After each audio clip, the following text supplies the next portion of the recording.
Good morning, everybody. This hearing session is now open. It forms part of the examination of the South Worcestershire Development Plan Review. I think this is day 7 of our hearings.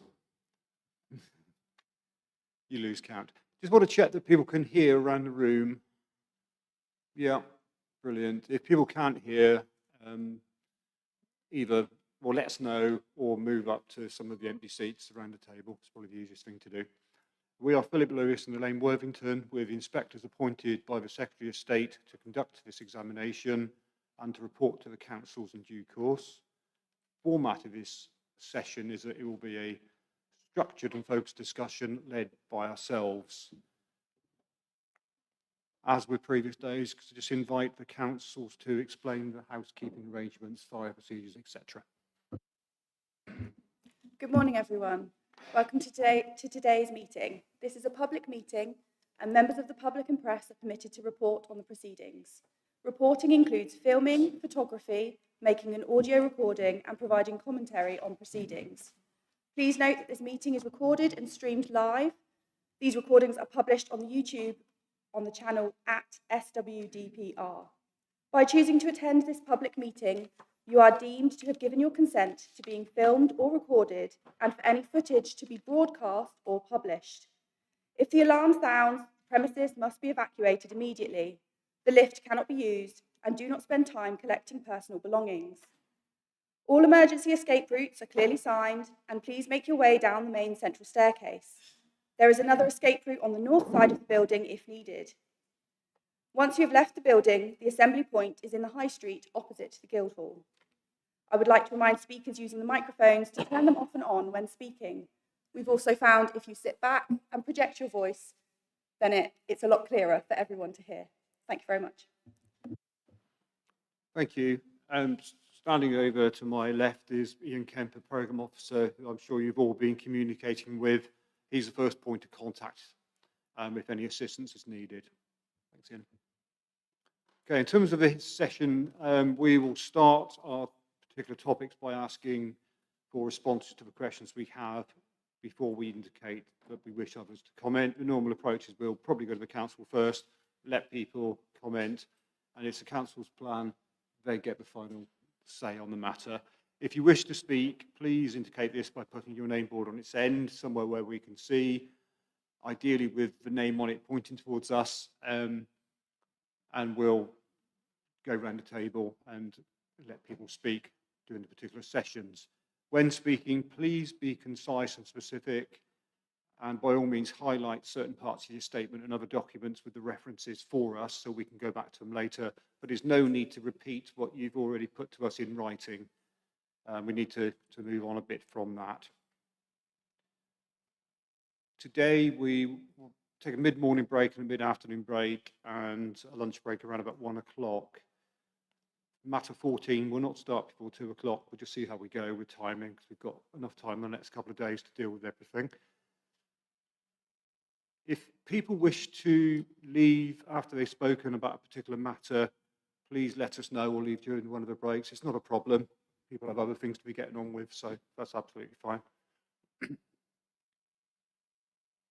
Right, so I'll start by asking the councils to introduce your team, please.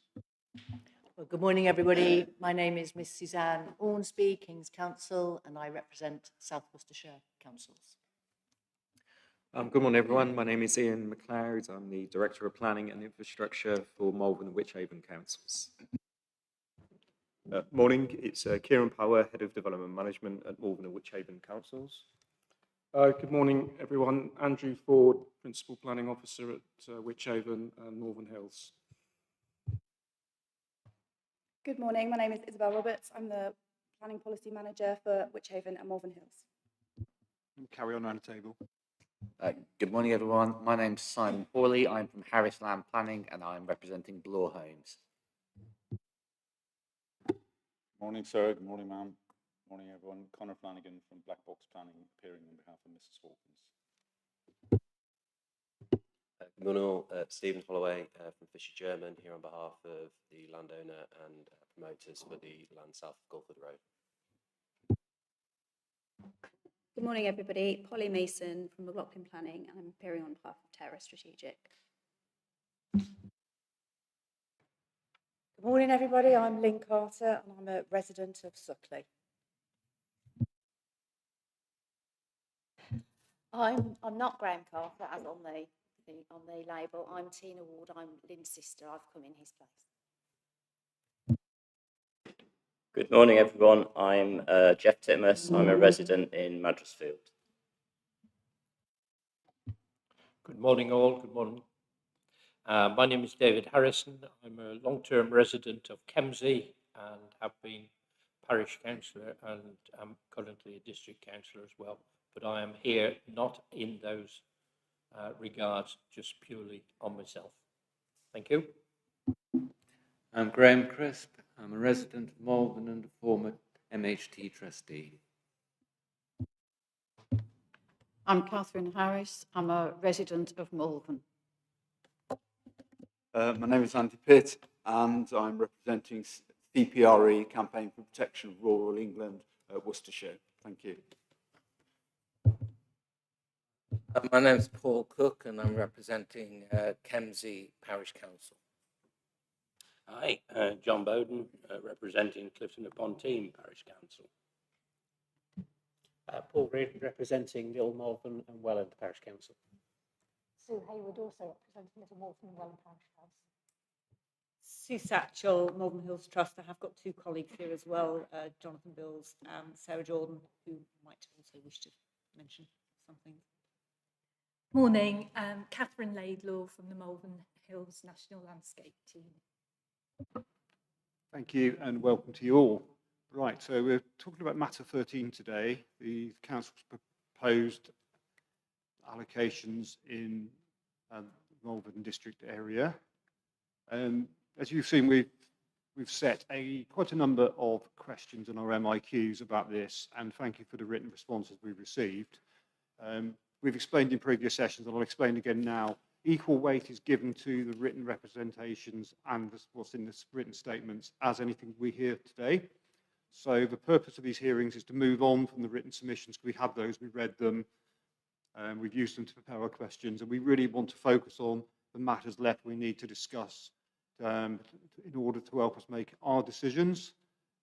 There will be cases where we won't need to explore everything we've asked questions about, and there will no doubt will be some repetition as we go through the list of questions where more general points would have been dealt with earlier on. We don't need to go back to those again, but there will be an opportunity for everyone to say what they come here to say, so don't worry about that. I think that one or two people might want to talk about things that aren't listed in our MIQs. We've asked questions about things we need answers about, but when someone makes a representation, regulation 19 stage in the local plan, they have a right to appear before us and be heard. So we'll give an opportunity at the end for people to make those comments if they're not covered in our questions. If people are happy that we proceed on that basis, we shall. Okay, so we'll start with our question 205, which refers to policy 58 for Free County Showground. We posed a question about active travel in the event and whether that would be effective. We have the response of the council on that. We have no further questions. Does anyone, I'm not sure if anyone around the room would have made representations about that. No. I'm happy to move on from that then. Okay, so policy 62 is general policy about, we'll list all the Malvern Hills allocations. We've asked a question there about whether the various allocations would be deliverable or developable in terms of housing delivery as per the definitions of national policy. We have written evidence from the councils and others. We've already spent some time elsewhere in the hearings discussing this, and we'll pick up on particular sites as we go through. If anyone has anything general to say on that, we'll hear that now. If not, we'll talk about the site-specific points as we get to each individual site.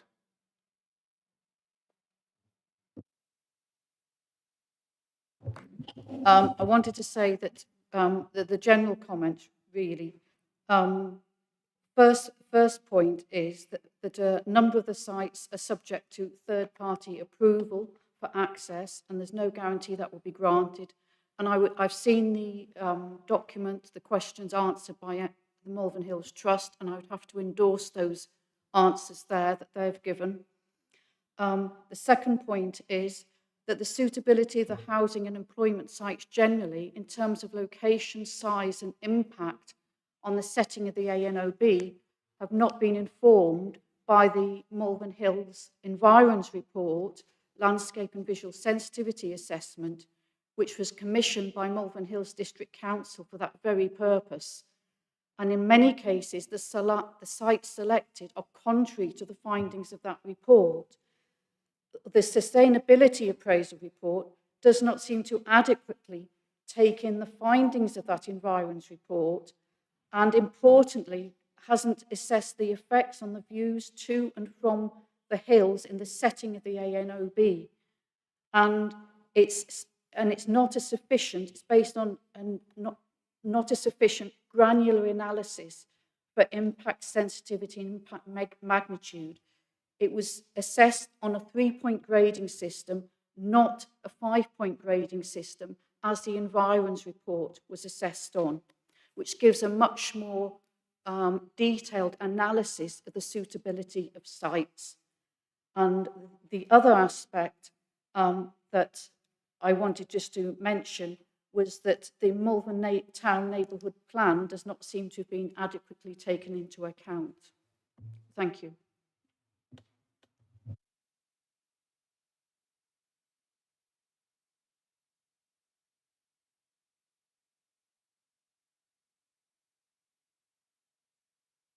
Okay, I think it might be quite useful to explore this issue now, and it will save us coming back to it again later, because it's a possibility we might visit a number of times. So on the point about the national landscape, maybe start by inviting in the national landscape body. Thank you. Yeah, I was going to raise our concerns about sort of the evidence, part of the evidence base seemingly being ignored in some cases when we got to the particular sites, but thank you for the opportunity to discuss it now. I think it's probably good to start that sort of national landscape teams often are seen as anti-development, but we object, kind of objections are in the exception, and we try and work with our partners as sort of fellow local authority officers. So we appreciate the pressures and the constraints that the protected landscape bring, but besides that, in our Regulation 19 consultation response and in our hearing statement, we raised the question of how the sensitivities highlighted in the Environ study, that landscape and visual sensitivity study that was commissioned by the council as a part of their evidence base, has been used to inform the allocations.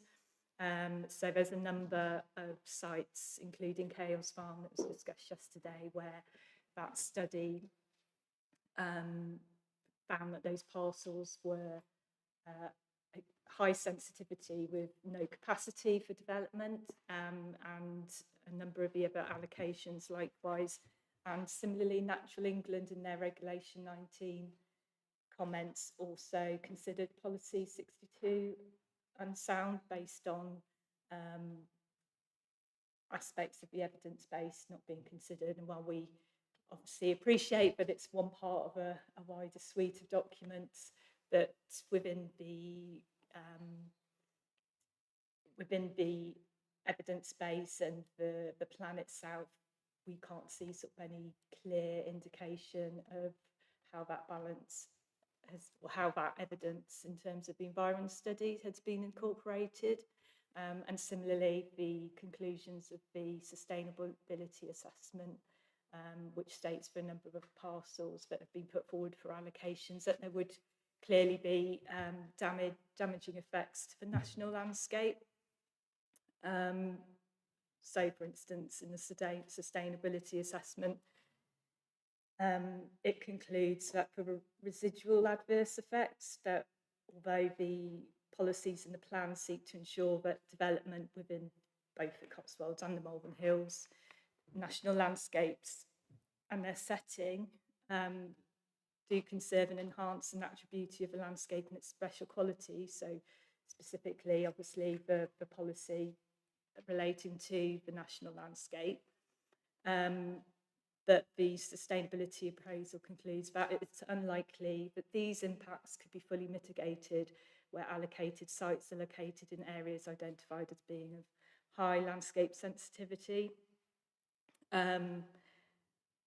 So, yeah, unfortunately, it's still an area of disagreement with the councils between ourselves and themselves, because we can't see how those allocations can comply both with our management plan, which is obviously a statutory planning consideration, as well as the policy relating to the national landscapes themselves in the plan.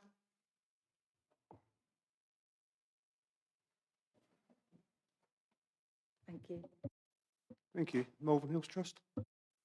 I was going to make a slightly different point in response to Catherine's comments, and I don't know whether anybody else has got any points about the matter on which Catherine was talking before I got in. If it's a brief point, maybe we'll take your point now. If it sort of moves, if it develops it somewhat. Yes, thank you very much. I should say, first of all, that I'm not an expert in planning law, and I'm here really to deliver the Trust's position. The Trust is completely planning neutral. Like the AONB, we work along with our partners wherever we can. The Trust's a statutory charity, and I would go as far as to say that Malvern is unique because the Trust acquired the waste of the Manor of Malvern in 1925, which means that we own a very considerable number of the verges of the roads in Malvern. And in fact, these, as you've noted, impact on a very significant number of the sites. And they also impact on the traffic assessment, where we own the land alongside a very significant number of the junctions that are identified in that traffic assessment. And I don't think the Trust really got a mention in that context, but there are numerous sites which impact because of that. Thank you. Yeah, we've read the various written submissions about that. I think we'll explore on some of the individual sites, areas where the Trust does control verges, etc., and where you have comments about sort of related highway works elsewhere. So we'll come back to those points. Mr. Titmus, is it? Sorry, it's a long way to read the board. Hi. I agree with a lot of what, or all of what Catherine Harris said. I'd just like to be clear that when we do talk about the particular parcels of land later, the question isn't phrased in this developerable or deliverable wording. It seems to be quite more specific on, for example, on questions 236 and 237. So I just wanted to be sure that we could come back to this deliverable and developable aspect when we talk about those questions. Yes, we have. Just this question is phrased as a general catch-all point, but in each of the individual allocations, we want to explore with the councils and others about the deliverability of sites. Thank you. Okay, thanks. Fisher German. Thank you, sir.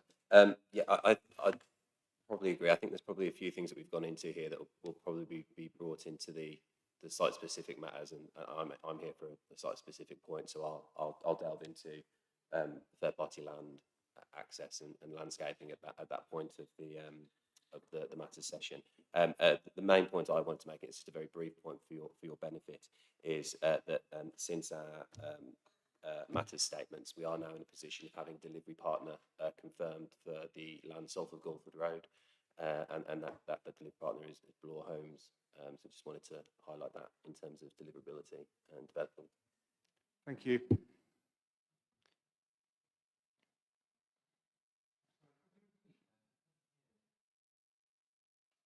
Yeah, yes, all of it, or just the last bit.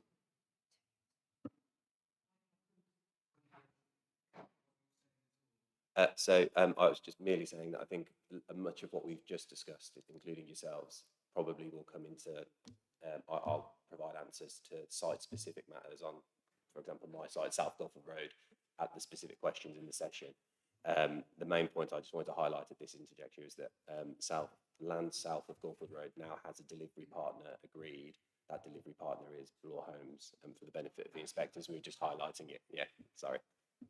Okay, thank you. We'll come back to that point. I mean, there's people who are speaking. Can you remember to speak up? You don't need to be close to the microphones. We've worked that out in previous weeks.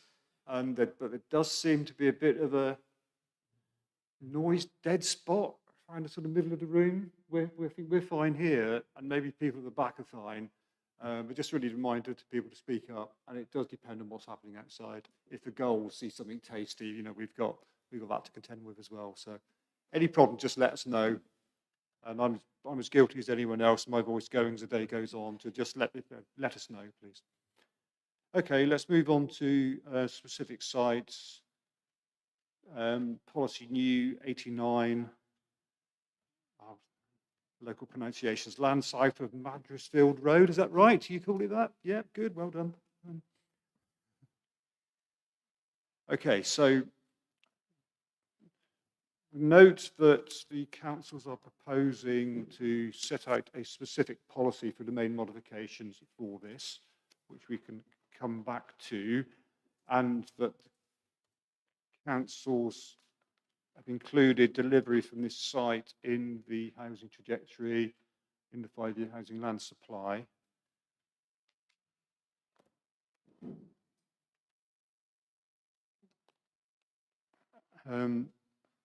Start maybe, Mr. McLeod, if you could just explain the council's expectation in terms of its delivery and what is the clear evidence that suggests that there would be delivery in the 5 years supply. Thanks, sir. So we have included this site within the 5-year housing land supply with delivery expected to begin in 26-27. We see no major issues with the site. We've been in discussions with the owner from their perspective in terms of the development questionnaire, which we're obviously putting that pack together for you. But their response on that is that a planning application will be prepared on adoption of the plan. Access is achievable, the site is viable, and it's within a single ownership. There's no major constraints which we see to the site coming forward, and it meets the definition of the PPG in terms of once the allocation is confirmed, that the owners then have confirmed that they will prepare a submission of the planning application. Okay, thank you. We'll come back to some more specific issues around its implementation, if the plan is, if it's found sound, in some subsequent questions. So moving on to the next question, which is concerning the significance of heritage assets. It would be helpful if the councils could explain the position reached with Historic England and outline proposed main modification in respect of the scheduled monument noted site. That is correct, sir. So we were obviously aware of the potential impacts of this site. I mean, we've extensively referenced the environment report, and you'll see that obviously in our answers to these questions. That has influenced the scale of development which we have put forward on this site. So we've gone for the smaller proposal, which has reflected the constraints, particularly with the scheduled ancient monument. As you correctly say, we've put forward a main modification to address that point. And Historic England have raised no objection now, so their concerns have been addressed.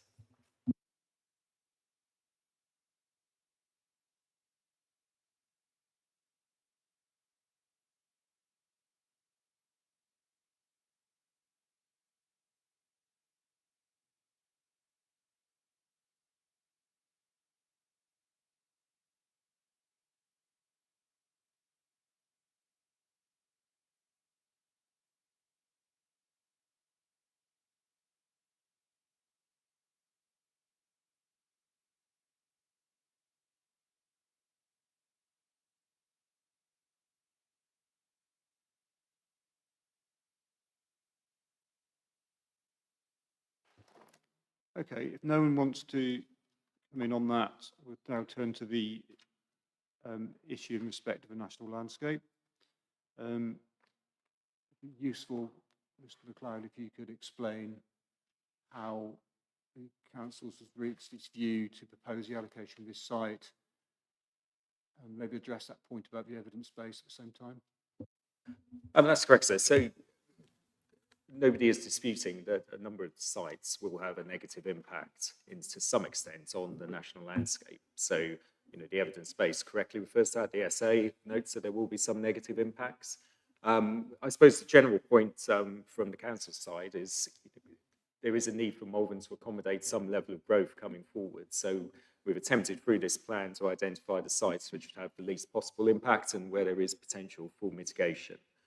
The NPPF is quite clear on that point in paragraph 176 that in relation to AONB that we should be obviously looking to minimise the impact of development. The strategy overall is obviously seeking to put the majority of growth away from Malvern. So the vast bulk of growth from this plan is directed towards Wychavon, where the majority of development will take place. So if you look at the actual spatial strategy overall, Malvern is taking around a third of the growth which Wychavon is taking. So the vast majority of development, both for employment land and for housing, has been directed away from Malvern. But nevertheless, Malvern has needs for jobs, it has needs for housing, and we need to accommodate some level of development within Malvern going forward. And our attempt through this plan is to find sites where we believe mitigation is possible. So in relation to this specific site, we've obviously looked extensively at the Malvern Hills Environment Landscape and Visual Assessment Study, which was prepared in May 2019.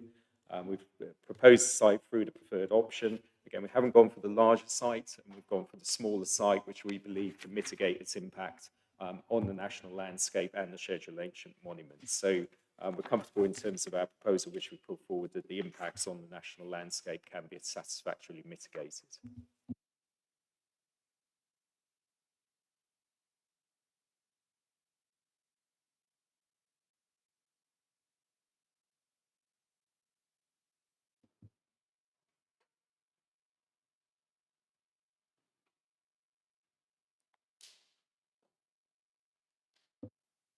Okay, I just wondering if you had a further point, but that's...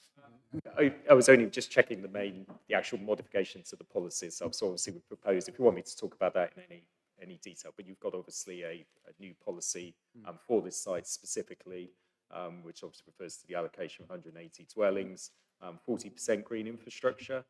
That's excluding obviously private gardens, so very much in terms of a green infrastructure-led approach to the site, and the requirement for a heritage and archaeological strategy to be prepared with the application.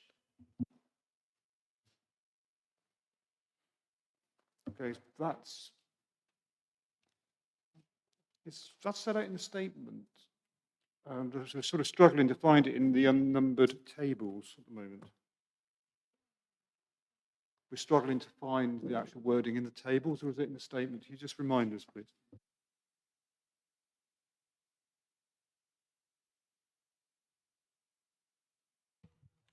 It's in written statement 01.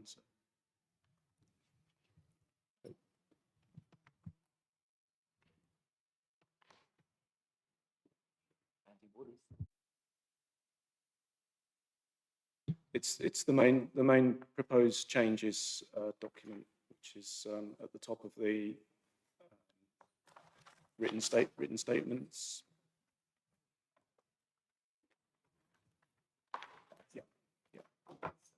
Do you know whereabouts in there? Because we're struggling. I know there's no page numbers. It's page 174 on the actual PDF.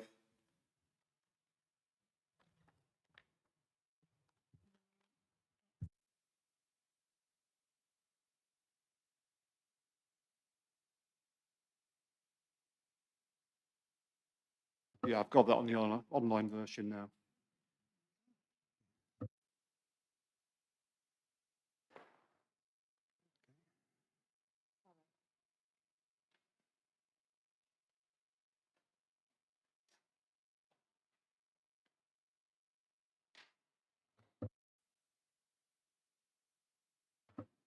Oh, yeah, thanks for that. Okay, national landscape. Thank you.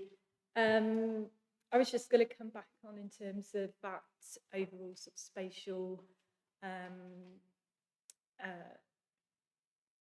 allocations in terms of sort of housing and employment that was mentioned, rather than specifically this allocation. So for this allocation, and South Maddisfield Road, the environment study did conclude that the sensitivity was medium low, and that would be potential capacity without significant character change. What we've raised in terms of our concerns is the cumulative effects, if I can speak, of both the reallocations alongside these proposed new allocations, and the fact that while we acknowledge as the National Landscape team that there needs to be development, and it's in our management plan that we want to see thriving economies and housing that matches local need. We just are very concerned about the parcels in particular where sensitivity is deemed as high, and it was assessed independently as having no capacity. And it is, again, we appreciate the challenges, but Malvern is quite unique in that it is a relatively small national landscape, the actual designated area, compared to many of the others around the country. And one of the, or amongst many of its special qualities that we are looking to conserve and enhance is that juxtaposition of the dramatic high ground and that low ground. So even though for those parcels where the study assessed the sensitivity as high, that is also based on that no mitigation can really sort of prevent adverse effects. It's just that kind of, for instance, say with Kales Farm, where it's immediately below North Hill, there's no way that you can avoid kind of looking down on houses. And likewise for the, we're particularly concerned in relation to the other allocations are the employment allocations to the east of Blackmore Park Road. And I'm a little bit confused by what the council has said regard to the employment allocations in particular, as the spatial strategy background paper states that while there's a deficit of employment land supply in Worcester City and Wychavon, Malvern Hills has a surplus of employment land supply, and that's presumably based on these allocations. So I'm not too sure in terms of whether that means that is obviously supplying the other councils rather than meeting the sort of employment needs of Malvern itself. Okay, well, we invite the council to come back on that point. We are going to do some site visits, already have some familiarity with the area, but in terms of the national landscape, for us to get a view of, or to form a view on the sort of cumulative effects, are there any sort of one or two key viewpoints from the national landscape looking out you think we can visit? If you don't, if you maybe you want to have a think about it, let Mr. Kemp know. Somewhere that's relatively easily accessible that we can just get to and have a look. Yeah, and possibly even looking from outside the national landscape across the town with the national landscape as a backdrop. Yeah, I can definitely. We're going to spend some time visiting the individual sites, but it would be quite useful for us to be able to take in the wider landscape views looking out as well, just to see what the effects are of development close to but not in, which is what really we're talking about here. We're aiming to do probably some site visits in and around our final week, which is after Easter. So if you give us thought, to let Mr. Kemp know, that would be really helpful. Thank you. Okay, Mr. McLeod, do you wish to come back on the point, particularly about the employment land? We'll cover that now because that's a general point. We'll come back to the specific sites a bit later on. Of course, yeah, thank you, sir. So there is certainly a need for more employment land in Malvern. I mean, take up of employment land in Malvern is very strong. Vacancy rates are low across the employment land base. There's an unemployment rate in Malvern of 3.2%, and that's increased from 2022 to 2023. So we need to be providing jobs and investment into Malvern. But the vacancy rates across Malvern compared to the wider county is around 3.5%. So it has a very low vacancy rate across its industrial land stock. That's compared to a county-wide average of 4.5%. So we need to be providing new employment land opportunities to meet the needs of the growing population within Malvern itself. Okay, thank you. Yeah. Sorry, I know you're wanting to get onto the individual sites, but No, just to no, go it's back absolutely to fine, the... because actually these initial discussions will help us later on. Okay, I'm that's sure. good to know. Just going back to cumulative effects and particularly the employment allocations around Blackmore Park Road. So that road forms the very boundary of the national landscape, and there's already sort of impacts on tranquility, which is one of the special qualities of the national landscape. So especially when there's the Three County Showground and it has events on, anyone locally knows what the traffic is like around there, and the traffic modelling in the evidence base seems to suggest that those employment allocations will result in quite a significant amount of more traffic. And one of the sort of biggest threats, I suppose, that has been identified to the national landscape and its special qualities, such as tranquility, is that cumulative effect of seemingly smaller developments. So yeah, that's another one of our sort of main concerns, which we have highlighted in our hearing statement. Thanks. Thank you. Mr. MacLeod, maybe explain to what extent the council has considered the cumulative effects of the proposed development? And we certainly have so in terms of the traffic modelling. So we've looked at that in detail, and we're satisfied from a traffic perspective that there are obviously peak events in Malvern around the Three County Showground, and those are relatively limited in their nature. I think, in response to the first question, the intention there is to improve active travel options through the showground to try and minimise and encourage more sustainable travel pattern modes to those events.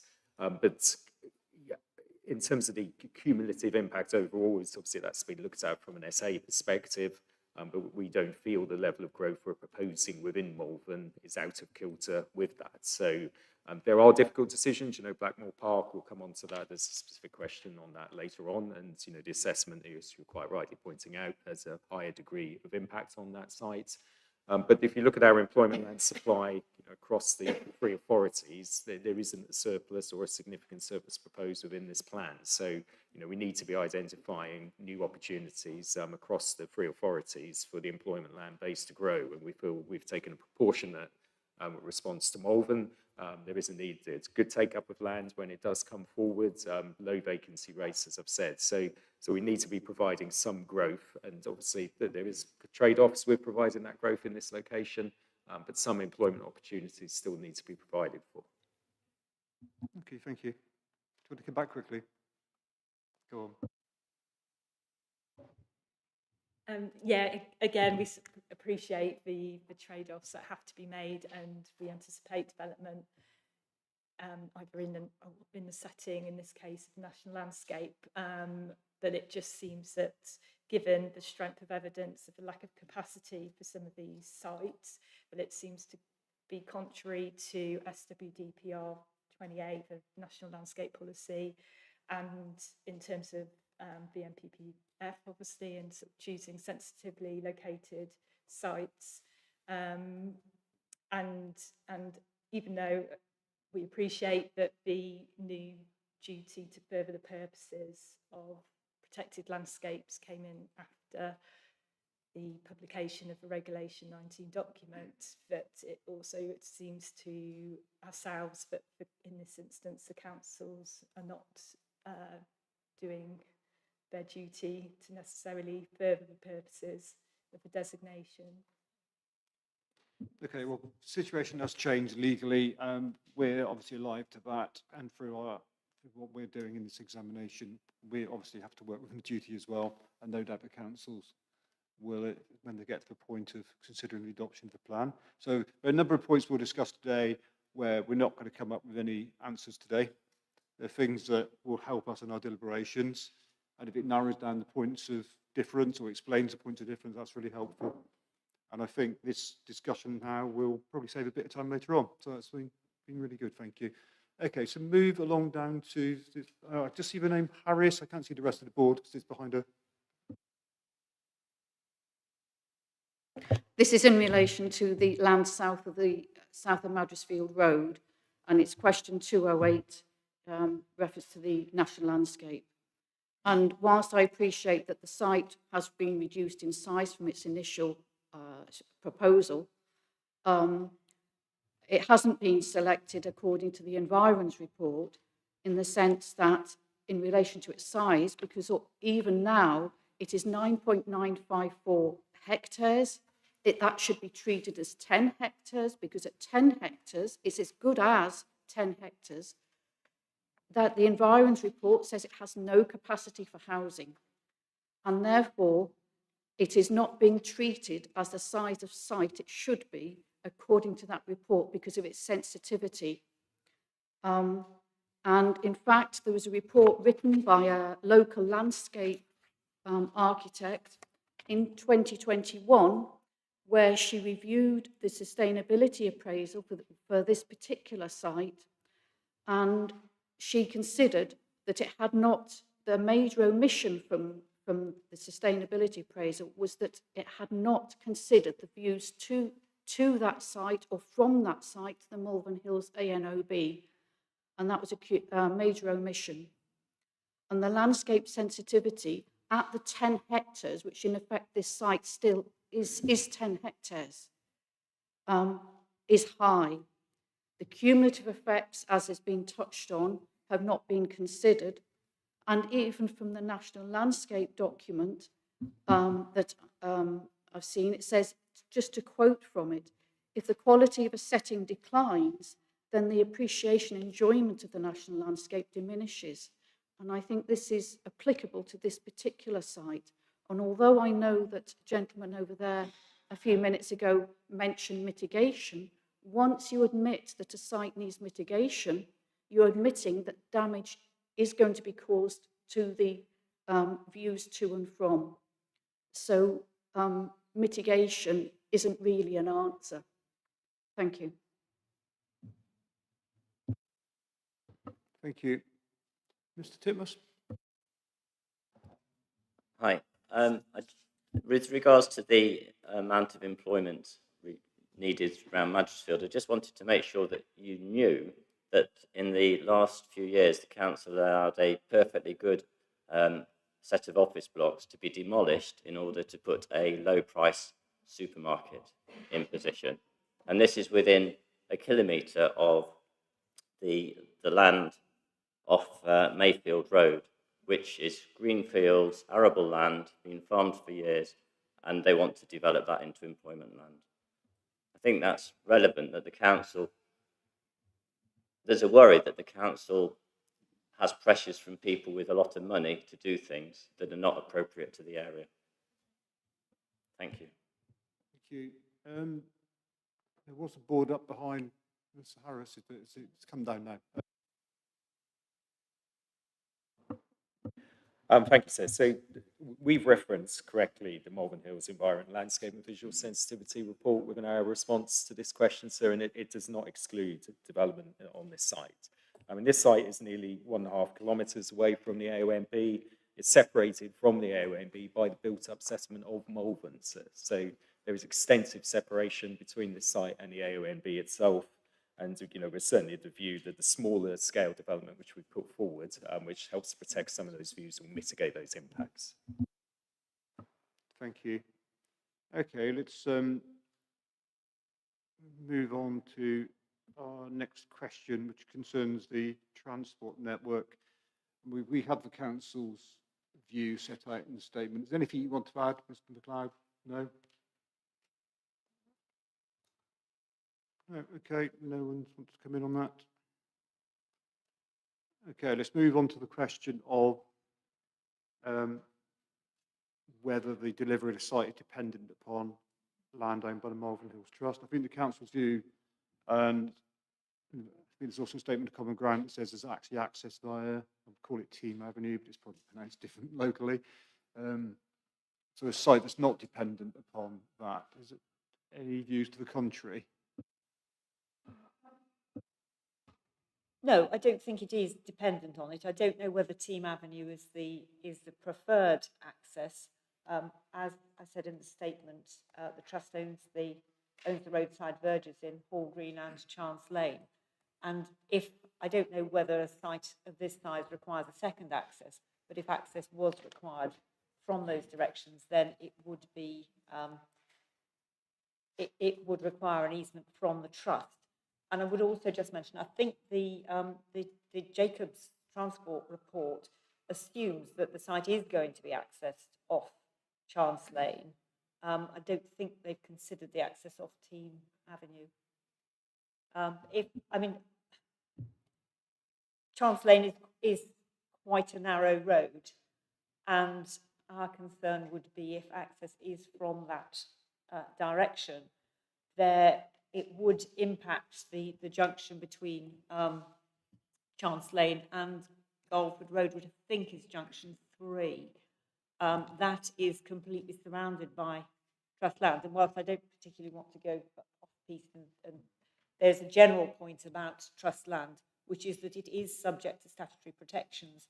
The trustees are obliged to act solely and exclusively in the best interests of the trust, and the trust's objects are to preserve the natural aspect and keep the land under its jurisdiction unenclosed, unbuilt on, and as an open space for recreation and enjoyment.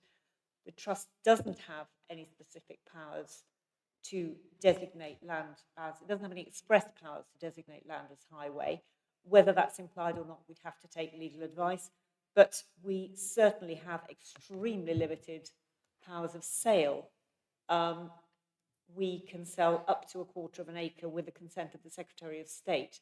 And I think it would be fair to say, given the trust's objects, the trust would be, shall we say, resistant to highway improvements on trust land. And that is a matter of concern for a large number of these junctions.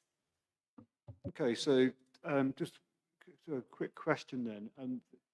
Things obviously must happen over time where things are required to be done in the verges. Is that generally done through sale of land, or can it be done by a process like way leaves or something similar?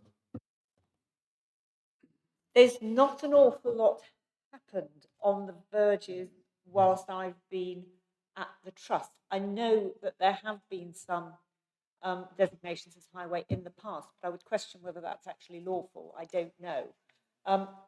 Certainly in terms of any highway furniture, we really don't consent to it unless it's absolutely essential for safety reasons. And for example, where we've been asked to accommodate cabinets for fibre, we've asked for them to be undergrounded. We do feel that the open nature of the trust's land is one of the things that makes Malvern really special, and we don't have that. We don't want the land to be cluttered by signs, and we don't feel that that is within the spirit of the Acts. So we do consider, but we're kind of reluctant to consent unless it's absolutely necessary. And certainly understand the context in which you have to work, which is set out in legislation. Yeah, I mean the note was prepared on that was very helpful actually to us understanding that. Mr. McLeod. Thank you, sir. So it's probably worth referencing document 1G, which sets out the position with the trust in terms of where easements are required. This site does have an alternative access. That access has been assessed by the County Council through Team Avenue, and subject to acceptable visibility displays, they believe that that access is suitable for this development. There's no off-site mitigation required. Not any extensive mitigation, sir, in relation to this scheme. Okay, thank you.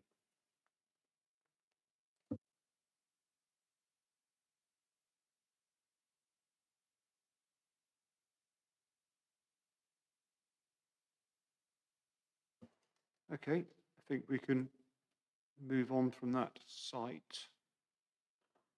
Question 211 refers to land at Kells Farm. We were just asking whether the inclusion in the table is just a duplication of what is otherwise a policy in the plan. The main modification suggested by the councils is that yes, it is, and it should be deleted. We have no further questions on that unless anyone wants to make a point, because it's otherwise in the plan.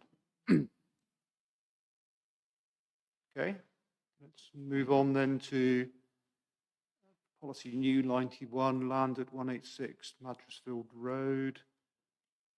First question concerns potential impacts on any priority habitat. I invite the councils to explain how that's been taken into account. Thanks. So yes, we've looked at this this point through the Worcestershire Habitat Inventory, which shows that the site as lowland meadow. Through that assessment, it says that the potential for lowland meadow is classified as 26%. So what we are requesting through this policy is a further ecological survey is required before the site comes forward to development to establish the extent of the lowland meadow. That may well have an implication in terms of BNG and what can be achievable on the site. But in this case, if that was the case, we'd obviously have to look at an off-site contribution for BNG. But we feel a further assessment would be required as part of a planning application if you're satisfied that this allocation could be confirmed.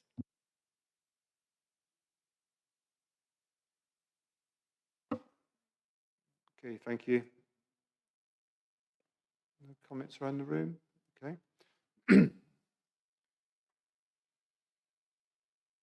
And I'll take the next two questions together concerning provision of safe and suitable access, and is it dependent on land under the control of the Malvern Hills Trust? Mr. McLeod? So in terms of whether suitable access can be achieved, yes, is the answer to that. We've carried out that assessment with the County Council and they're satisfied that an access is achievable. This site does involve land under the control of the Trust. The site is currently served, I won't read our answer, but it's off Panbank Road. And there would be a need for an easement for this Trust, for this site to come forward through the Trust.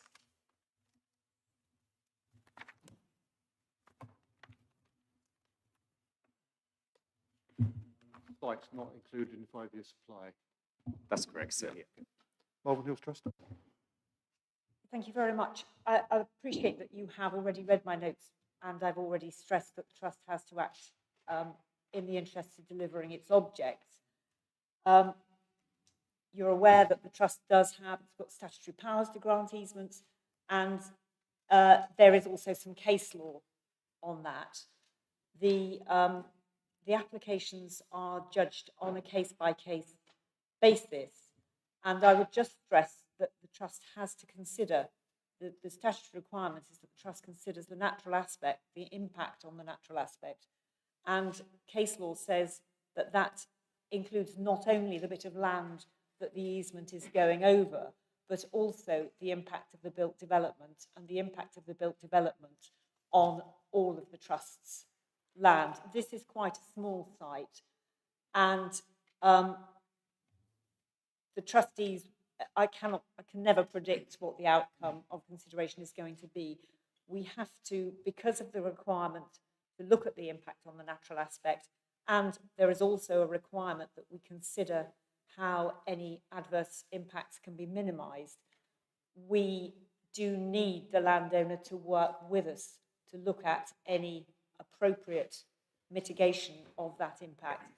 And just speaking in general terms, in a case like this, where the land abuts the Trust's land, we would be looking for buffer zones, screening, that sort of thing, so that any development on the site would not impact the enjoyment of those using the Trust's land for recreation. Thank you, that's helpful. Just in very general terms, because if you ever ask me how long it takes to deal with a planning appeal, I would only reply in very general terms, but very broadly, what's the general timescales for dealing with applications made to you? It is a difficult one to answer, as you've Yes, I anticipated. agree. I would say ballpark figure, provided everybody gets on with it, 6 months.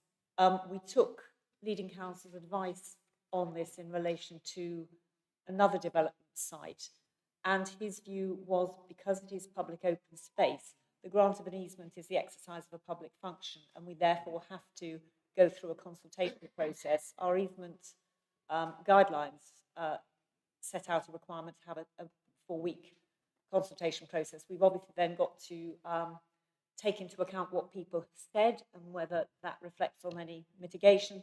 We also, because we don't have the expertise within the trust, we do have the expertise to judge the on-site impacts, for example, plant communities, wildlife, that sort of thing. But we would, for a site of any size, we would probably involve a landscaping professional to help us with assessing the mitigation. And we've obviously got to get those reports in, valuations. So I think 6 months is realistic. If there are delays, it takes longer than that. Could it include things like seasonal habitat surveys, bird surveys, etc.? Those sort of things you commission, or would you require those to be from the applicant?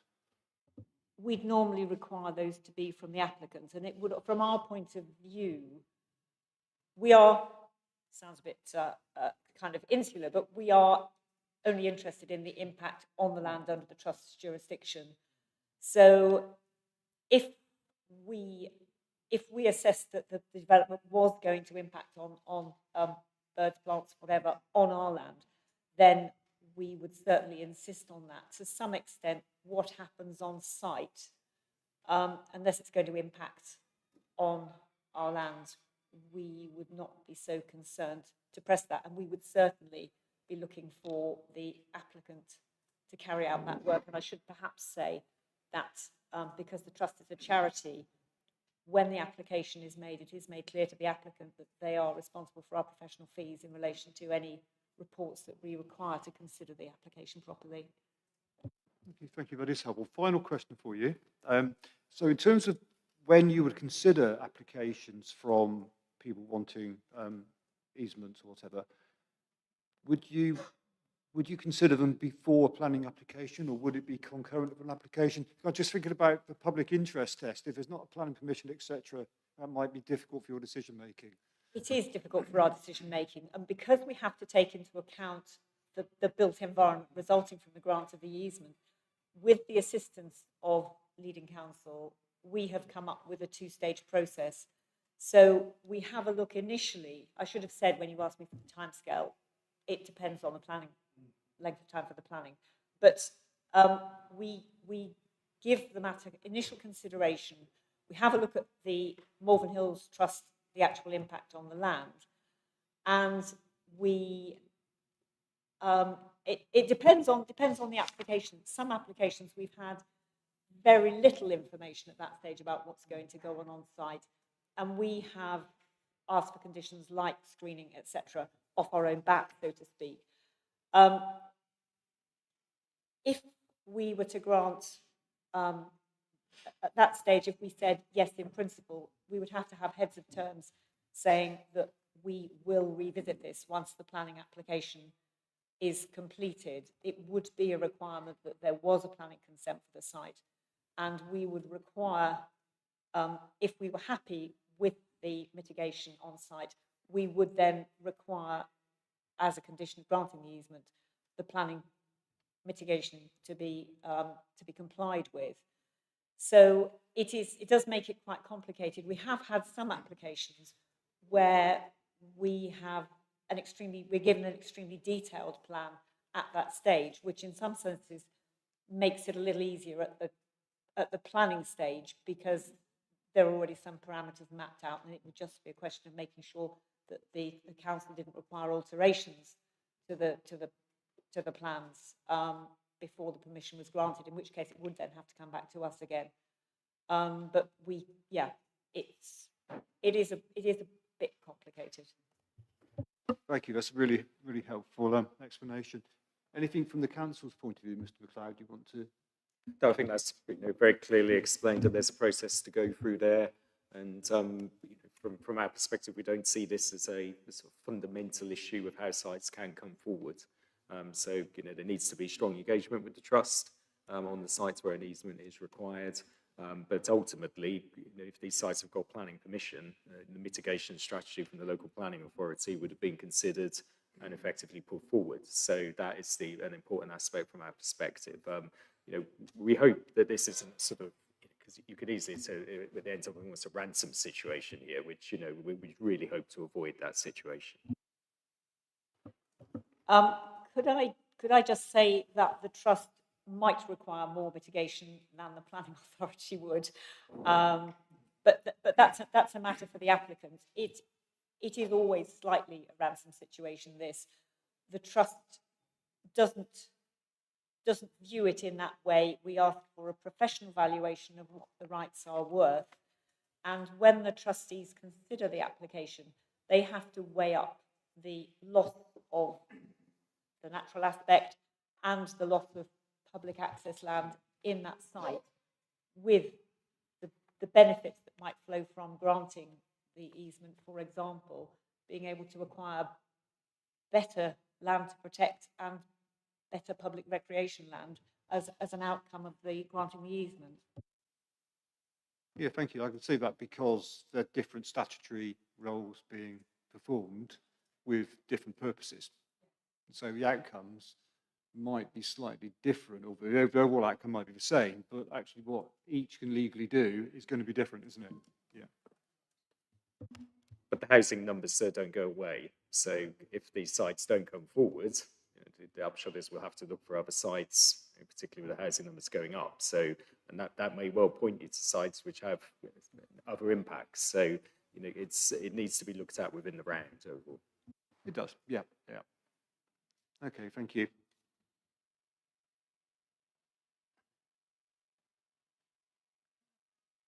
Okay, so I think we can move on to site new 92 land on the south of, I'll call it Galford Road, it's probably called something else locally. It's in the 5-year supply. Mr. McLeod, could you explain the council's expectations in terms of housing delivery and the evidence for that? Yes, thanks. So this site is within the 5-year housing land supply for 170 units. The overall allocation is for 180. Survey work has progressed on this site, and my understanding of the represented today as well is that the intention is to submit a planning application as soon as possible post the within the fairly imminent future. So so this site we believe meets the tests in terms of it being deliverable for within the 5-year period. Thank you. Yes, sorry, just to support and clarify that point, we have done a significant amount of work at the site. Survey work has been undertaken, and we have been actively engaged with the MHT as well in regards to the easement requirements. We are very close to agreeing heads of terms in principle for the MHT to present to board, and we hope to progress that following the completion of all our survey work later this summer, and then an application will flow for the phase 1 aspect moving forward. Thank you.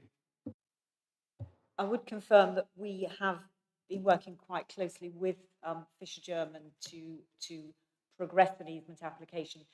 It has been quite slow progress.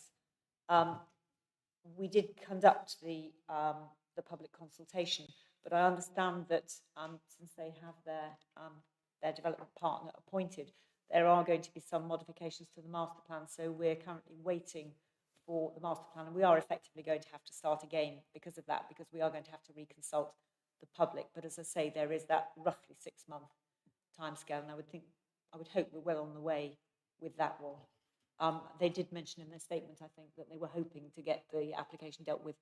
I think they said by summer 2025. I think that before summer might be stretching it a bit, but over the course of the summer.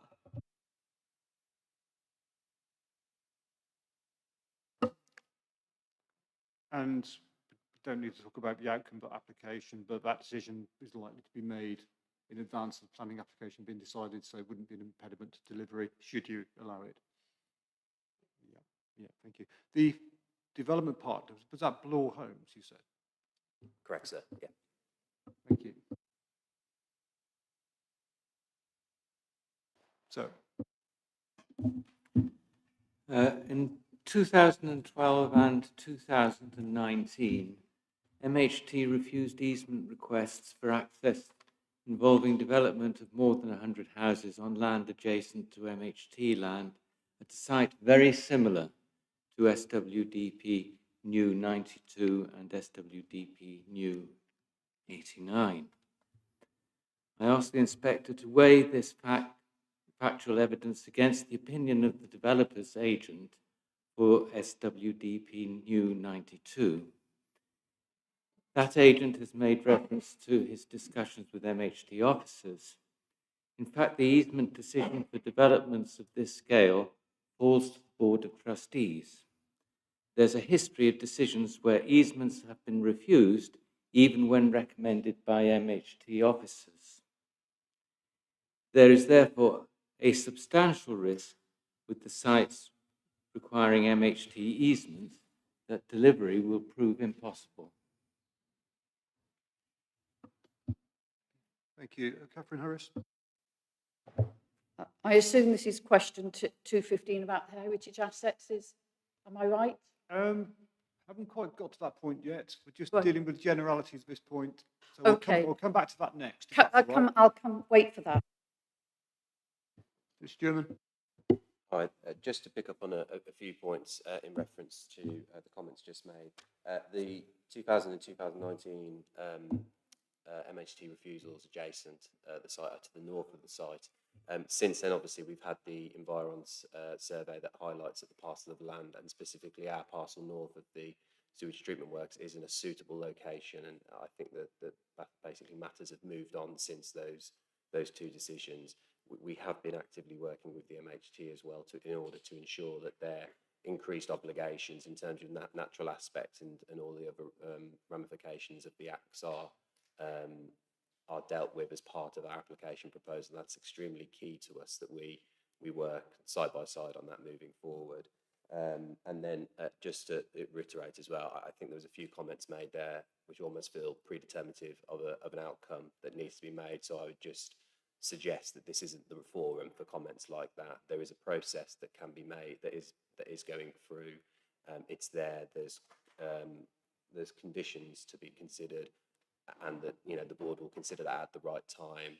It's not for now, in my opinion, to be making predeterminative assumptions. Yeah, I would agree with that. And it's not a decision for us, it's a decision for the trust, in the same way as if there's ongoing planning applications for the council or planning appeals for our colleagues, we are not involved. We're not the people appointed to deal with them. We would not want to risk doing anything that might prejudice other decision makers. Just not how it works. I don't think those comments were meant in that way anyway, but we can be mindful of that, I think. Malvern Hills Trust? I think if I can just add, each application is judged on its merits. Yes, thank you.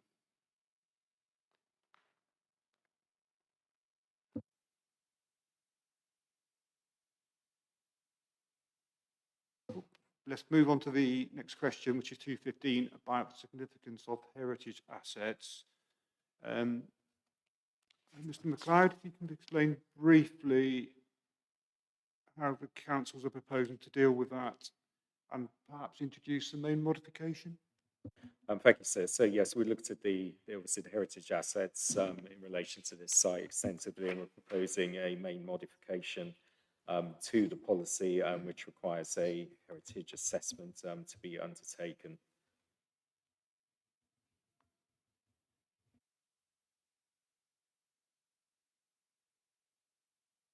And to what extent would the potential impacts on heritage assets considered through the site selection process?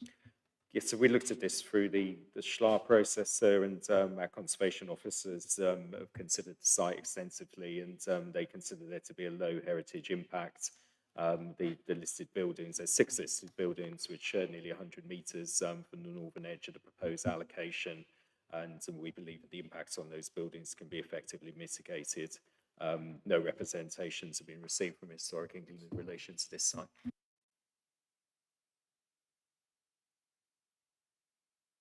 Thank you. Ms Harris?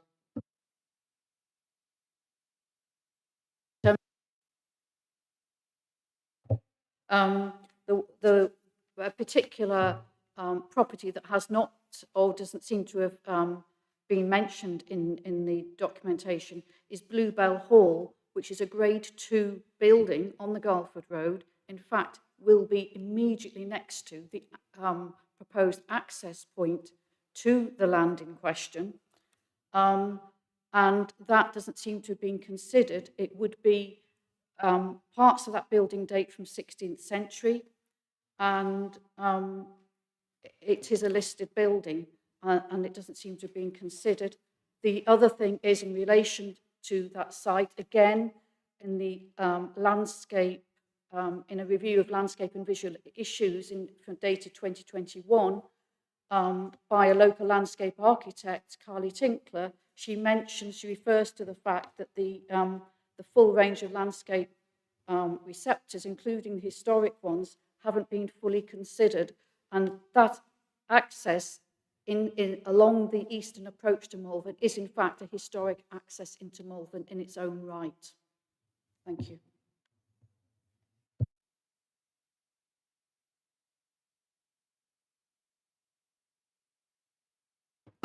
Thank you.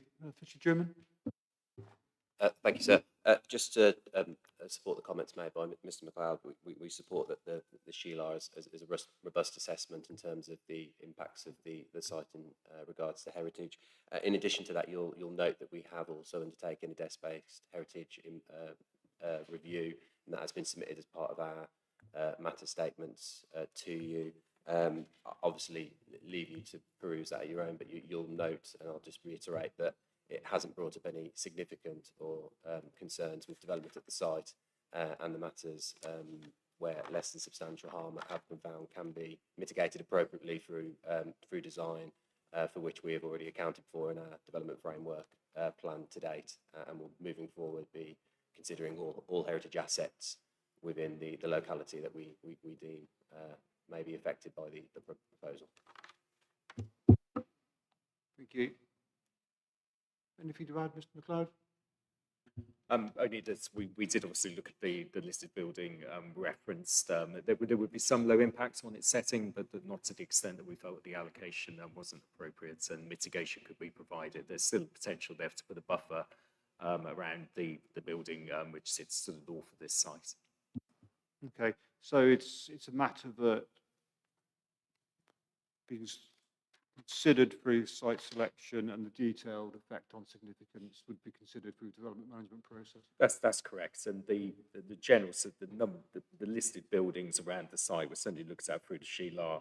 This specific building as well would be looked at in detail, obviously in terms of the DM process for the impact on the access on it. But we didn't see that. Our conservation officers looked at all of the listed buildings within this area, and they didn't feel there was anything insurmountable there from a historic environment point of view.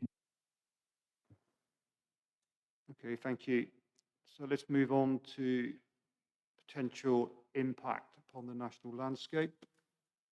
Again, Mr. MacLeod, do you have anything to add to what's set out in the council statement? It's already been referred to, sir, but the Environs report looked at this site, covers parcels M34, and the report considered it to be suitable for housing at the scale proposed.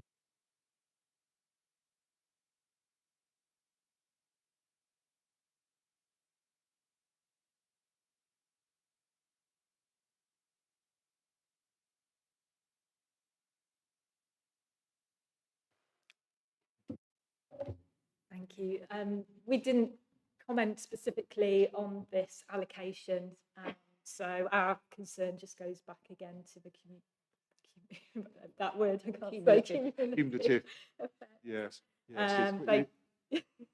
Both in terms of landscape character and the visual effects, and also the traffic side of things. I'm happy to call it in combination because it is one of those words that Need another copy. I struggle with as well. Ms. Harris, your board's still up? That the site concerned, again, once again, according to the Environments Report, it's 9.839 hectares, which in effect, effectively is 10 hectares, which should be, according to the Environments Report, is highly sensitive. And in fact, there are two parcels of land there immediately joining each other. Together, this is 15 hectares of land that is going to be developed, which actually is no capacity at this level for housing. So that's 15 hectares. It's not just 10 hectares or just under that. It is 15. And there's, according to the environments, there's no capacity for housing at that level. And again, it's cumulative visual effects. And it's this site with the other site less than a quarter of a mile away that needs to be considered. They're within a very short space of each other, with views to and from the hills, again, and the A&OB, a major omission doesn't seem to have been considered. Thank you. Okay, thank you. Mr. German? Yes, sorry, just to pick up on a few points there. So just going back to the, again, as I've reiterated before, the Malvern Hills AMB Environs Landscape and Visual Sensitivity Study has directed development to this land parcel and specifically picks up the land directly north of the Severn Trent Sewage Works as a capacity area where development could be met. In terms of the point just been made in terms of the red line site area, you'll note in our Reg 19 and also in our Reg 18, we did suggest an enlargement to the current allocation area, which we have discussed with council officers and the MHT are aware, so that we could have a more holistic landscape-led approach. And the southern boundary is essentially a complete GI area with new landscaping input. So just to give you some figures there, whilst the headline red line area would be 14.48 hectares, the actual built area would be 5.6 hectares. The majority of the sites, in accordance with the Environs and Landscape Survey, will include buffer areas and mitigation to ensure that it can be appropriately enveloped into this area of Malvern without causing harm. Thank you. Do you want to come back in, National Landscape? Thanks. Yeah, like I said before, we didn't comment specifically on this site, but do just stress our concerns of the cumulative effects of development in that side of Malvern. Okay, we have those points and we'll consider that in the round. Thank you. So in our preparation for this and in reading the various comments of Regulation 19 and actually repeating some of the statements, as reference to a viewpoint in policy NV1 of the Malvern Town Neighbourhood Plan. Council perhaps could explain how you've taken into account the neighbourhood plan, which is part of the development plan, in forming the allocation for the site. Yes, thank you. So we've looked at obviously the neighbourhood plan as part of this assessment and the visual assessment which was carried out as part of that, and that is referenced within the SHLA, and it is acknowledged that there is potential for conflict within MV1, which is that particular policy within the neighbourhood plan. We've set this out in detail within our response. The main modification includes a number of references, particularly to, as been noted, the 40% green infrastructure on the site, and by including the landscape buffer to reinforce the landscape edge of this site, we believe that the provisions within MV1 of the neighbourhood plan can be adequately mitigated and addressed through the development management process. So the policy was recognised, it was considered through the SHLA. The main modification then obviously picks up the requirements for green infrastructure and a softer landscape buffer for the development, and we believe that that is consistent then in mitigating the impacts of that proposal. Yeah, and it's the town, the neighbourhood plan itself is specifically referenced within the modifications to that effect as well. Yeah, so that's in criterion B, Roman 1, isn't it? That's correct. Refers to that. And so my quick reading of that, because I must admit I haven't read every word of every main modification at this point, but that appears to give equal weight to the neighbourhood plan. And what I mean by that is that this policy isn't looking to supersede or replace, because the normal way plans work is that the latest plan supersedes the other one, takes precedent, always give more weight than the previous one. Yeah. So this isn't looking to do that. And so it's not one of those cases that the provisions of a neighbourhood plan would be discarded. That's absolutely correct. And, you know, in response to the first one, we hadn't looked at the neighbourhood plan. Obviously, we have looked at the neighbourhood plan and we've given it appropriate weight. So we don't feel it would be appropriate to override the neighbourhood plan in this effect. It makes an important point about the visual impacts from this site, but we believe through the green infrastructure and mitigation that I've talked about, that policy requirement can be addressed effectively. Thank you. Malvern Hills Trust? Just, I think, possibly to say unnecessarily that the Garlford Road verges belong to the trust, and clearly when we look at the impact on the natural aspect in terms of mitigation on this site, we will be looking at the impact on the views down the Garlford Road, which are very special.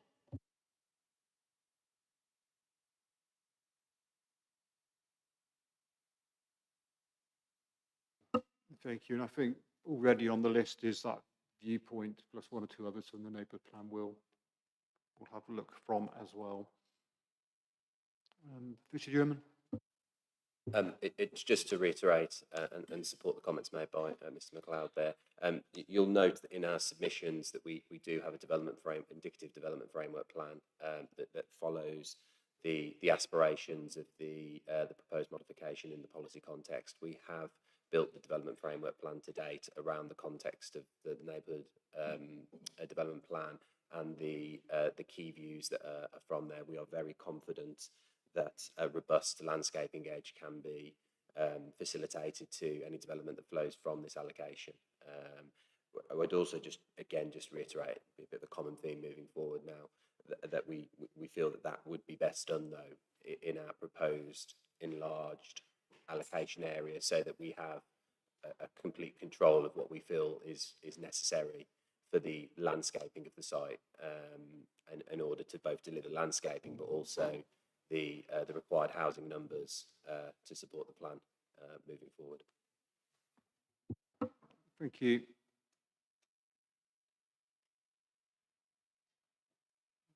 Moving on now to highways, and again it's linked to the issue of land owned by the Malvern Hills Trust, which I think we've probably covered on this site. Mr. McLeod, do you have anything to add on the highways access issue? Yes, so we've looked at the site again with the county council and are satisfied that appropriate access can be provided. It's probably just worth mentioning as the cumulative point is obviously discussed a lot. You know, obviously the transport modelling has assessed the cumulative impact on Malvern. Some mitigation is required, but not extensive mitigation, and the impacts on the traffic network can certainly be adequately mitigated based on the modelling work we've undertaken. Thank you. Malvern Hills Trust? Same point again, really. Any modifications to the highway along that stretch of road, the junctions identified 2, 3, 4, 5, 6, all would involve Malvern Hills Trust land.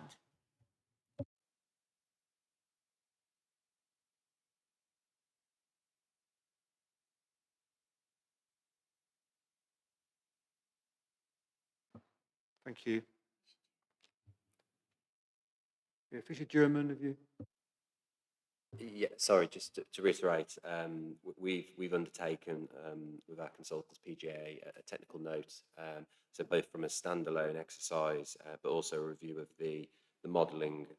We don't feel that for this site in particular there are any unacceptable impacts in terms of capacity or congestion. Also, personally injury collision data available doesn't indicate any any context of concern down there either. So we do feel strongly that a safe and appropriate access can be formulated at the front. I'd also encourage yourselves to view the current access arrangements as well and understand that this isn't an access driven across wholly common land. There is a pretty large access provision and junction coming off Gulford Lane into what is Mill Lane. So I just think there's just a bit of context that needs to be added to this, unlike other sites where they are creating wholly new accesses. We are more modifying an existing access with obviously the required easement over a section. So I think that just needs to be taken into account when you're looking at access, particularly in regards to the MHT aspect as well. Thank you. That's helpful. Okay, our final two questions on this site, and I think we'll take the mid-morning break after that, concern wastewater treatment and management of surface water. So we'll take them together, slightly different but related matters. Councils are suggesting a main modification in regard to the wastewater treatment facility. I think the issue is with potential odour nuisance, and there's the issue of the agent of change principle, and that there's a sewage treatment that's already a wastewater treatment facility, I think we call them these days, don't we? They're already, and if you put houses too close to these things, it then becomes problematic for the operators for what otherwise is essential public infrastructure. Anything to add, Mr. McLeod? I think our response is set out in our written response there, and we don't believe that this is an issue, and we understand the applicant has looked at this as well in terms of their planning application, and they don't believe it to be an issue either. Yes, correct. You'll note that we've submitted to you an odour assessment that sets out recommendations. Again, it goes back to the point that I'm making in terms of a holistic red line area. We do see the southern green buffer area as an important aspect of our overall development, and particularly from an odour point of view, provide a vegetative emission buffer for those limited points of the day where and year where odour may emanate from the site. So it's yeah, key, but we don't see any significant issues with odour and the location of our development. Thank you. Ms. Harris? It's my understanding that with the pumping station of Hall Green is currently at capacity, and there have been a history of pollution issues in the immediate vicinity of that, and the present sewage works would need a substantial extension upgrade to be able to cope with the additional demand, because if you're not only talking about this site, you're talking about potentially the site we've already discussed south of Majesfield Road. So from what I understand, that there is a significant impact and there are implications for that side of things. Okay, thank you. Mr. McLeod? Just very quickly, the main modification deals with that discussion in relation to Severn Trent and the need to upgrade the sewage infrastructure. Okay, so maybe it might be worth just explaining the interactions with Severn Trent about the level of growth in the plan and the plan making process. Absolutely. So there's been extensive engagement with Severn Trent in terms of the preparation of the plan itself. They've raised no issues in terms of this allocation or others. Should be aware Severn Trent are under a statutory obligation to provide the necessary connections for these developments, and we're working with them closely. Sewage, it's often pointed out, is an issue across a number of the councils.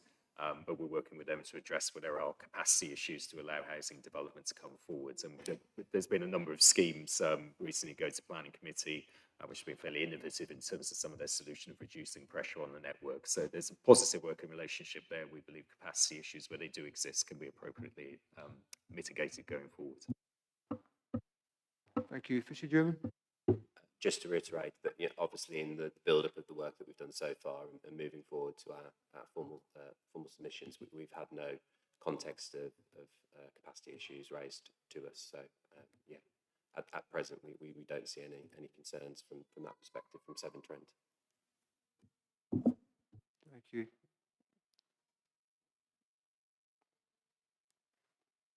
Okay, well, we have the various comments that have been put to us. We have the suggested main modification.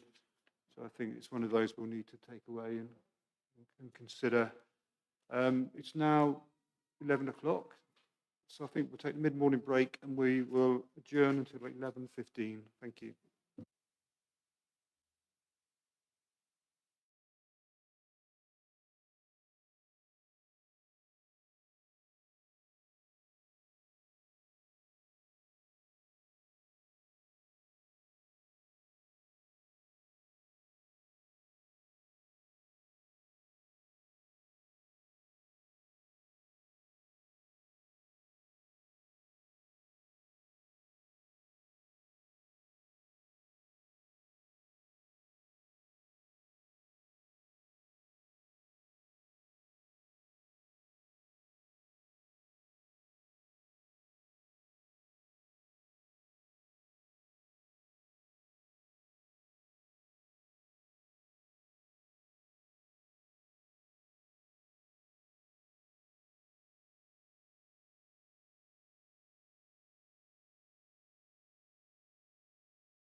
Okay, everyone seems to be back, so we shall resume. Our next site is at Hope Lane. Turn to the councils, and could you please explain to us what is the evidence for the deliverability of the site? I think it's in 5-year supply. That's correct. So again, part of this site has already been built out. Yes, 23 dwellings have been completed, and then this is extending the site for an additional 24 dwellings. The total allocation is for 55 overall. But the numbers within the 5-year housing land supply reflect the additional 23 to come forward, 24, sorry, to come forward. But in terms of the potential of this site, obviously the infrastructure has been, with a number of completions on site already, it's a relatively modest extension to an existing allocation. Okay, so the 23 have completed. In order to get to 55, is there a number that are under construction or not completed then? I have 23 and 24, and the figure 55, I don't quite square those. So. Yeah, I don't know whether it's 50. I think it is 47. Go for it. So the site had planning permission for 23 for the existing allocation, which has now been completed. This was completed in the last monitoring year. And then, although we have allocated the site wider for 55 dwellings, we have been informed by the developer that they suggest that they would only include another 24 on the site rather than extra to get up to the 55.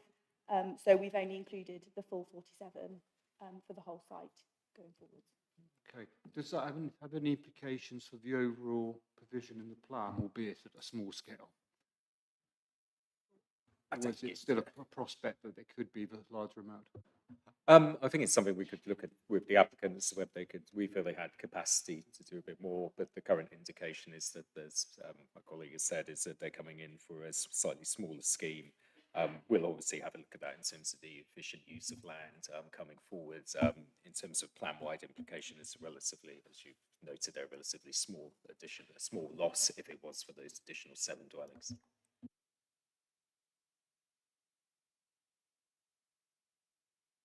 Okay, thank you. Thanks. Thank you. Yes, McLaughlin Planning on behalf of Paris Strategic. I think our key concern with this site is really, as the councillor set out, it is effectively a replacement and extension of an existing allocation which has been delivered for 23 homes. Our concern is that the only part of the site left is clearly the residual land, which effectively wraps around the built-out part of the site in an L shape, sort of to the west and to the south.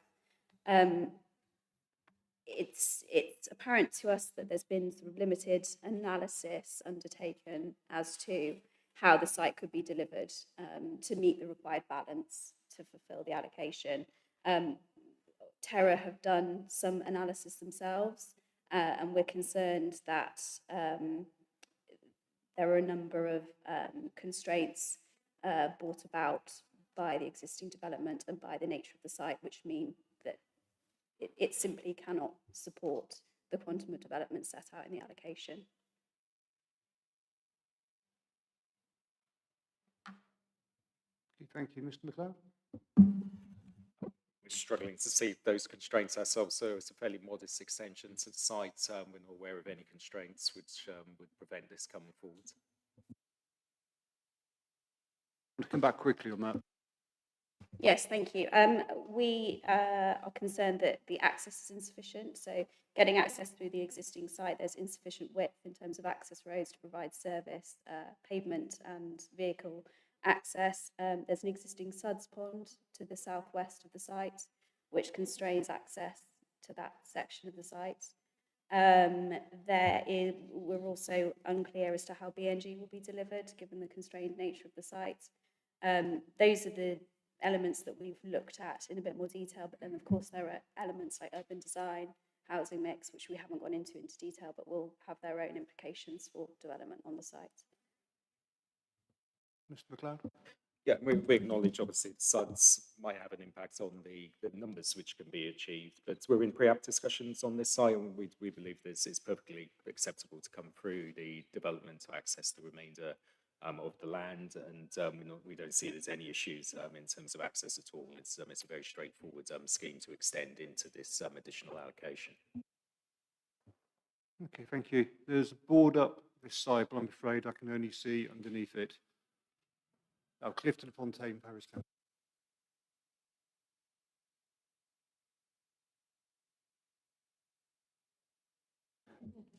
Yes, you do, because unless you use a microphone, the cameras won't pick you up. I was always accused of having a loud voice. Thank you for letting us speak at this meeting, and also thank you to Ian, who suggested in an email that we look at the letters which have been provided by the parties. There are letters from the Planning Office and also Terra Strategic, but strangely, neither of them mention this document, the Clifton upon Teme Neighbourhood Plan. This is rather surprising, as it's the only current document in place, the former Southwest Development Plan being out of date, and this one yet to be adopted, following the results of this series of meetings.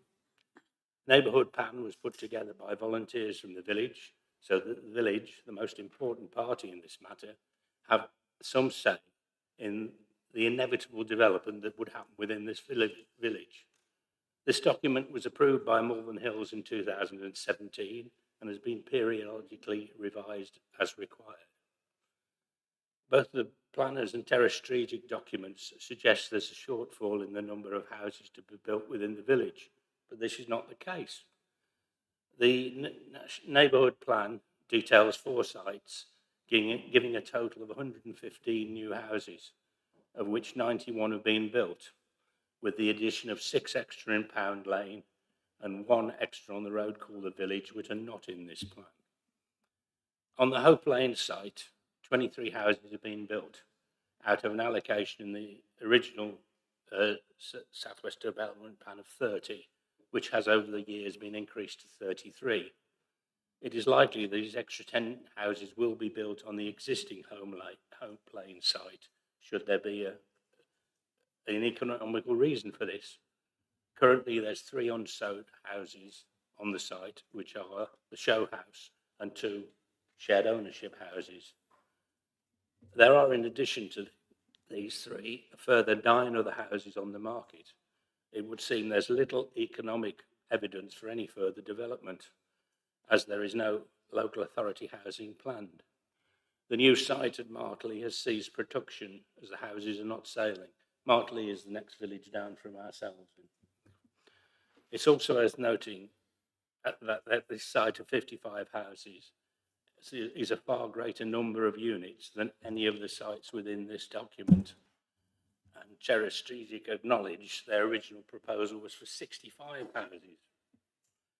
The owner of the proposed sites is the Winnington Estate, who also own the land at 2 of the sites, which are included in here. The site at Church House Farm, which received full planning permission on the 5th of July 2015, has never been built, despite there being some 40 letters of support for this development from the village, which must be some sort of a record. If extra houses are required, it would be a good idea to build the ones which already have planning permission and are within the development boundary and comply with the neighbourhood plan. It should also be stated that there was a possibility of it should also be stated that when there was a possibility of the Winnington sites at Church House Farm and Step Farm not being included within the neighbourhood plan, a personal letter was received from Anthony Winnington stating how development in Hope Lane would spoil the village. Interesting reading given the current planning permission. His last paragraph says, "I cannot, nor can anyone else involved, see how proposed development at Hope Lane can be better in planning terms than the 2 sites at either end of the village.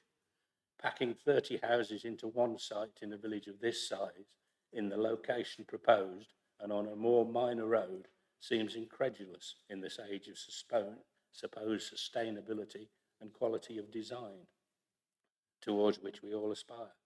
My team and I would be amazed if your council would be recommending the proposed development in its current form for this site, if it were not for the proposed allocation in the draft SWDP, but to which you have agreed little weight can now be given.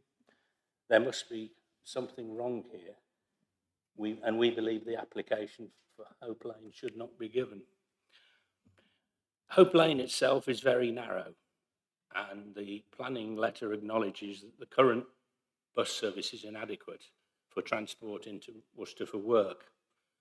The addition of between 55 and 110 vehicles, all leaving at similar times in the morning, is obviously unsustainable, particularly as the school bus turns around and parks at the end of Hope Lane to transport children to Chantry School in Martley. The traffic survey was carried out at the ridiculous time of 1100 to 1200 hours, i.e. well outside the rush hour. There's virtually no work within the village. The seasonal harvesting is taken up by current residents. And also, rather inaccurately, both Wyvern Planning and Planners and Terrace Strategic state that the works have already commenced in Hope Lane. This is very strange and completely inaccurate, as the current Hope Lane site, this one, is on the opposite side to the proposed site there. So they're two different sites. So I can't see how it's just an extension. So I cannot see the justification for including these houses. But thank you all very much for listening. Thank you. Mr. MacLeod? No, it's fine. No, it's really helpful. You know. Thank you. So obviously Clifton and the team is a Category 1 settlement, so it's well served by a range of facilities. We've looked at the neighbourhood plan and considered that in terms of how the site coming forward. The neighbourhood plan was adopted in 2017. It's certainly still relevant, and it sets out a number of policies. It was silent on this site, so there was nothing within the neighbourhood plan which we felt was an impediment or which we needed to take specific account of in terms of the site coming forward.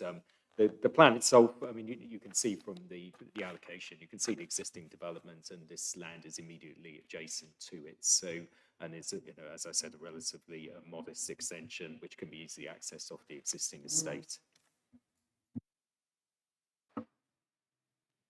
Thank you. Thank you. Yes, just very briefly, I don't have anything particular to add in terms of the neighbourhood plan, but what I would say, I think what was being referenced there is Tara's application for land to the north, which is an outline application for up to 55 units. Just to update the inspectors, that application is due to be heard at Planning Committee on the 2nd of April and has an officer's recommendation for approval. Okay, thank you. Okay, any other comments in respect to this site, please? No?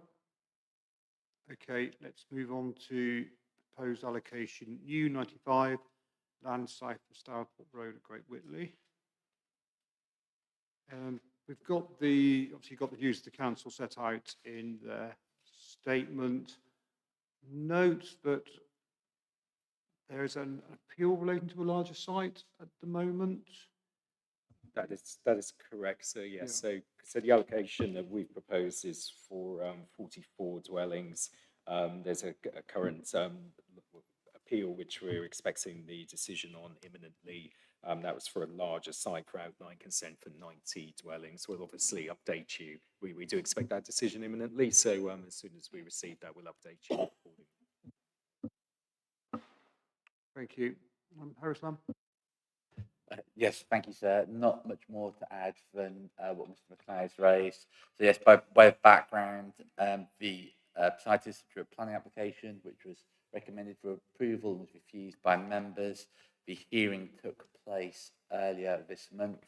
The site comprises the allocation itself and an additional parcel of land to the bottom right, for want of a better term, forming an L shape. We were originally expecting a decision at the end of this month. That might slip slightly, but it should certainly be fairly soon, and that will obviously, if planning permission is granted, so be it. One comment to make in terms of a council statement is it does refer to the site potentially being deliverable between years 6 and 10. Obviously, if the permission is granted, albeit outlined, we would expect the site to deliver much sooner than that. Okay, so I think it would be useful then, if the appeal decision can be made available when it's issued, it'd be really useful. And if the scheme is allowed on appeal, maybe the councils could talk with yourselves about how that might affect the trajectory. Absolutely. So we will do that. As we said in our response, we hadn't had a response to the deliverability questionnaire, which was why we hadn't included the allocation within the 5-year housing land supply. Based on what Mr. Hawley said, if the appeal decision comes through and is supportive of the allocation, obviously we'll have a conversation and then look to update our 5-year housing land supply accordingly. Okay, because I'm guessing that there's nothing included there at the moment because another scheme is pending. Actually, if that scheme is dismissed, there'll be a different set of circumstances, perhaps. Absolutely, that's correct. But it was more that there was, because we hadn't had a response to the questionnaire, that was the reason why it wasn't put in. Okay, thank you. Do you want to come back on that at all? No, sir, that's absolutely fine. We'll engage with Mr. McLeod on the back of the appeal decision should be successful and provide you with some comments on the trajectory, and also, if it's helpful, have a discussion regarding potential need for modification to proposals map to identify the full extent of the site as well. Great, thank you. Okay, no other boards up, so let's move on to policy new 98, land south of Plainfield at Martley. So we asked the question that is the site justified given it was under construction? I think because when we posed the question, we realised there was a bit of a gap between posing the question and the plan being submitted. So what is the change? Have circumstances changed? I think the council's answer is no, they haven't changed. So it should remain allocated. Correct, sir. Yeah. But it's in the 5-year supply, so it's in the 5-year supply as a permission has been implemented, is that correct? The site is currently under construction, but the last monitoring year there were no completions on site, so we're expecting some completions this monitoring year, which, because we're looking forward a year, then some of those completions are not included in the 5-year supply, but we're expecting 43 of the 80 dwellings in the 5-year supply.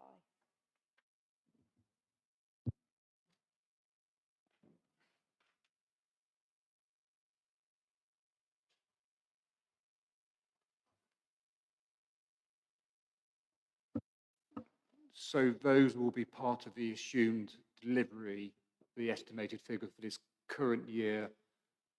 We have a new year that starts next Tuesday, don't we? I think that's all right, isn't it? Yes. Okay, thank you.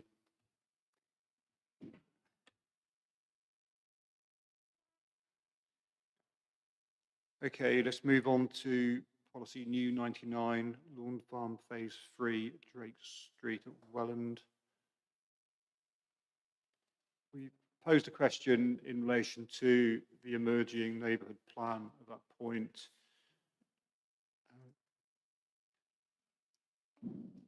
Start by inviting Mr. McLeod to outline the council's response to how or whether any account was given of the emerging neighbourhood plan in the preparation of this plan in regard to this site. Not in relation to this site, sir, because the Welland neighbourhood plan was made on the 9th of April 2024. Therefore, it's not possible to give consideration at the time of preparing. Obviously, the submission plan itself was submitted prior to that, so just a timing point. This site isn't included within the Welland neighbourhood plan, just for clarity. Okay, so are there any, from the parish council, wished it to be removed because they're considered unsuitable for a variety of reasons that we have. Are there any policies in the neighbourhood plan that would stand or be superseded by this allocation? Effectively superseded. We don't believe it's inconsistent with the general policies in the neighbourhood plan, but there are constraints on the site which we've taken account of in terms of how the allocation has come forward. So we're proposing a smaller elements of the site than what was put forward through the call for sites. That's been assessed through the Sheila. The vast majority of sites in Welland were obviously ruled out due to their impacts on the AONB. But in this case, we felt there were no major constraints to the site actually coming forward. There's a pond with great crested newts, which we would need to look at as part of a detailed consideration for a planning application. But again, that's something we feel that we can address in detail at the development management stage. Okay, and the current status of this site, my note says subject to planning application, is that right? And what is the evidence for it to be? Yes, so we have a planning application currently in for 39 dwellings, and that includes the area with the pond, which is the subject of the great crested newts. Now, obviously, the ecological assessment will need to be considered as part of that application in terms of their impact. Okay, thank you. Parish Council? Yeah, I guess two overall points, I think, on this allocation. I think that there isn't any justification for any allocations, in fact, in the village, given its situation as being, the majority of it being within the AONB. Don't feel it's appropriate that allocation is there. And I think the second point, and I recognise that the response that we were given earlier, I don't believe that any account was given to the neighbourhood plan as part of the process of having the opportunities during the main modification proposals. The plan is now made, it is in place, and certainly the number of assurances were sought and given during that development process that the plan would be adopted and recognised throughout this planning process. So do you want to? Yeah. Yes, Madam Sir, if you don't mind, I was involved in the neighbourhood plan process, and so I'm able to give a little bit more detail if that would be helpful. And I'm hoping I'm speaking loud enough. So just to give some things that have been said earlier in these hearings have been last few weeks was about whether local context and constraints have been taken into account. And as has been talked about earlier, some of the evidence bases recognise that some settlements may not be able to deliver their housing requirement due to landscape protections. As my colleague just said, 69% of the area within our development boundary lies within the national landscape. So, and obviously that should be in our consideration, our opinion. If I can also refer to Inspector Malcolm Rivett's point that he made in the 2018 West Oxfordshire local plan examination, and if you don't mind, I'm just going to read this so I get it right, if that's okay, that there was little case for the plan to provide for more than the already completed or committed number of dwellings in the sub-area that fell within the national landscape, the AONB at the time, either site allocations or reliance on future windfalls, simply to ensure that the district-wide housing needs are met. Moreover, in the absence of a specific housing need figure for the national landscape area within that district, he said it was not possible to identify that new dwellings over and above the existing completions and commitments are, as a matter of principle, necessary, specifically in the context of the AONB or the area, or that area. And that seems even more relevant now in the context of the new duty to seek to further for this particular plan. So in that instance, he did actually, as a main modification, remove 4 allocations from that plan that were in the national landscape. And he introduced clarification of local need for settlements lying in or partly in the AONB, as it was at the time. So, for the record, our Welland has got completions and commitments that already exceed our allocated IHR of 25. We've actually had 26 completions commitments to date within the plan period. We're really proud of our plan. It's confidently and positively designed, and it's going to deliver more valuable homes for Welland in the period. For example, we've included our own allocation of a site that we think is more suitable for 13 homes. They're all affordable, and they're to meet local need that's arising in our parish and the neighbouring parishes in the AONB that then specifically for those. So those parishes that haven't got a sustainable facility as ourselves. And importantly, from our point of view, the South Worcestershire Councils haven't put forward any evidence of specific housing need arising in the national landscape. Their spatial strategy and allocations is based on district-wide need only. So following on from Inspector Rivett's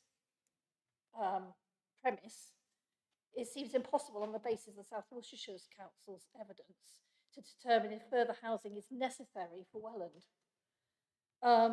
over and above the existing completions commitments falling in the plan period that we're delivering through our neighbourhood plan policies.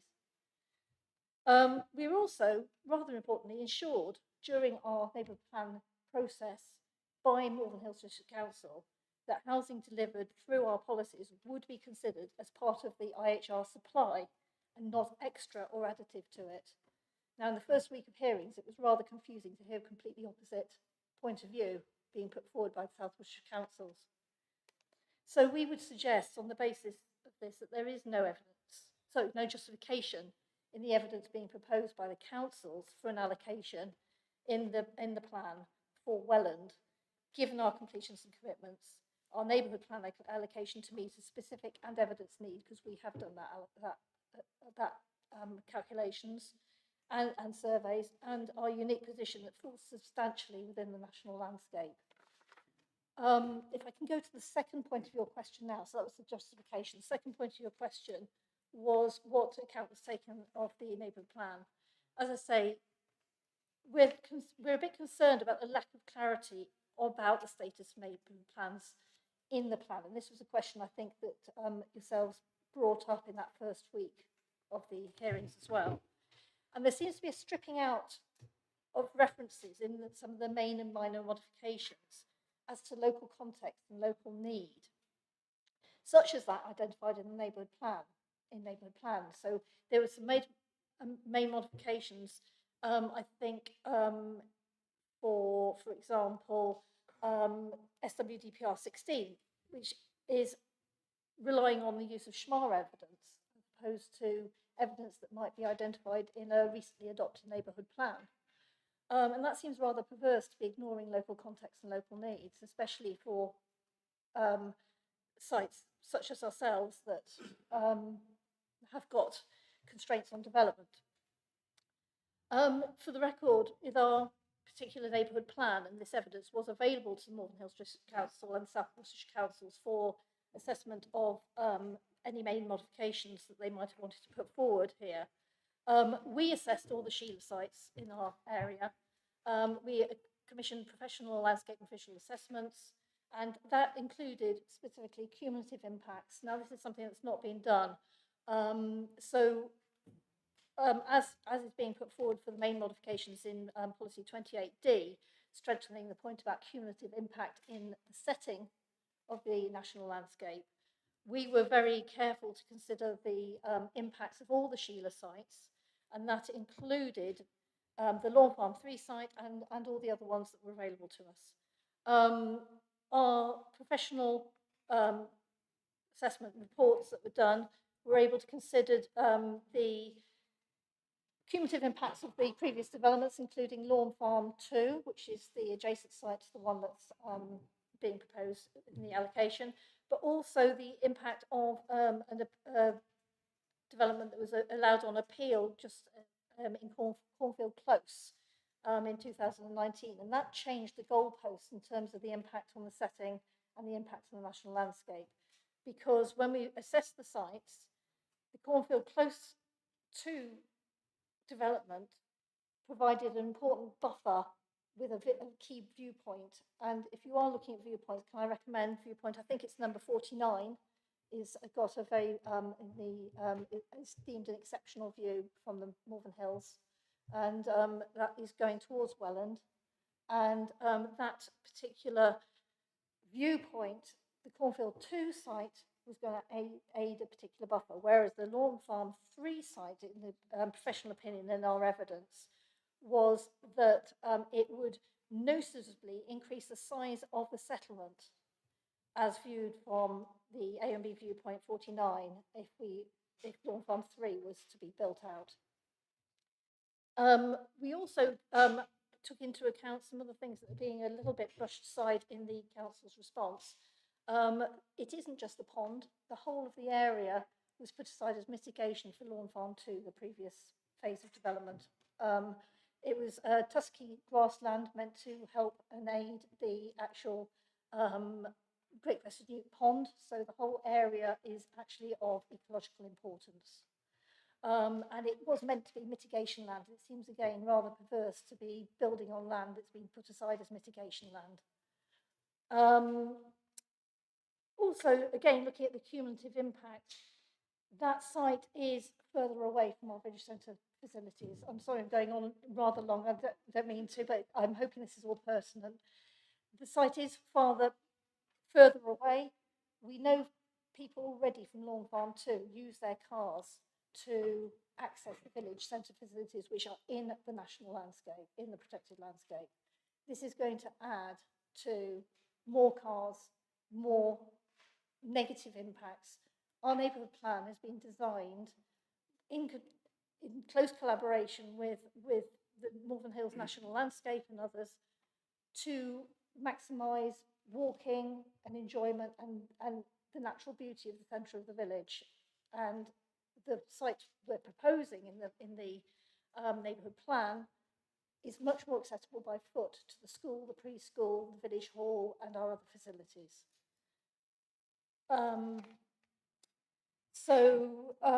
All our evidence bases were published and consulted on. And another important point, we were actually assured by the district council that we could propose an alternative site to Lawn Farm 3 as part of our neighbourhood planning process, and that it would be included and considered as the allocation if we were able to do that and still meet our IHR. So again, that seems a little incongruous that there's been no consideration of that in main modifications.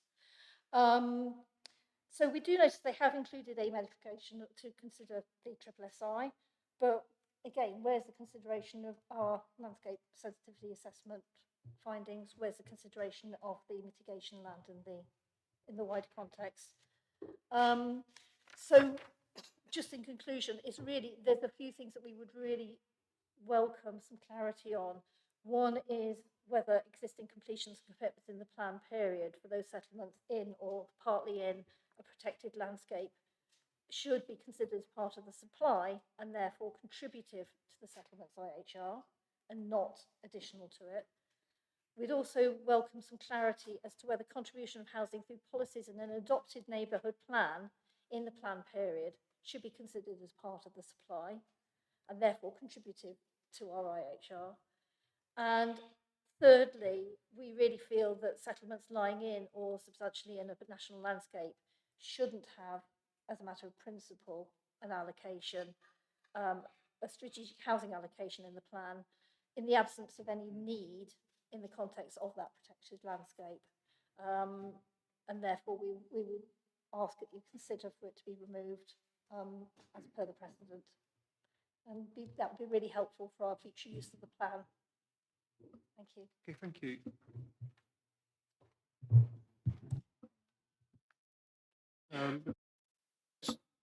Just want to go to Mr. McLeod to pick on those 3 points, plus the mitigation point from Lawn Farm 2.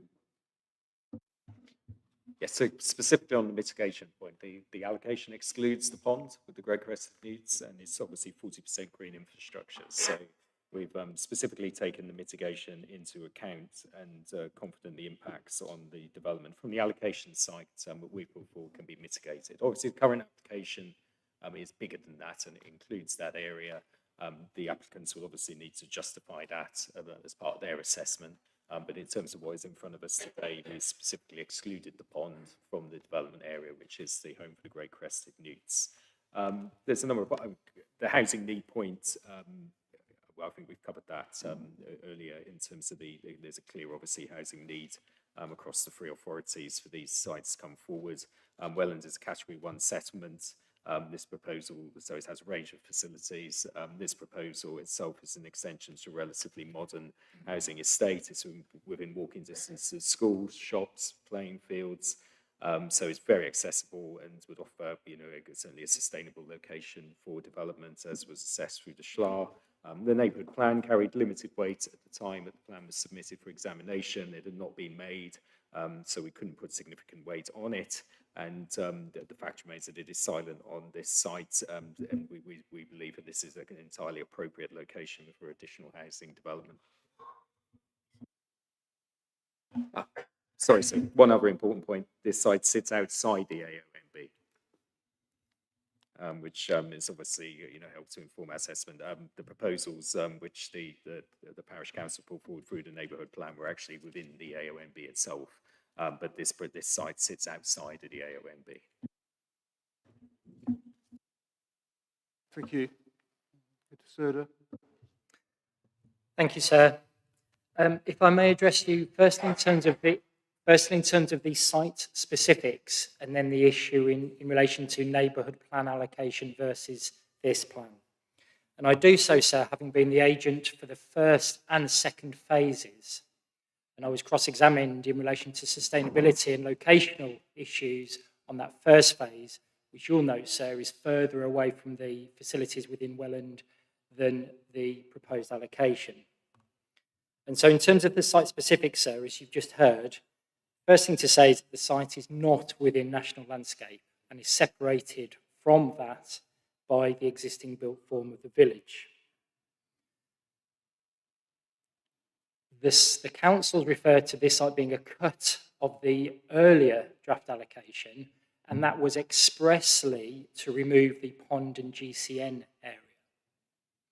And those areas form part of the local green space within the neighbourhood plan, and there is consistency between the LGS designation and this proposed allocation. There's no overlap. And the mitigation areas are in relation to the second phase development, which I was the agent for, and I can confirm the council's position, and that is that the LGS designation deals with that area in its entirety. There is a planning application with the council. The red line for that planning application does include the LGS, local green space area, but crucially and expressly, the layout does not include for any development to the local green space, and indeed provides for buffering to it. So to your question, sir, in terms of consistency with the neighbourhood plan, I would respectfully submit no inconsistency. And to a point you said a few sites ago, sir, would this result in the neighbourhood plan being discarded? In my respectful position, sir, no. In terms then of the relationship of this draft allocation to the allocation in the neighbourhood plan, we have set out within our submissions to you, sir, that we made representations to the neighbourhood plan, and we explained to the examining inspector at that time that there was an alternative site in the neighbourhood plan to this plan. And you'll have seen from our submissions, sir, and we refer to paragraph 256 of the neighbourhood plan examiner's report, that this issue was tackled head on, if I may say. And the examiner made clear 3 points: that the neighbourhood plan can allocate additional sites to the local plan, and that's reference to this plan. Secondly, the neighbourhood plan should not reallocate sites within strategic plans. And thirdly, and perhaps crucially, the neighbourhood plan should not be used to constrain the delivery of a strategic site allocated for development in the local plan. And sir, my submissions to you, if I may say, is that the examiner was approaching the neighbourhood plan not on the basis of a conflict, but that the neighbourhood plan was allocating an additional site to the site within this plan. In any event, sir, the neighbourhood plan is promoting less development than this plan is proposing, and it is a wholly affordable housing scheme that is allocated within the neighbourhood plan, which is different to the draft allocation before you. And so I simply direct you to paragraph 29 of the framework, which makes clear that the neighbourhood plan should not promote less development than the strategic policies. And in terms of the evidence base to the neighbourhood plan, can I also just direct you to paragraph 66 of the framework, which states that strategic policies should set out a housing requirement for designated neighbourhood areas which reflects the overall strategy for the pattern and scale of development and any relevant allocations. And it isn't for the neighbourhood plan to then rerun that assessment. And indeed, there's nothing within the neighbourhood plan that indicated it was seeking to do so. So to the second point, sir, any inconsistency, my submissions, none whatsoever. Thank you. Thank you. Can you remind me, is there a plan in your submissions that shows the respective boundaries of the different designations, say the allocation and the neighbourhood plan area of green space? So I haven't provided any such plans within our written submissions, but I would be very happy to support the councils or you in providing a plan of that. I think it might be useful if the councils could provide just an extract that has the different boundaries laid on it. So to include the allocation boundary, the relevant neighbourhood plan, policy boundaries, etc. Yeah, we'll provide that for you. So. Yeah, I think that would be useful. Do you want to come back? If I may, sir, madam, if I may.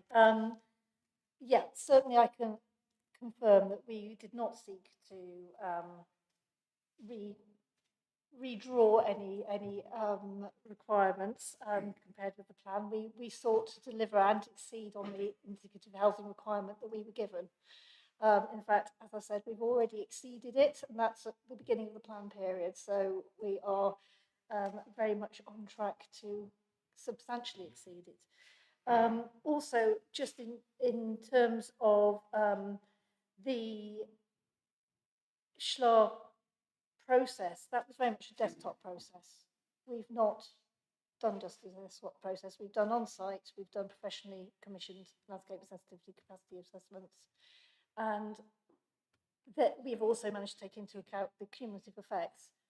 And on the basis of that, although this site is in the setting and our site is within the national landscape, that shouldn't preclude the fact that we're saying that the site that we're proposing, which is a moot point really, because we're out arguing the point as to whether there should be an allocation at all, but the allocation at Lawn Farm 3 has a greater impact in the professional assessment of the landscape architect on the national landscape than the one in the subset of the area of the land north of Cornfield Close, because of the buffering of this particular development.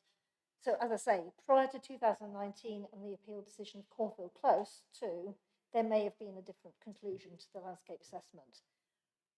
Further to that, the more appropriate site for development that meets local needs is at the site of land north of Cornfield Close.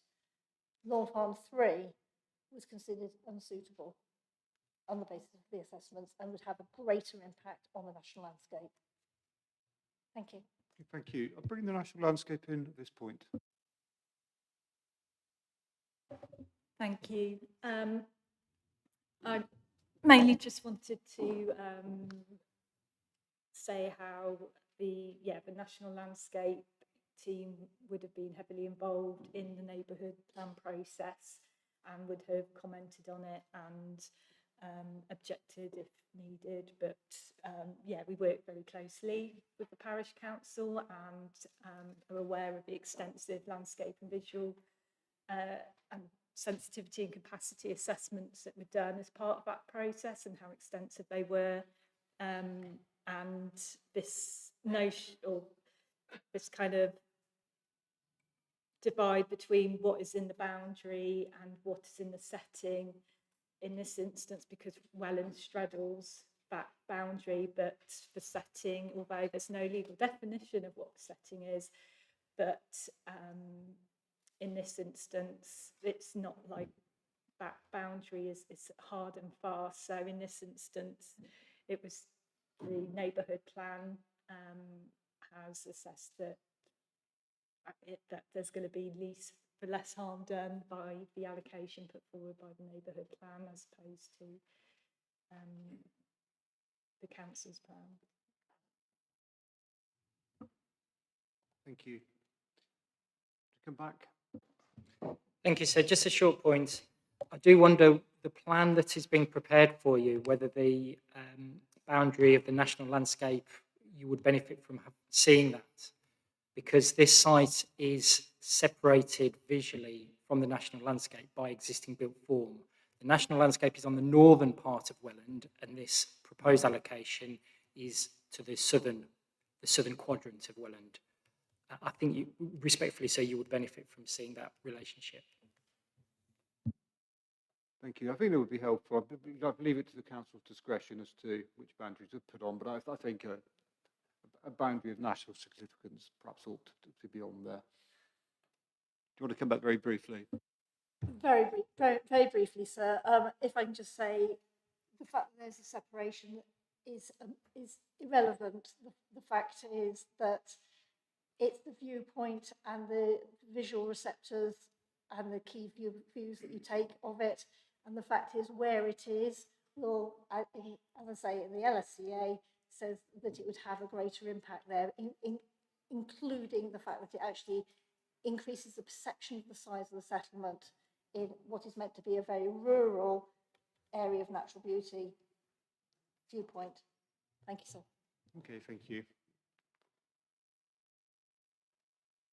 Do you have anything further you wish to add, Mr. McLeod, on that before we move on? I don't want to repeat because I think we've covered off the points about impacts on OMB. The only point I wanted to make reference to was obviously we discussed the housing requirements in the Annex E for neighbourhood plans earlier in the examination and agreed that that should be removed. That was obviously, I won't repeat the discussion there, but it was obviously removed from our perspective with good reasons as well, because it was effectively reflecting a perfect world scenario and it wasn't intended to be a hard or fast control of what neighbourhood plans should provide. Okay, thank you. Let's move on to land north of Stocks Farm. Again, Mr. McLeod, could you just briefly explain context for the allocation and why the council consider it's consistent with the designation of the village as a Category 1 village, and also what is the evidence that underpins the proposed allocation in relation to the national landscape? That's right. So obviously, Category 1 settlement, a range of village facilities are available.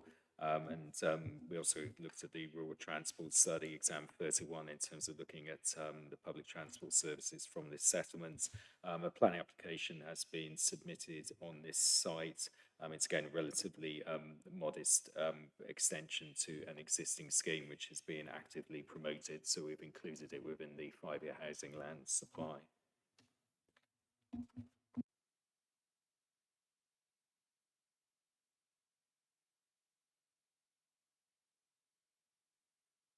Yes, sorry, so I didn't address your question there about the AOMB, but this site sits outside of the AOMB, which is on the other side of the road.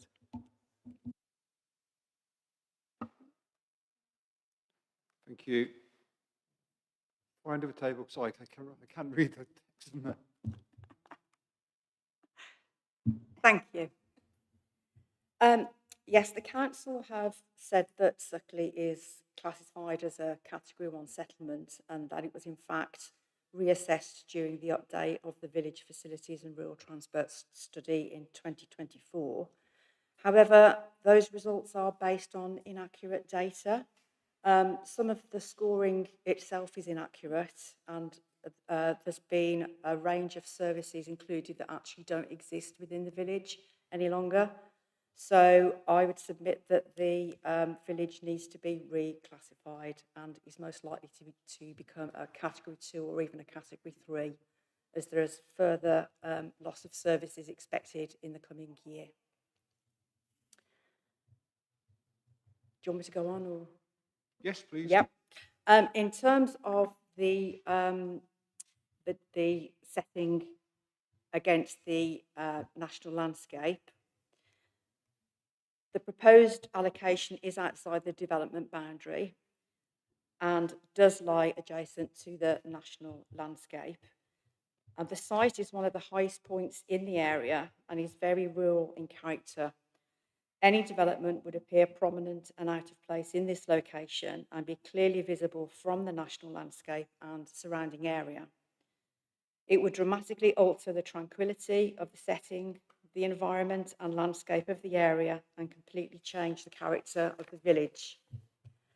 Furthermore, the site is located on the eastern boundary of the National Character Area 101 Herefordshire Plateau, described as a deeply tranquil rural character, one of the treasures of the area, and it has largely escaped the pressures of modern developments. In addition, statements of environmental opportunity 1 and 2 talk to protecting, managing and enhancing the mosaic of semi-natural habitats associated with the Herefordshire Plateau, including traditional orchards. A section of this site is an existing orchard and is ranked as agricultural grade 2. Within the National Character Area, the site locality is described in the Worcestershire County Council's Landscape Character Assessment 2004 as being within the BP 01.1 Cradley and Suckley Principal Timbered Farmlands Landscape Character Area, and lying within the Principal Timbered Farmlands Landscape Character Area and adjacent to the national landscape. The link between them from a landscape character perspective can be demonstrated, and I would therefore wish to submit that the site allocation is removed from the plan. Thank you.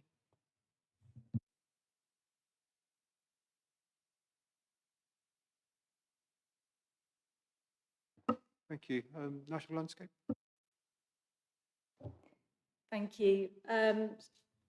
Well, we didn't comment specifically on this site in the Regulation 19 document. We have recently commented on the planning application that has been put forward, and it was highlighted that the site didn't form part of the Malvern Hills AONB Environment Landscape and Visual Sensitivity Study because it came, I believe it came in after that study was conducted as a site to be put forward for allocation. But policy BDP1 in the AONB management plan states that allocations of land for development in the national landscape and its setting should be informed by landscape sensitivity and capacity assessments. And as it's not been assessed as part of the environment study, the level of capacity of the site hasn't been assessed sufficiently. And to go back to that question of in or out, it literally is on that boundary line against the road that the allocation is on. So similar to the previous allocation discussed, it's just as much a consideration in terms of being in the setting as being just over the line into the designated area. And in relation to the planning application that's currently live for it, one of our concerns about it was as much to do with that density of housing, but also the need for affordable housing in locations like Suckley.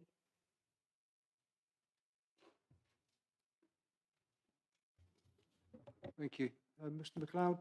Thank you, sir. So that's correct. It wasn't considered as part of the OMB assessment because obviously this came forward later on in the process, but it was specifically referenced within the sustainability appraisal, which looks at its relationship to the AONB, page 289, Appendix J of CD3. That the essay looked at that relationship, noted that it was outside of the AOM boundary and considered it to be suitable for development for the number of proposed homes which were put forward. This development already abuts existing residential property, and as I said in my response to my first answer, is relatively modest extension. In terms of the Category 1 village point, I'm happy to pass to my colleague who's going to address that. So with regard to the category of Suckley, it was recategorised from Category 2 to a Category 1 in 2019, and this was based on the amount of services and facilities that there were, with the village having 4 key services, which looked to within a kilometre to the large employment opportunities at the industrial units at Roth Business Estate, where there was general store and post office. There's also the parish village hall and the primary school. And we also looked at the access to public transport. We also undertook a update in 2024 to the FERTS, which reconfirmed that the category remained as a Category 1 for the settlement. However, regardless of whether Suckley is deemed as a Category 1 or a Category 2, the allocation for 18 dwellings is deemed to be appropriate for the size of the development, the size of the settlement, and therefore we believe that regardless of whether it does come down to a Category 2 or remains the Category 1, the proposed allocation is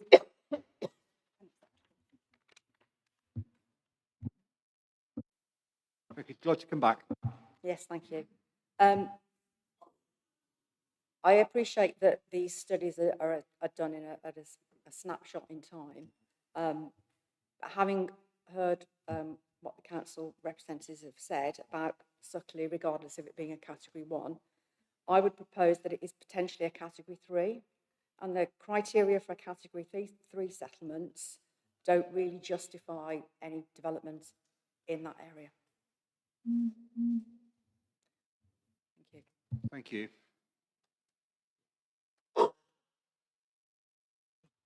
You want to come back? Well, this is not a Category 3 settlement, so it's got schools, public transport. It doesn't meet any of the criteria of Category. Let you come in briefly, but I think it's probably one we need to take away. Yeah, it was just to come back on the point about the numbers, and that given its sensitive location in the setting of the national landscape, that it should be informed, the housing density, housing numbers, by a sensitivity and capacity assessment. But I'm not entirely clear where that figure of 18 houses has arisen, other than it being purely on that's the number of houses you can fit in that piece of land. Thank you. Okay. Do you want to come back very briefly and then? Just briefly, please. Yes, on the transport issue, Suckley doesn't have access to journey type A, so it definitely isn't a Category 1 settlement. Thank you. Thank you. Mr. McLeod, do you want to just come back on any of those points, particularly capacity? The capacity has obviously been formed by our assessment of what we feel could go into the site with the potential density there that went into the SA assessment. So, you know, we're comfortable with the numbers that we've put forward. Obviously, it's part of a planning application. What's being put forward there from the national landscape, we'd be happy to consider that as part of that. Okay, thank you.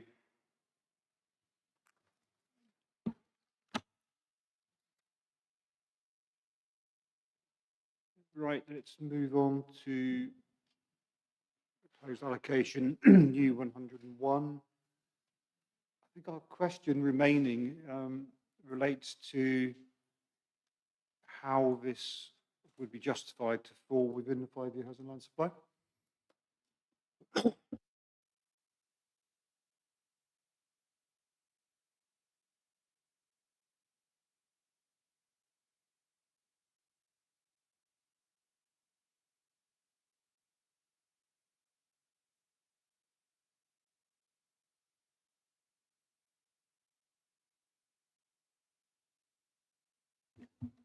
Yeah, thank you, sir. So, sorry, apologies. This site has been subject to a planning application for 80 dwellings within the four hectare site. That was refused by the council in October last year. Obviously the main reasons for refusal were on the density and extensive nature of the site beyond the allocation. This site is a Category 2 village, so we believe it is acceptable in terms of growth, but the application itself obviously went beyond the allocation within the plan, and I believe that appeal decision is still awaited. It is, so again, as soon as we get that decision, so we'll send that through to you. I believe that's... sorry. They haven't appealed on that site, so it's a refusal of that application. We still expect the application, though, if the allocation is confirmed, that there is developer interest in the site for it to come forward.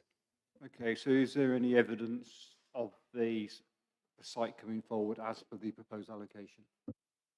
Can I just add that although the site has been refused, it's still within the appeal period time when they can appeal. So that's just to add that in there.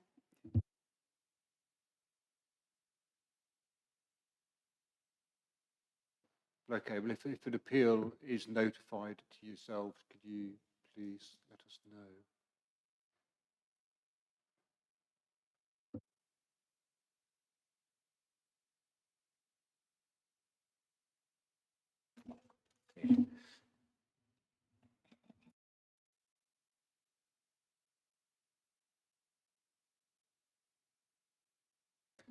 So the reason why it's in the 5-year housing land supply is you'll see from the development questionnaire that there's still intention to bring the site forward. The dispute has been over the extent, obviously, of the allocation, but there's support from the authority for the principle of the smaller site, and we expect them to come back in terms of that's the smaller site, which we've identified within the plan. So that's the reason. The response from the development questionnaire shows there's still that intention to bring the land forward. Thank you. Believe the landowner developer is here as well. So. Black box planning. Thank you, sir. I've got 3 points I'd like to make, which are hopefully helpful on this one. The first one is to bring you to core document reference Sheila 28. And we still have difficulties with the assessment here. What we have is a single field with no subdividing features. And we have the allocated proportion of the site assessed in one parcel, CFS 0511, and the non-allocated part of the same field assessed CFS 0514. Now, the allocated part is obviously identified, taken forward with a positive assessment in Sheila 28, but the eastern part of the field is ruled out for being isolated. Now, this site, that part of the site is clearly bookended by the allocation site, the proposed allocation site, and existing settlement on its western side. And on its eastern side, it adjoins Powick Primary School and the village playing field and playground. So for the assessment to say it's isolated or detached, it just doesn't make any sense.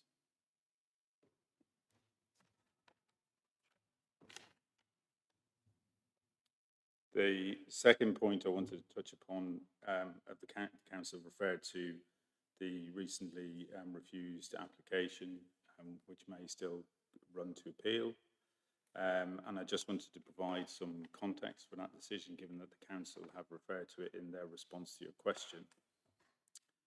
It was recommended for approval by the district council officers, and within the recommendation they identified the site as suitable and sustainable for up to 80 dwellings, highlighting its close proximity to local amenities and services and Worcester City and good transport options. There was no technical reasons for refusal. And it's fair to say we were unsurprised by the planning committee's decision to go against the officer recommendation and refuse the scheme, because we've been unable to identify any windfall schemes that have been put forward by our officer recommendation to approve on tilted balance. The planning committee has consistently appears to have gone against the officer's recommendation and not recognising tilted balance. The third point I wanted to refer to was in the spatial strategy session. I queried whether exam 134, and that was the village facilities and rural transport study, whether that gave sufficient regard to proximity of settlements to Worcester City and for promoting travel by alternative means to the private car. The council told the examination at that session that all the information on bus services were up to date, etc. And obviously, as you know, one of the previous speakers said, we appreciate they're taking a snapshot in time, but we beg to differ on that point for a couple of reasons. Exam 134 identifies that Powick has a bus service, but Collett's Green does not. And the settlement hierarchy treats Powick and Collett's Green as a single settlement. And in functional terms, they operate as a single settlement. They're both served by bus stops on the A449 Malvern Road. So for them saying one has bus stops, the other doesn't, again, there's an inaccuracy there, which exam 134 and ALL12 need to be revisited. There's also been recent improvements to the bus service Route 44, which provides the primary bus service between Worcester City and Great Malvern and travels via Powick and Collett's Green. And the evidence base says that there's no Sunday service, and there is in fact an hourly Sunday service. There's also been extended evening services. Just to, without boring you too much with bus timetables, but there is a service during the weekdays, Monday to Friday. We have a service every 25 minutes here, from 5:34 a.m. to 8:40 p.m. And on Saturday, we have a service every 25 minutes from 6:36 a.m. to 8:38 p.m. So this is not just a bus service. This is a very, very good bus service.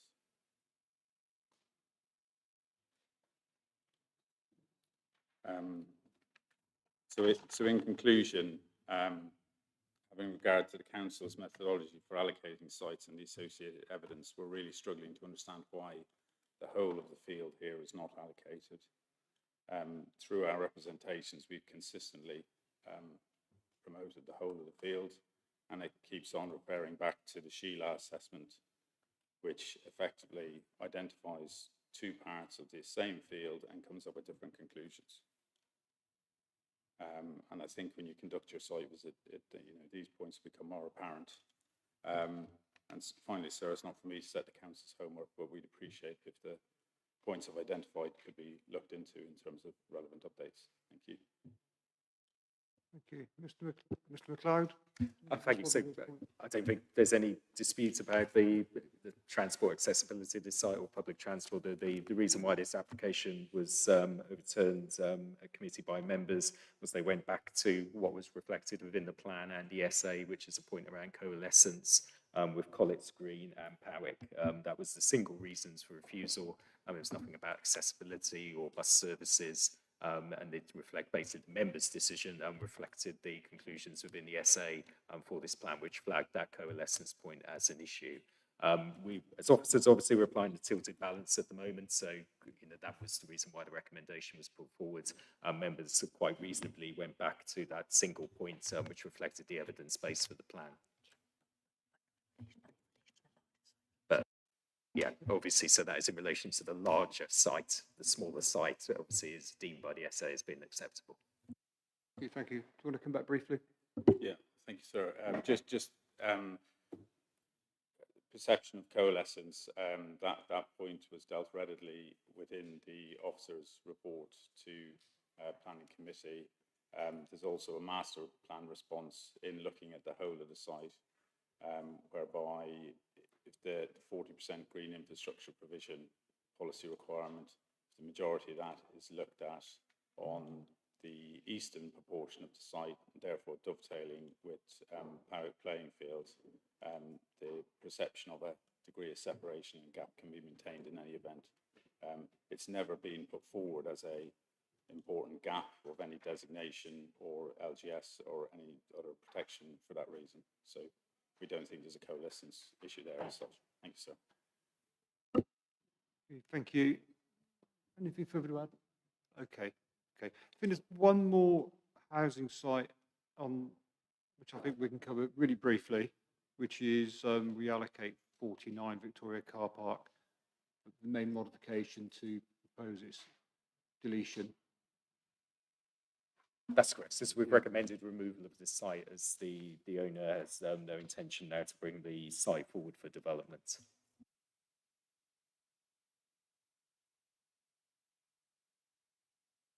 Okay, so that brings us on to the remaining sites we're going to talk about relate to employment sites. There may be some people that would rather be somewhere else at this point.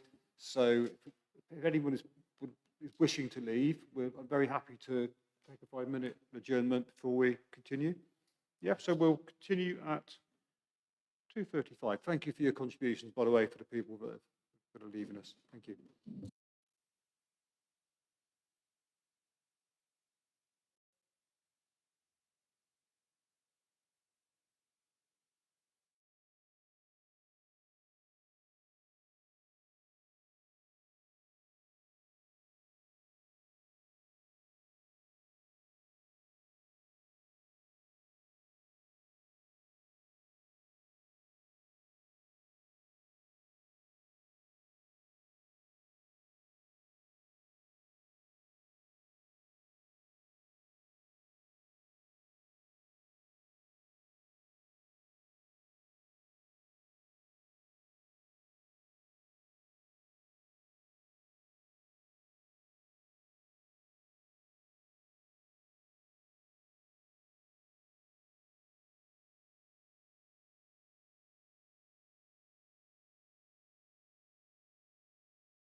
Right,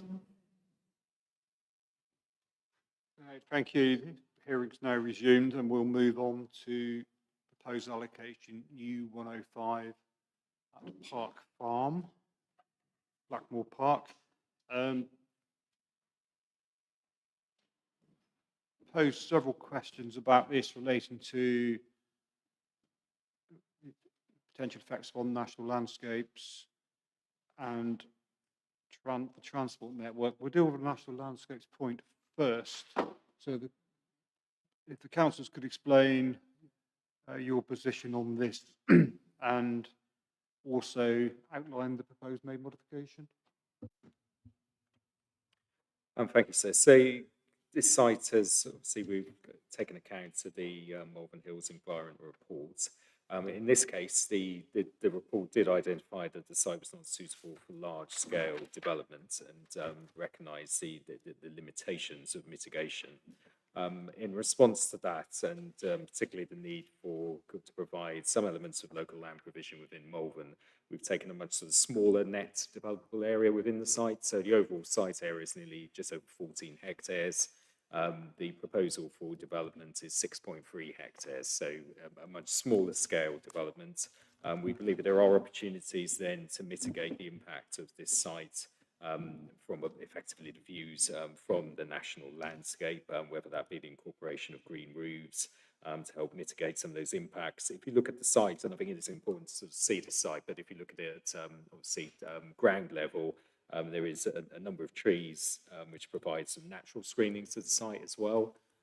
So we feel a sensitive approach to development, a landscape-led approach to development, and particularly looking at the size of the units which would come forward here. We agree, large box developments on this site isn't going to be suitable, but smaller, medium-sized units which are more reflective of the landscape and have a more landscape-led approach to the scheme would provide important employment land opportunities within the Malvern area themselves. And also recognising that there is existing development within this location. So there is currently industrial uses close by to this development. So in many ways, this would be a natural extension to some of those areas. Thank you. Kevin Harris.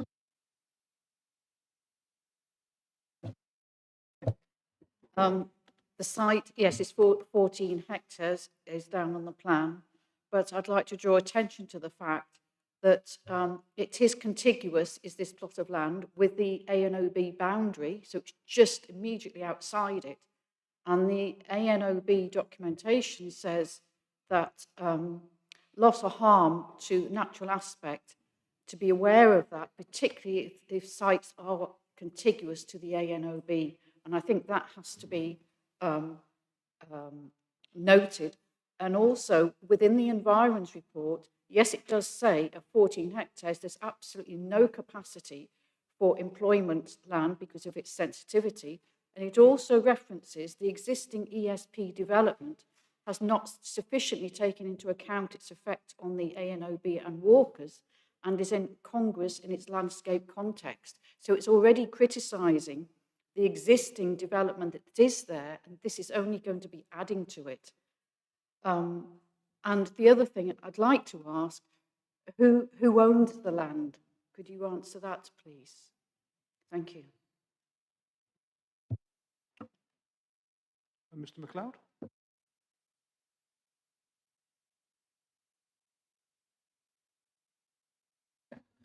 So Malvern Hills District Council owns the land. You should be aware that in terms of the land ownership, that has no part of the assessment in terms of its planning status. And just because we're not proposing here to replicate the existing developments, and we're just referring to the fact that there is existing developments within the location. We believe that it's, our approach to this site is for a much lower density landscape-led scheme to mitigate the impacts. It is adjacent to the AOMB. We need to respectfully respect that setting, but through a landscape-led approach, we believe that we can do that here. Okay, thank you. The National Landscape. Thank you. I'll try not to repeat what we discussed at the start of the session, but we raised our concerns about this site due to the very fact that regardless of size, the environment study assessed that there was no capacity for development, employment development specifically, and this is because of the sensitivity of the site, so its sloping character and its landscape function in views from the hills. So even though there's currently development, the ESP development that has been mentioned that didn't sufficiently take into account effects on the hills and it is incongruous, while any future development may be more sensitively designed, it goes back to this constraint that Malvern is quite unique in terms of those views from the hills. Very little mitigation is ever going to remove that landscape change and those visual effects. And just to, again, without sort of repeating myself too much, reiterate that Natural England also questioned why allocations that were found to be highly sensitive and lack capacity for development have been brought forward. And even though the next question relates to transport, as I mentioned earlier, there is that impact on the national landscape in terms of tranquility, and also particularly these developments along Blackmore Park Road, where potentially the triple SIs in that locality may be affected by junction improvements. That's also another element which will impact negatively on the national landscape. Thank you. Thank you. Mr. McLeod? Yes, thank you. And I won't repeat the points, but I just want to come back on one of the points about the supply for Malvern, which was made earlier, about the surplus of supply for Malvern. And I think this is important when you look at the three councils as a whole, because obviously the urban extensions from Worcester contain significant elements of employment land, which were effectively meeting Worcester City Council's needs, but we went across the boundary into Malvern. So those sites obviously were directly related to Worcester, and by large part were meeting the needs of Worcester, but were within Malvern Hills district. So even though there's a big surplus there for Malvern, that is mainly arisen purely from those urban extensions, and it's not looking at the employment land needs for Malvern themselves. And I do refer you back to and I'm happy to submit the report that I referred to here, prepared by the County Council, which looks at vacancy rates and demands across Malvern. That points towards a very low vacancy rate, and looking at any of the industrial estates there is limited supply and limited capacity, and there is a need to support the employment within Malvern to grow. Obviously, any type of employment development is going to be visible to some extent from the hills. We acknowledge there would be some impact here, but it is difficult to find sites which would have no impact. And we appreciate the concerns raised in relation to this site, and we do acknowledge those. But we, as I've said earlier, this is about, can you sensitively design an employment land scheme here which would meet the needs, help to address some of the unemployment challenges within Malvern, and provide local job opportunities. Thank you. Again, I'll try not to repeat from earlier, but within the management plan,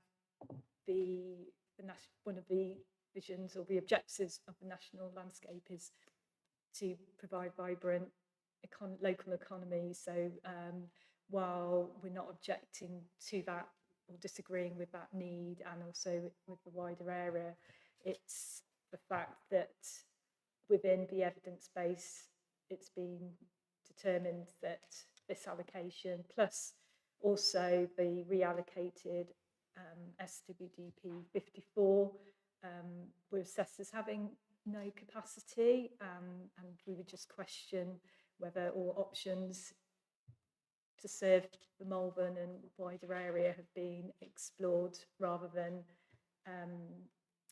sites that are immediately in the setting and have been assessed as having adverse effects on the national landscape. Thank you. Mr. McLeod? I wasn't sure I completely understood the point about the reallocation sites. Unless I misread or misunderstood something, I think it was just looking at the policies plan. So in that area, there's SWDP 54 is a reallocation, I believe. And then to the west, there is the allocation we're currently discussing, and then immediately to the west is land adjoining Blackmore Park.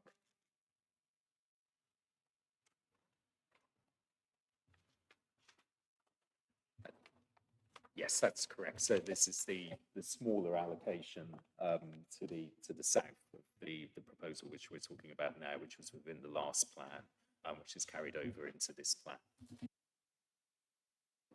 Okay, thank you. Malvern Hills Trust. Thank you. It's fair to say, I think, that the Trust has got very significant concerns about the inclusion of this site as one of the allocations. Originally, with the, I think it was the Regulation 19 consultation document, the Malvern Common SSSI was completely missed off. And although that has now been included in the modification documents, the risk zones haven't been. And the site, it's 130 metres from the common at its closest point, and the allocation site lies within the 150 and the 250 metre impact risk zones for the SSSI. It's quite difficult to kind of isolate out the impacts on the national landscape and the transport, because they do tie in to some extent. We're concerned because the SSSI was missed off in the first instance, whether this site has been appropriately considered. It will be very prominent from the ridge, and particularly in conjunction with those other allocations, the existing sites and the showground, it will suddenly change a fairly open landscape to one with a very significant amount of development. I'm just trying to consider whether I can. The other issue is really the links into the transport and the fact that these sites will very significantly increase the traffic across the SSSI, the Malvern Common SSSI. It's a very popular recreational site. We have managed it for a number of years and managed to get it allocated designated as an SSSI.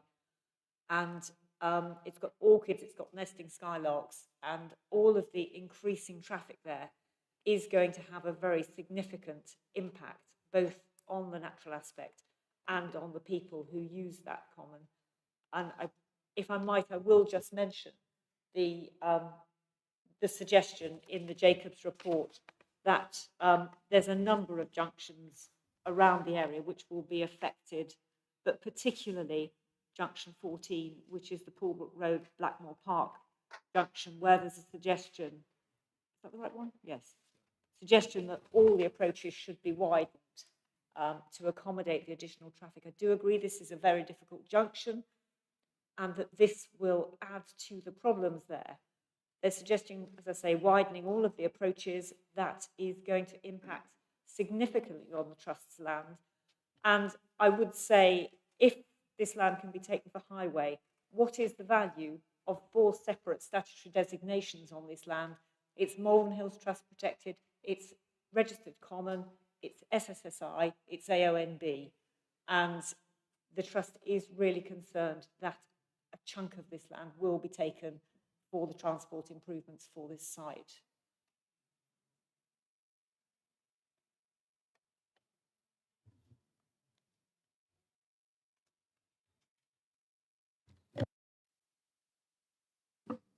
Mr. McLeod, could you maybe respond to those comments and also explain what, if any, consideration has been given to any potential effects on the SSSI as a result of development, either the actual development itself and any necessary works off-site? Yes, so, I mean, obviously the site is adjacent to the SSSI, obviously separated from the roads, and similarly the same with the national landscape and the AONB, so it's not immediately within those areas. What we're proposing through the main modification to this plan is, as detailed development proposals come forward, they would need to put forward a mitigation strategy in terms of its impact on the national landscape. That's main modification to 11E. So, you know, we acknowledge that further work would need to be done on this in terms of identifying the appropriate mitigation.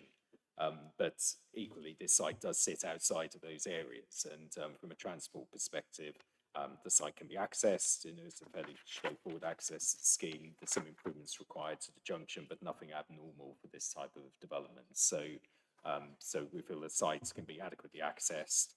And as I've said, and certainly in our response, we've referred to the potential for mitigation for a higher quality scheme, for example, green roofs, to mitigate the visual impact from above, because that is really where the only impact in this development comes from. If you look at the site, as I have looked at it myself, you know, it has extensive landscape mitigation around it from existing trees and hedge growth, which will provide some natural screening. So it's how the impact from the national landscape can be effectively managed. We acknowledge there will be an impact, and nobody is disputing that, but this is a sort of detail which we feel we can look at through the DM process to ensure how the adequate design of these buildings, scale and their setting can be delivered in such a way to reduce the overall impacts. So I should have said and I think I did say this at the start, but it's 40% GI obviously within the proposal, which reflects a much smaller site area. Okay, thank you. I can't see the name again because it's behind the plugs, but thank you. It's absolutely right that the provision of the employment sites, the structure on Blackmore Park, you can't decouple that from the transport requirements, the highways issues. That the one begets the other. The adjacent road to the site, the access, which is at the interface of the AONB, it's actually the very edge of the AONB, is going to be subject to well over £1 million worth of upgrade, that 1.5 kilometre stretch of road.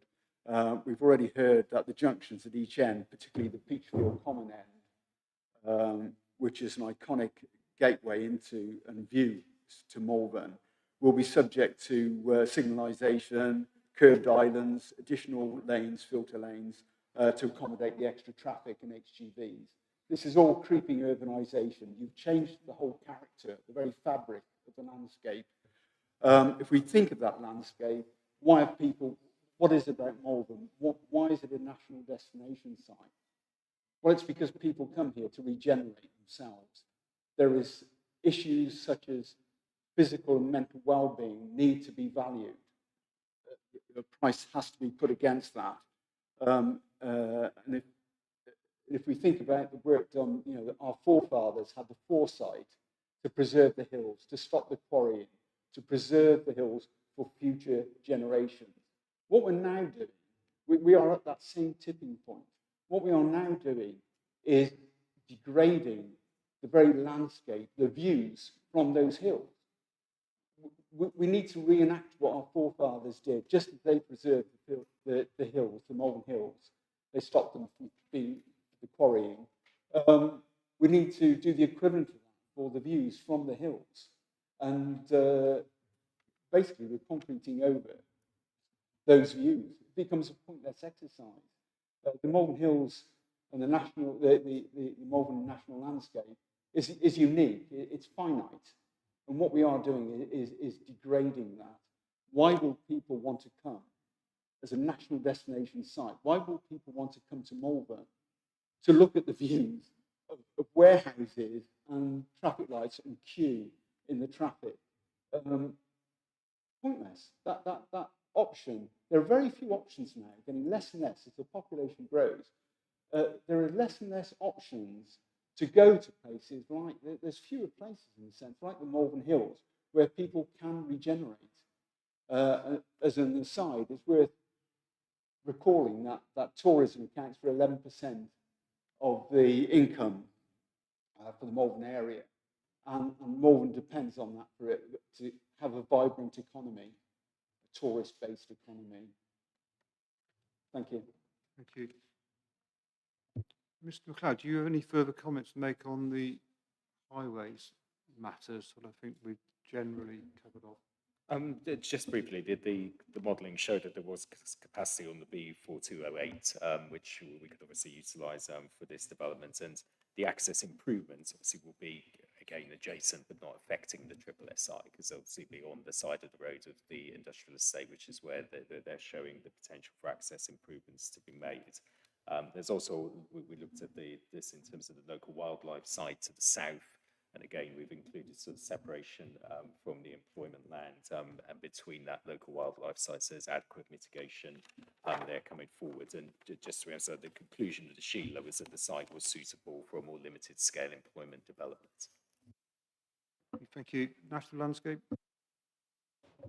Yeah, I'll try and be brief just to come back on the transport point again in relation to effects on the national landscape. So in the traffic impact assessment, the cumulative impacts were assessed as being mostly prominent for the B4208 Blackmore Park Road, since it's serving as a north-south link for 5 developments in close proximity, amongst which are 3 of the largest trip generating planned sites in Malvern, which are off the B4208. So while there may be capacity and through junction improvements, those junctions around the B4208 will incur between 29% and 53% of total Malvern SWDP traffic, which, just to go back to my earlier point about impacts on tranquility and the special qualities of the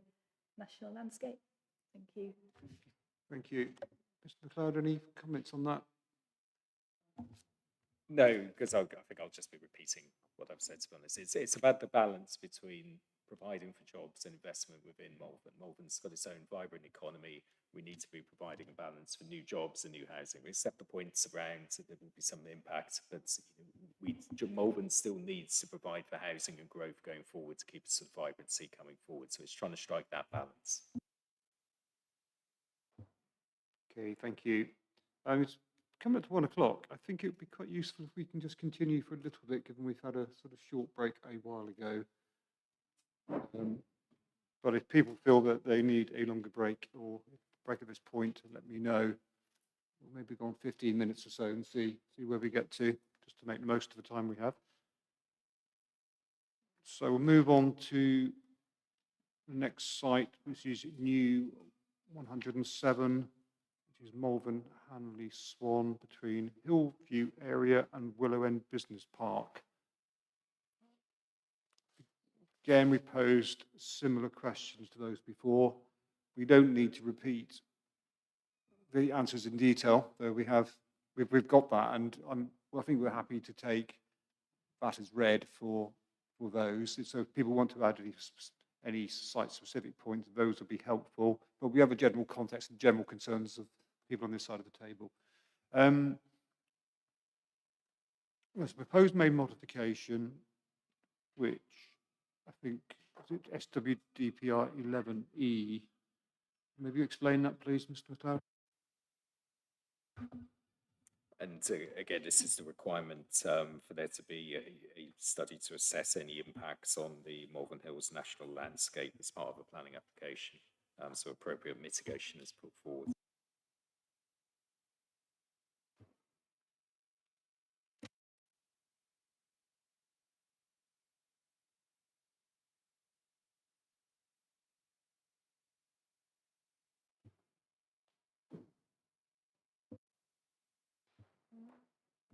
Okay, thank you. Anything else you wanted to add, or?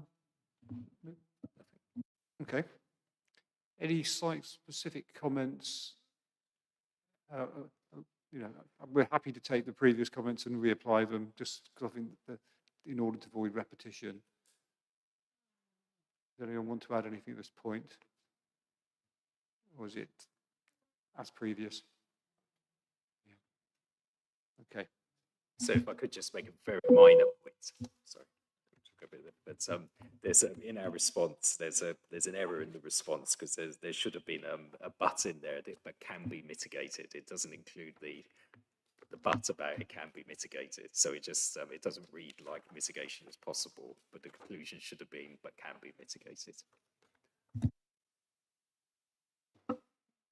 Okay, thank you.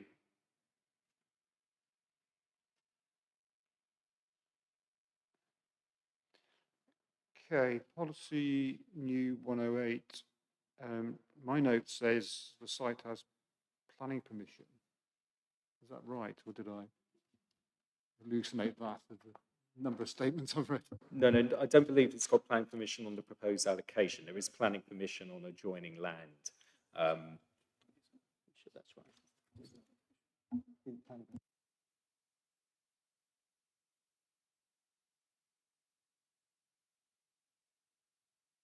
Let me just double check, so you may well be right.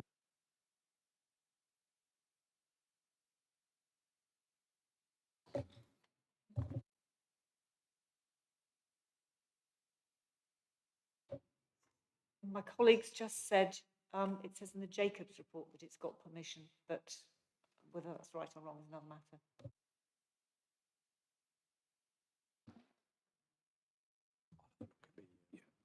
matter. Yes, sir. So the smaller allocation of the two sites. So there's an existing business park there, and the site to the south has got a permission for office development on it. We're just bringing up the planning application reference. So the site, the rectangular site to the north, has not got permission. Thank you. Okay, thank you. Anyone have any comments on that site?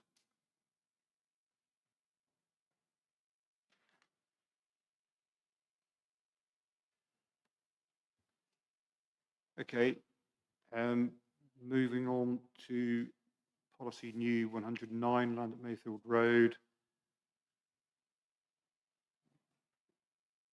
Again, questions about the natural landscape and highways effects. Happy to hear specific comments on that. We have the general context. Do you want to add anything, Mr. McLeod, at this point? Nothing particular. We'll obviously see what the comments are back on the site, but we've set out our response to this in relation to question 236. Okay, thank you. Malvern Hills Trust? Yes, this site, as far as I can see, will require an easement from Malvern Hills Trust. We own the verges both along North End Lane and along Mayfield Road, and indeed the verges on Mayfield Road are common. Our primary concern, again, would be the suggestion in the Jacobs report that the junction with Townsend Way is going to require modifications, which again they are suggesting will need to take some of the Trust's land.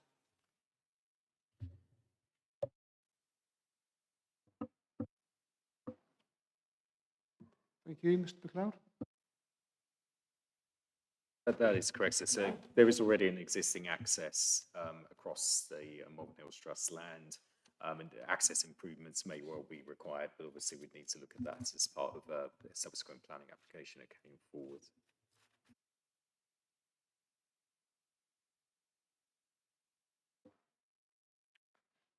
Mr. Timmis? Hi, this is the main reason why I'm here.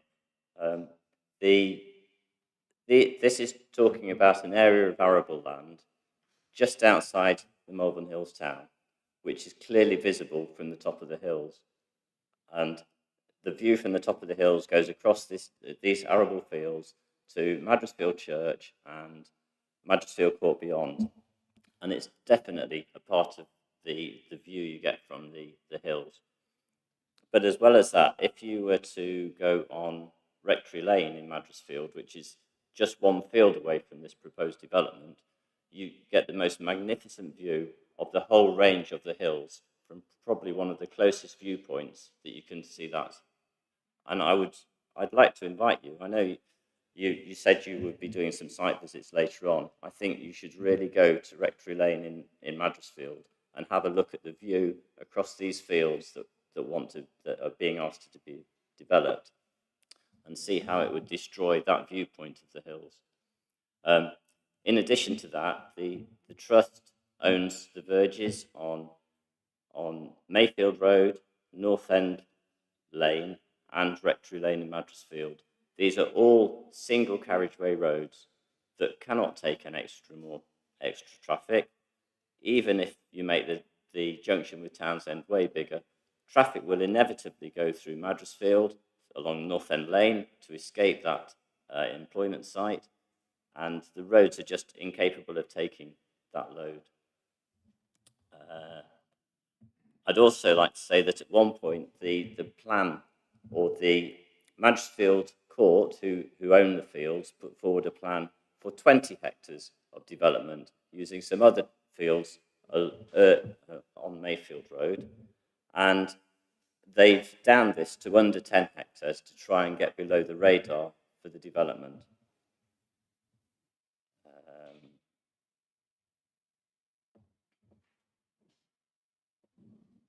And it definitely would require easements from the trust. There's a statement of common ground between the Worcestershire councils and the trust, and this land at this point is not in that statement of common ground. And in the responses summary database, the chief exec of the MHT trust said that this was an unsuitable site and should be removed. It's also mentioned in the Environs report as in relationship to employment, commercial uses, as the area has no capacity due to its sensitivity.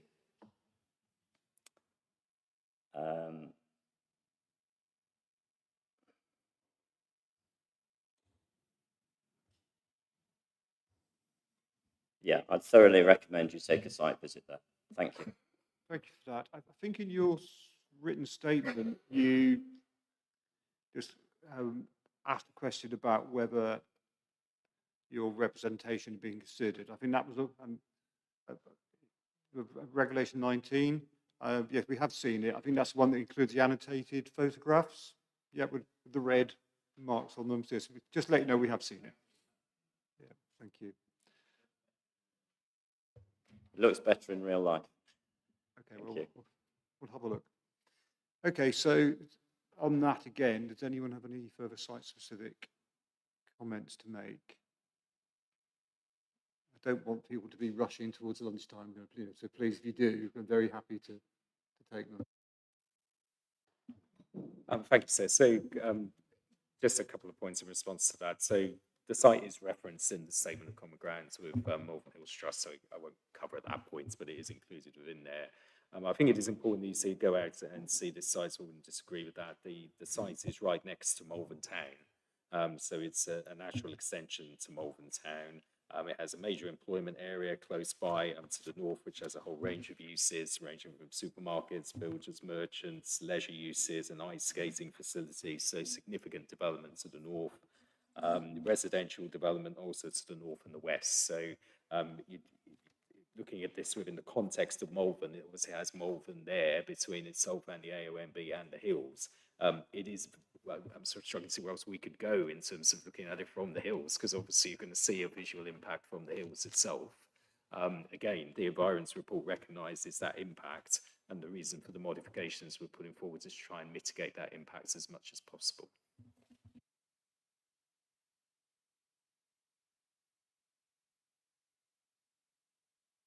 Thank you. Malvern Hills Trust.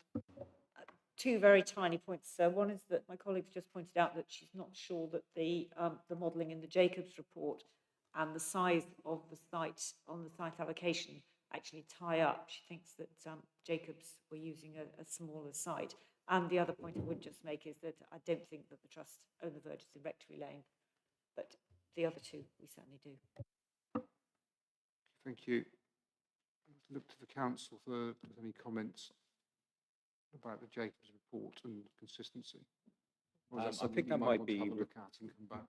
I think that's reflecting the 40% green infrastructure, obviously, within the sites with smaller sites, which has come forward rather than the site area itself.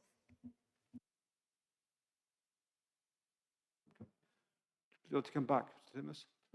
Yeah, I disagree that the council and the trust had agreement over this land. It's definitely one of the ones that I'd disagreed over. I'd also like to say, although it's on the edge of Malvern Town, it's actually closer to Madresfield Village. Then there will just be one field gap between Madresfield Village and this development, which is, in my opinion, wrong. Thank you. Okay, thank you. Well, we've got those points, and we'll have a look on site, having revisited the various evidence documents. Okay, if people are content, we'll move on to land adjoining Blackmore Park. No surprise, we did pose the same questions about the effects on the natural landscape and the transport, reflecting in part the representations made at Regulation 19.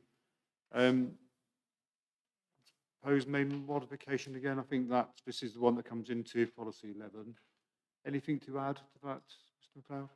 Nothing further. It's very similar issues to the others.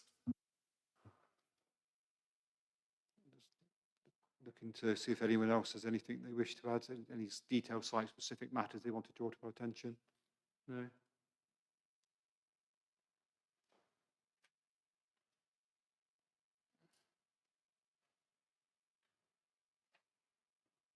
Okay, thank you.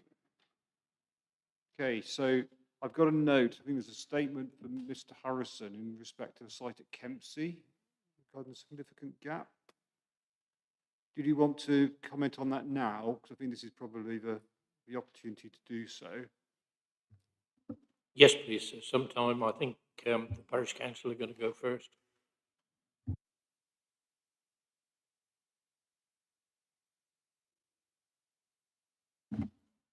First of all, just before he starts, apologise for the chairman of the planning committee at Kempsey Parish Council, but he was rushed into hospital on Thursday for a major operation during the night and what have you.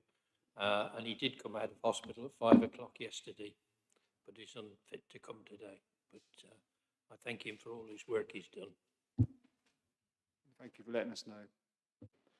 So, hi. Could I just check that this is about Open Barn Farm? Yeah, okay, right. Okay, so yeah, the parish council objects to the allocation of this land. Our objections are largely, but not wholly, based on its clear and conspicuous conflict with SWDP PR3, Spatial Development Strategy, which is to maintain the openness of the green belt and significant gaps. The site is within and surrounded by the existing and to be retained significant gap, separated and an extended Worcester City and Kempsey Village. The site was not subject to inspectors' questions, nor consequently have the South Worcestershire districts provided any explanation for its inclusion. Our objections have gone unresponded to, so that it's impossible to counter whatever reasoning have resulted in this allocation.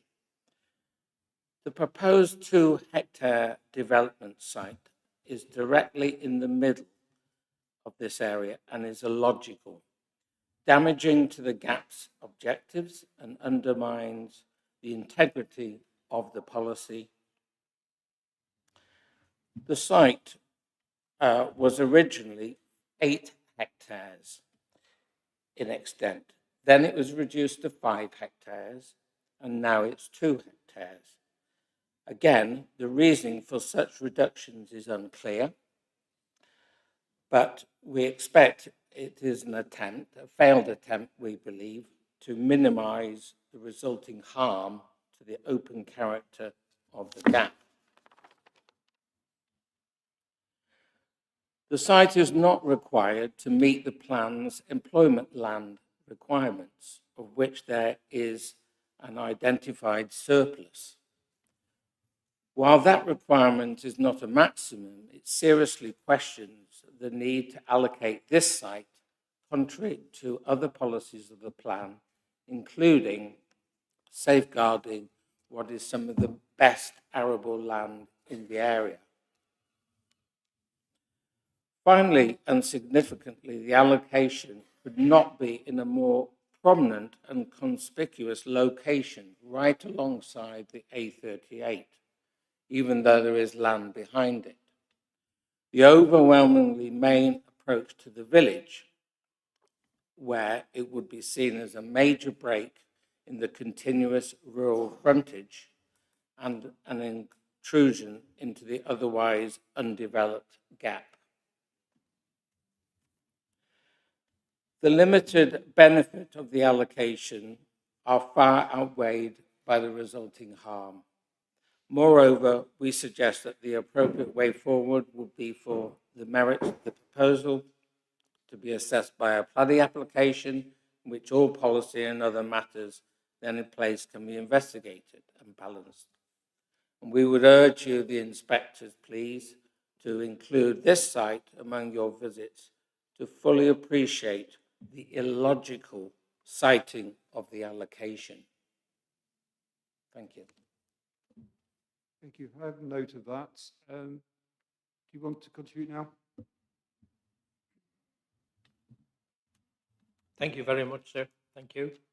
I have submitted two documents for this originally when I wasn't expecting to become another councillor, unfortunately, at that time, and subsequently one in response to the significant gap policy, where you asked the question about whether it was necessary. I was and have been for a long time very concerned about this. Our original motto for Kemsey, from one of our parish councillors over 25 years ago, was to make Kemsey better, not bigger. Now, we have made it bigger. We've got another 5,000 houses altogether, or very near 5,000 houses within the village and adjacent to it. We're quite happy. We haven't moaned. We've taken it. That's in the previous plan. We've also taken others which we've objected to, but they've been overturned in planning, and that's fair enough. That's the planning process. With this, I'm very, very concerned that this is initially a start of filling this gap between Kemsey and Worcester. This is in what's called the significant gap, and it's called a significant gap for the reason it is significant. It's a massive area, and I believe it should stay. There are many industrial buildings within this gap, and the Kemsey Parish Plan has policies within that allows various ones to be put in place if it's believed by the parish council and obviously then the district council that they are A, in the right place, and B, at the right size. Our information that we gained is that these buildings that they're proposing to put in these 2 hectares are going to be the same, and I invite you to go and have a look at this, same as those that are situated on the A440 as you come down that from Whittington, and you see some massive buildings. They're bigger than sort of storage sheds.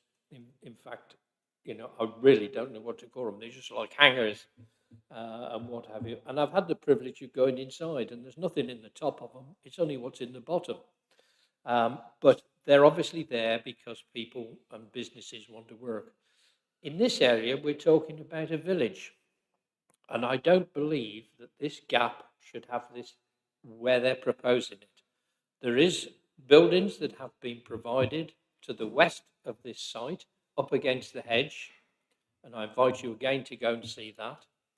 But more importantly, the parish have realised that industry is required, and a planning application has been approved, and I'll give you the number so you can look it up if you wish, M21 2021/01172.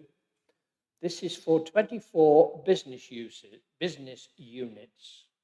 They're provided to the south of the village. They're outside of the significant gap. They're a bit of a monstrosity, but they're nowhere near like the big ones that we've got up at the north adjacent to Worcester.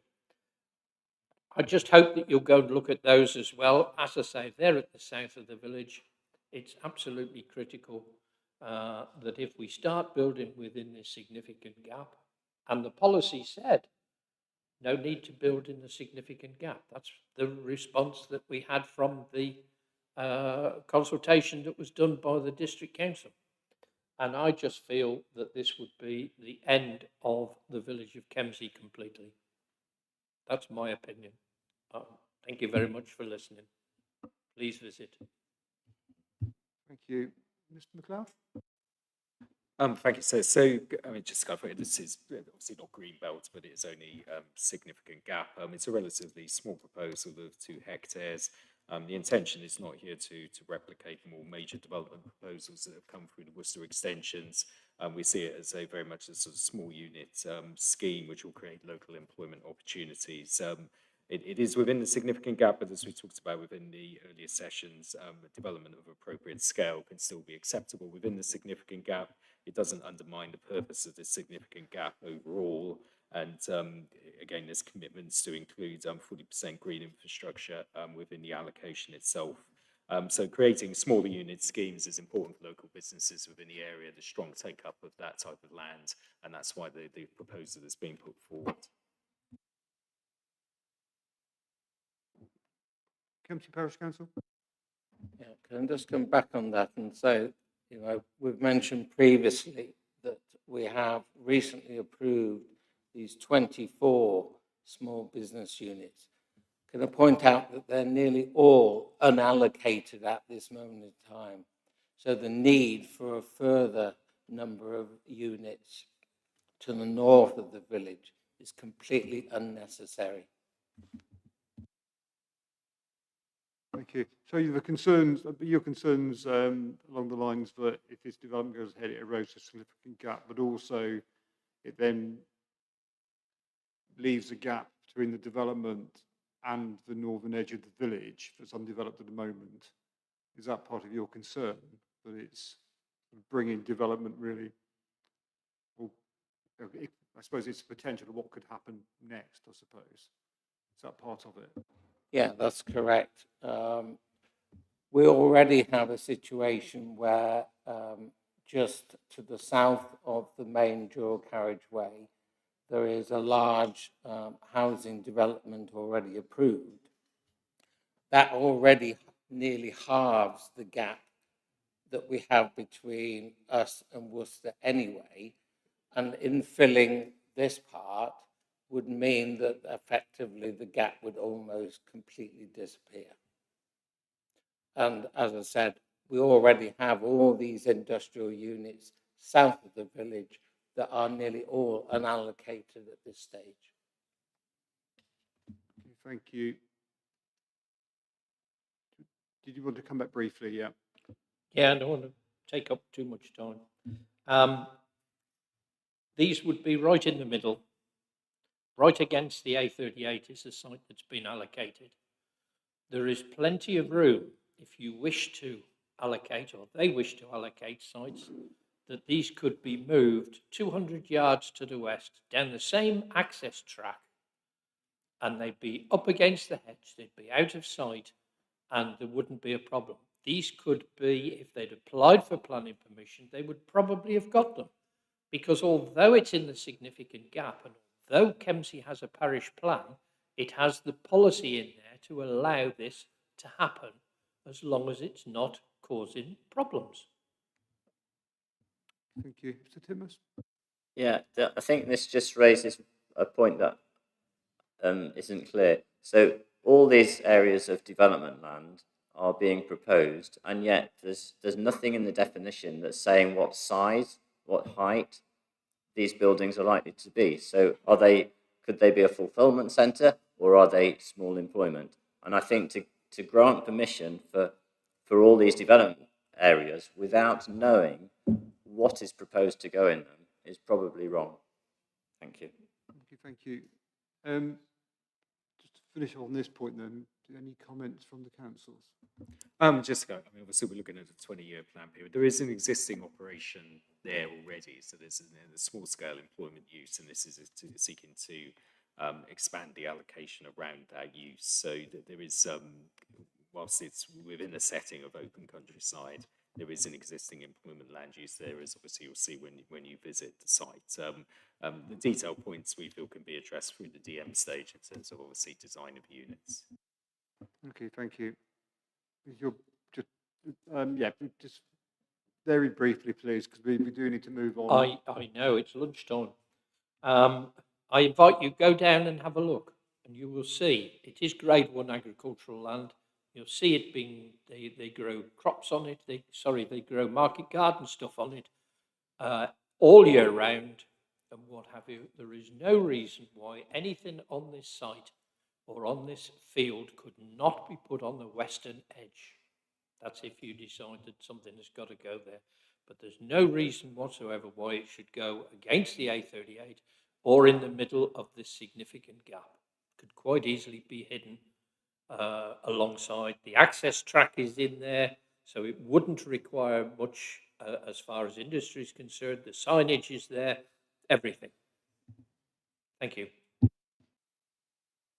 Thank you.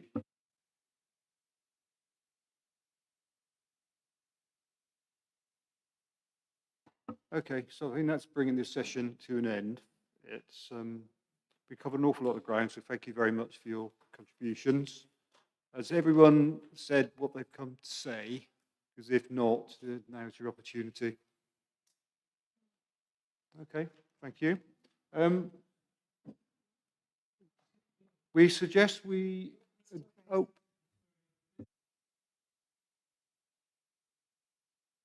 Thank you. There's one issue that has not come before us, which I think is important, and that's the classification of agricultural land. It involves the land on the south side of Garford Road. The land is classified as level 3, and level 3 has two subcategories, 3A and 3B. And it's my understanding that 3A is considered best and valued land. It's also my understanding, based on the crops that are grown there, that that land, although not classified as such, must be 3A. And I'd like that taken into consideration. Thank you. Thank you. We have that point. Yeah. Okay. So we suggest that we adjourn until 2:15, which gives a bit more time just for us to switch from one part of the plan area to another mentally. Yeah. Okay. So again, thank you very much for your contributions, and we may or may not see some of you later on. Thank you.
Welcome. We'll resume the hearings and continue with matter 14, which is the Wychavon allocations. So So we've had a change of personnel since the session this morning. If we could just run around the room with introductions, say who you are and who you're representing, that would be really helpful. Can everybody hear is the other question? Yeah, okay, great. So, sorry, I'll start, yes. When you're ready, can we do introductions from your end? Thank you. We can indeed, Madam. Thank you very much. Good afternoon, everybody. My name is Miss Suzanne Ormsby, King's Counsel. I'm the barrister representing the South Worcestershire Councils. To my immediate right is Mr. Ian MacLeod, who is the Director of Planning and Infrastructure. And then I will ask the officers to continue introducing themselves. Kieran Power, Head of Development Management for Malvern and Wychavon Councils. Andrew Ford, Principal Planning Officer for Malvern Hills and Wychavon. Isabel Roberts, Planning Policy Manager for Wychavon and Malvern Councils. Good afternoon. Simon Hawley from Harris Land Planning, representing Bloor Homes and Schroders, who are the owners of the Hartleby Trading Estate. Hello, Russell Smith, McLaughlin Planning, representing MacMick Strategic Land in relation to Tiverton. Nicola Inchbald Planning, representing the Massingham Naylors families in respect of the 2 sites in Cropthorne. John Senkfield Report, and I'm representing the same clients that Nicola just alluded to. Leanne Buckley Thompson, Counsel at number 5 Chambers, similarly representing both of those 2 clients. Good afternoon, Sarah Butterfield from Pegasus Group. I'm representing Catesby Estates and also Spitfire Homes. Good afternoon, I'm Kirsty Clifton, the Planning Director of Fortifine. I'm representing William Davis in relation to sites in Pershore and Fernhill Heath. Andy Pitt, representing Campaign Protection Rural England.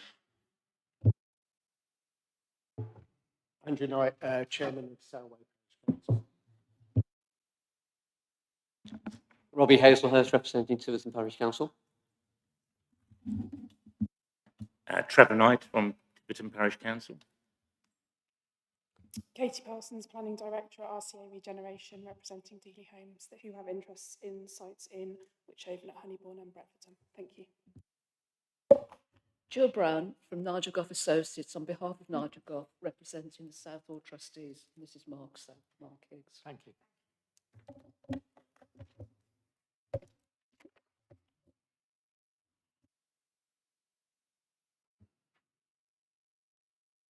Okay, thank you. Well, to start off with, there's a general question which would cover generally the allocations in Wychavon, and it's question 270, and it says, what is the evidence that the allocations would be deliverable or developable as per the framework definitions?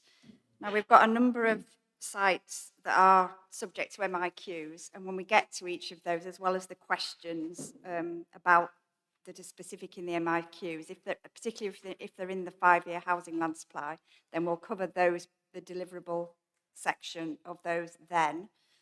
There are, I think there's only one, but there is, I think it's RCA here on a site that doesn't have an MIQ. So if we can deal with that one first, that would probably be helpful, I think. So would you like to speak on that one? Thank you, Mum, and I will then leave you after that. Thank you. So I'm here today speaking on behalf of Dealey Homes. As I said, they have interests in Honeybourne and Bretfordton. And today we're speaking particularly about Bretfordton. There's 2 allocations proposed for Bretfordton, land north of New Street for 18 dwellings and land west of Ivy Lane for 30 dwellings. There's no minor or major modifications proposed to either of these by the South Worcestershire Councils, and as you said, no specific MIQs by yourselves. But our client did have some queries and concerns about them. In relation to land west of Ivy Lane, which is WYPHM 07, the site for 30 units. This site's actually already got an outline planning permission, so in the first instance they're querying why it needs to be allocated when it's already got an outline planning permission. But on the other hand, the council have reflected in their evidence that there's no developer's questionnaire was returned for that this time round, and they've therefore removed it from their five-year housing land supply calculations, but they've left the draft allocation. So the question really is why should that allocation actually be deleted? And then in relation to WYPHM 06, which is the land north of New Street for 18, this is still intact on the basis that the council is of the understanding that planning permissions are imminent. We obviously have no evidence either way of that. That's clearly down to pre-app. But that's where they are with both of those. But that second site, the query really was about how the sites were assessed relative to one another in terms of the site selection and whether it was robust, because that site doesn't appear to relate as well to the pattern of development as some of the other sites that were submitted. And the SHLA and the sustainability appraisal refer to it being preferred to other sites, or there's other sites that have been ruled out because other sites were preferable. We can't see any clear kind of ranking or categorisation of those to really understand how the Brentfordton sites were ordered to decide which ones were allocated and which ones weren't, because there's a number that were accepted as being potentially suitable. Some of them are listed as potentially suitable, but were marked down for constraints or perceived constraints that don't appear to have been explored particularly. So, for example, the site that Dealey Homes promoted at Brentfordton, which is the land south of Clayfield Road, scores well for everything in common with the two that were allocated and other sites indeed, and yet is ruled out due to a potential problem with access. But that has actually been subject to technical work, which quite quickly disproved that as an issue.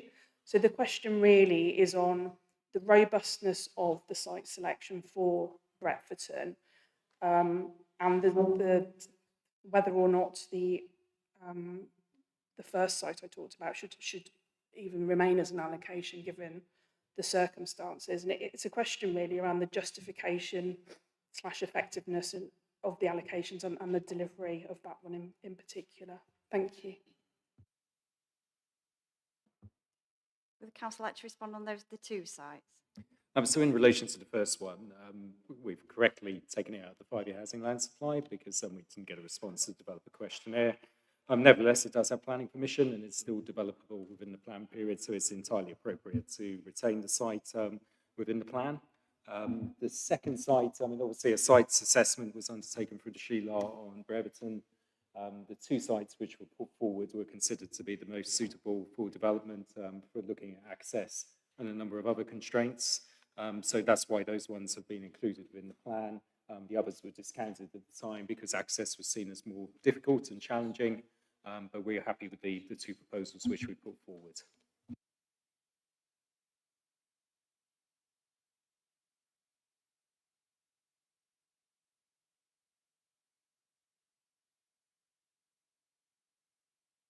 Anything else? Did you want to respond or? No, nothing further, Ma'am. I fine. know Obviously, that you'll obviously assess the documents as submitted. Thank you. I will leave the table now if that's okay. Thank you. Yeah, that's fine. Thanks.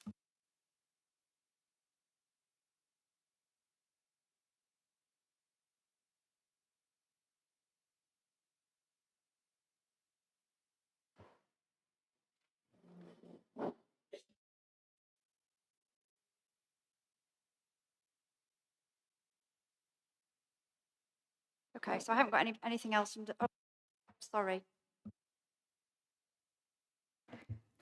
Thank you, Ma'am. It was just a small point for me. I'm representing Catesby Estates who are promoting the land north of New Street. I don't really wish to add anything particular. We obviously have made submissions showing that the site is suitable, deliverable. There's actually an application in front of the council currently for a larger area of land. But it was just really a bit of a response to the point from RCA, although the lady's just left. But it's just to say obviously that it's about the soundness of the site rather than whether one is more suitable than the other.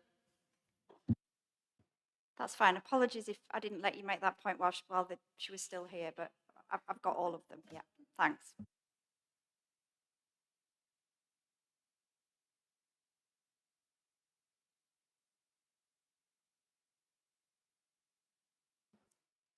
Okay, so I'm going to move on from the general question at the beginning to the site specifics that have got the MIQs. So the first one is new 14, land north, south of Union Lane in Droitwich Spa. Question 241 is about the indicative capacity for the site and whether that's justified. So I understand that there's some ongoing discussions with Historic England and that appropriate figure has now been reduced to 200. There's a new policy proposed as an MM and there's a statement of common ground. So to check, is the wording at the back of the statement of a common ground at exam 80, is that the most up-to-date wording that we're working to? That is correct. Yeah, so that's fine. Could you just talk us through then where we've got to with Of course, so Union Lane, Brentford site within the urban area close to Droitwich Station. The initial capacity estimates were probably unrealistic in terms of what could be accommodated. There's a number of heritage assets within the site which have been subject to detailed discussions with Historic England as set out in the statement of common ground. As well as future car parking requirements as well from the County Council in relation to the station. So we've done a lot of capacity work. We've shared that with Historic England. They are comfortable, as are we, that the 200 figure is deliverable, and obviously to bring this brownfield site, which is extremely well located, back into productive use. And I think there's some recognition that the 200 is an around figure, isn't it, that's been put into the wording now? Correct. It's around 200. The capacity work we'll be doing is between sort of 180 and 200. That will obviously be subject to further detailed technical assessments and application comes forward. So just on that, there's a concept plan as well been produced. So what's the sort of the status of that, and how is that referred to in the policy? Yeah, same as the other concept plans, Mum. So it's there for guidance only. And I think we've recognised that on the other strategic sites. It's illustrative, really, to show what is possible on the site. Yeah, much like the others that we've seen. So just in B, I think we need to be saying that have regard to the concept plan and maybe express that it is illustrative, and it's just the same as we've talked about on others.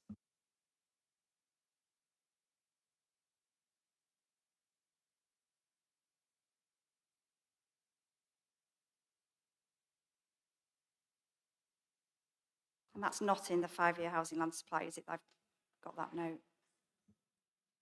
No.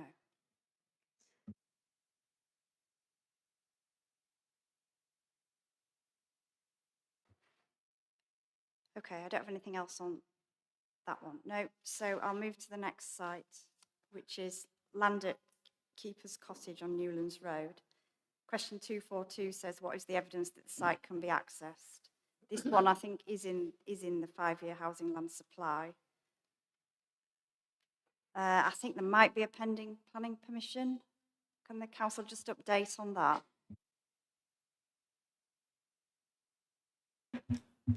Yes, ma'am. So there is a resolution to approve under delegated powers subject to a Section 106 agreement. How many was that for? Yeah, we'll double check. We're sure it's 34, which reflects the allocation number. If it helps, I've got that the planning permission pending is for 50, but the allocation is 34. So that was a question.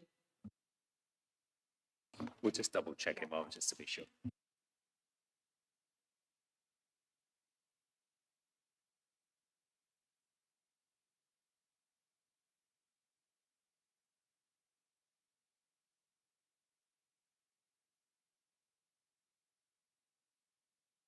Outline up to 50 dwellings, Mom, is what's in the outline consent. So it's up to. Thank you, that's helpful. So the allocation is intended to remain at the 34. I haven't seen any alteration to that.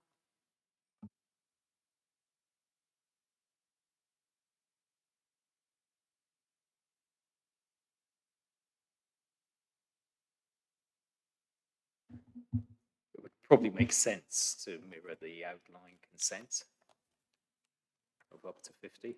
I can't see why we wouldn't want it to reflect that, given we've accepted the principle of that. So is that something you want to look at then, take away? And I think if we take that away and yeah. have a look at it, as I said, it is up to 50 in the outline, but you know, we obviously considered that acceptable, so I think that may well make sense. We'll take that away and review it.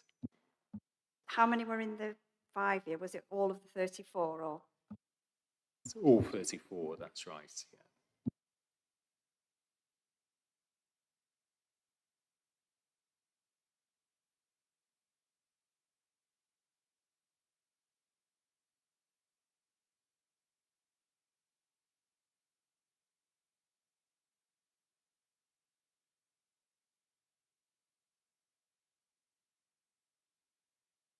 Okay, so if we move on to the next one is New 20, Land off Wire Road in Pershore.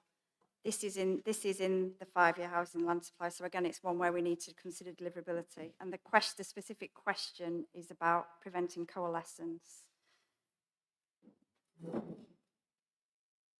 think there's another pending planning application that we could do with an update on. That is correct, Mum. So there's a submitted planning application for 111 dwellings on this site.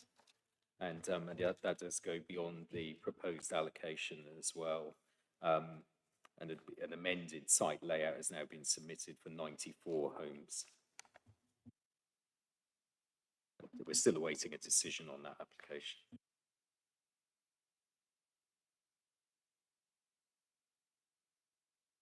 So in terms of the deliverability test, it is controlled and the application has been submitted by a house builder with the intention to build out immediately post-planning consent.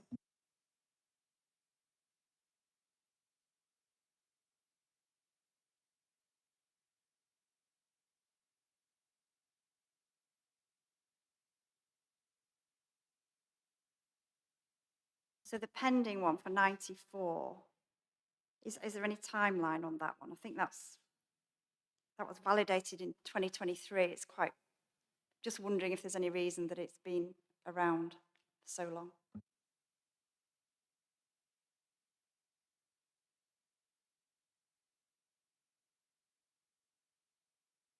So I think the matters under discussion have been around design and housing mix, certainly not regarding the principle of the development. I think it's fair to say we've made progress on those now, so we'll be seeking to make a decision on that as soon as possible.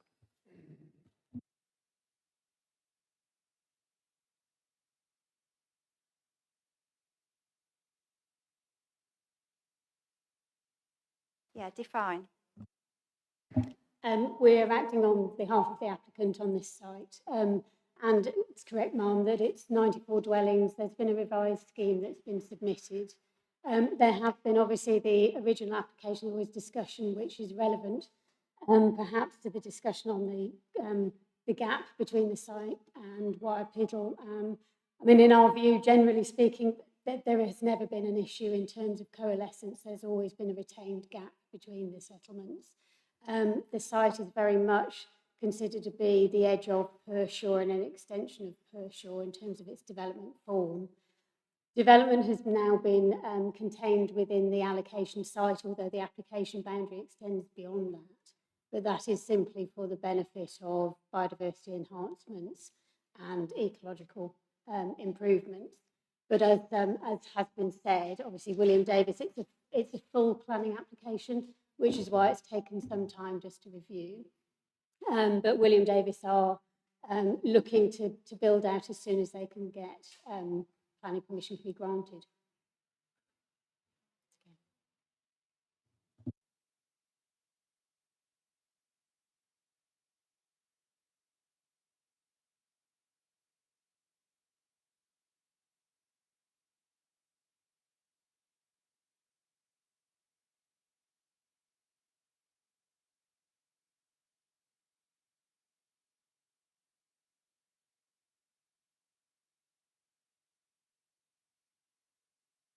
Right, so if we move to the next one is New 21 with the same title. Also in the 5-year housing land supply. with the same question about coalescence. Again, another pending plan outline application this time, I think perhaps for 35. That's correct, Marm. Yes, pending outline planning application, which again, with the intention obviously then would be to bring this site forward, which feels realistic within the 5 years. And on a determination of the outline then.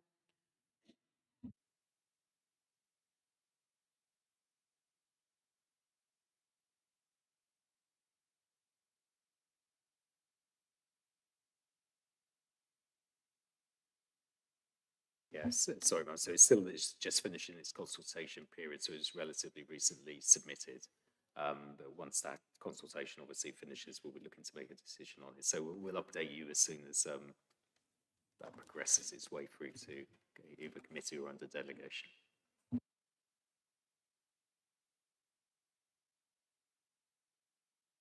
Again, just as a point of clarity, the application is for 31, the allocation is for 28. Oh. No, sorry. Yeah.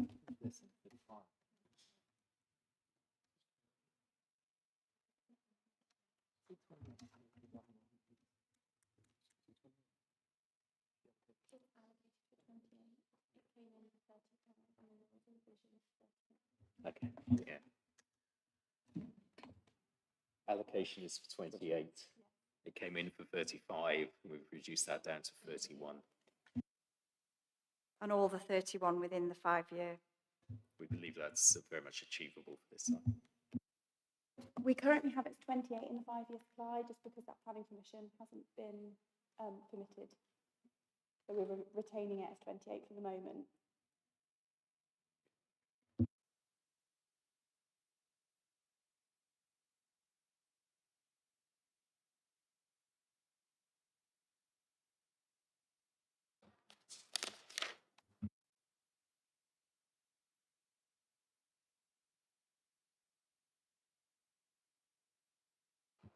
Okay, so I'm going to move to the next site, which is new 23, 24, 22, 23 and 24 at the Holloway in Pershore.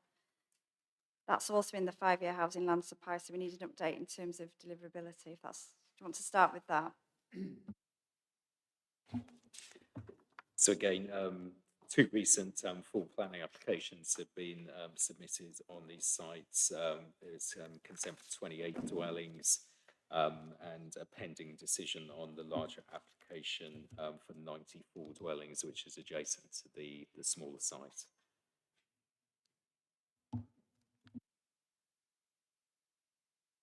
Yeah, we just had a query on the 94 because I think the 5-year housing land supply note that we had says the application pending is 112.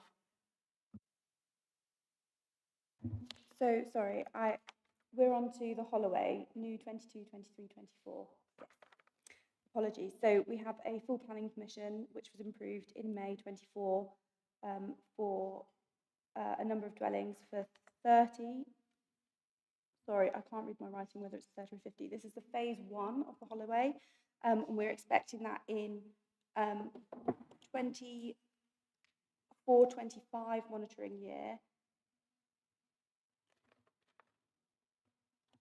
For 20. The note I've got is that 28 were permitted already. Yes, and then so this site is under construction.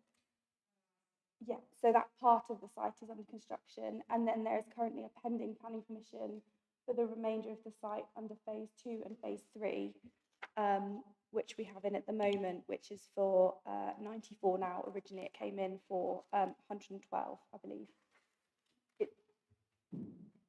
So the site was allocated originally for 112. We've had approval for 28, and then we have the current pending planning application for the remainder of the site for 94. The policy says 112, and I think your 94 came in at 120 to start with, and then has gone down to, yeah, I think we're all, thank you.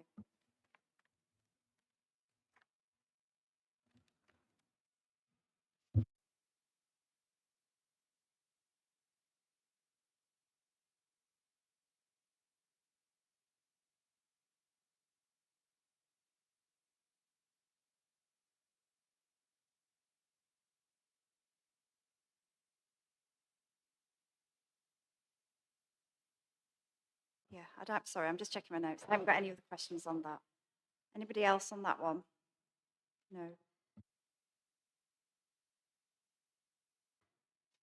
So the next question, the 246, is about the indicative housing figure that we've just considered.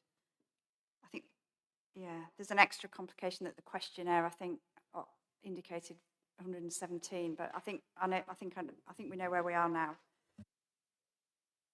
And then question 247 is about the evidence that the SSSI would be protected and enhanced as by paragraph 174 of the framework. So there's a main modification to table 31, I think, to add a footnote on that. We don't need to keep saying, I don't think that needs to be in the policy if possible. There's also a reference to 300 homes being allowed on appeal nearby, and we were just, is that in the supply figures that are before us? No, ma'am, because it hadn't been allowed within the time period when we had looked at it. It was allowed on appeal on the 29th of January 2025. But it will be in the next, yeah.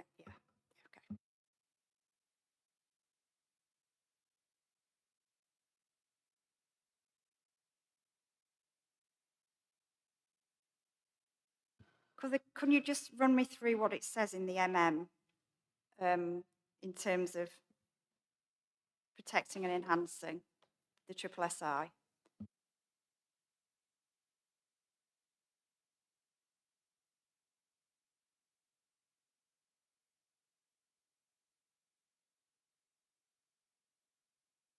So on the original intention in the preferred options was to include a site here for almost 600 dwellings, which incorporated, which ran right up to Tiddesley Wood. For the publication SWDP review, that was removed based on the level of the consultation that we received about the site, the proposed site allocation. So this this allocation is a smaller area, deliberately kept smaller and retaining a quite wide area of open space between the edge of the site and Tiddesley Wood itself. As we've just heard, though, what has happened is that the appeal site has now been approved, and that has effectively completed the development that we were talking about at the preferred option stage, and the separation now between the allocation site and Tiddesley Wood is now has been backfilled, if you like, by that appeal decision.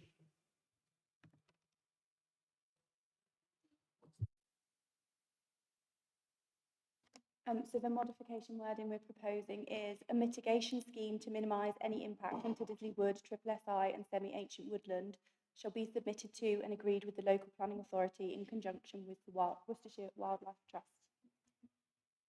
Okay, and the appeal decision doesn't have any bearing on the wording that you want to put there?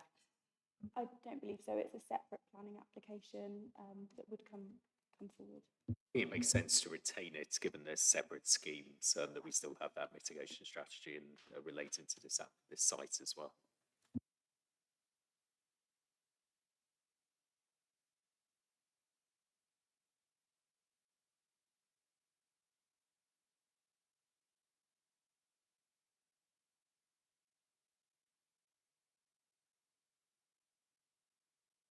CPRA. May I just ask, the origin, can you define the scientific study that underpins the definition of the appropriate barrier between the new housing estate and an ancient woodland? You know, what the scientific evidence is, what case studies have been cited?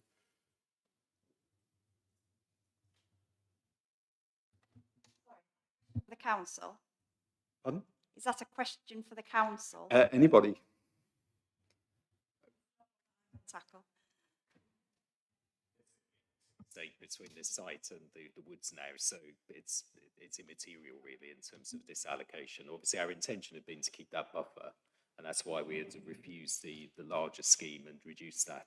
But obviously, with the tilted balance applying the appeal, the inspector on that particular application placed greater weight on the housing need, which is why obviously they felt that permission should be granted.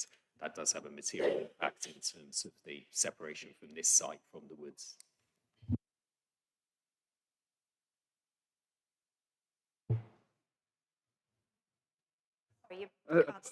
Apologies. I mean, my understanding was that this is an evidence-based process, and is anybody able to cite the scientific evidence, the research, the case studies that define this topic under discussion?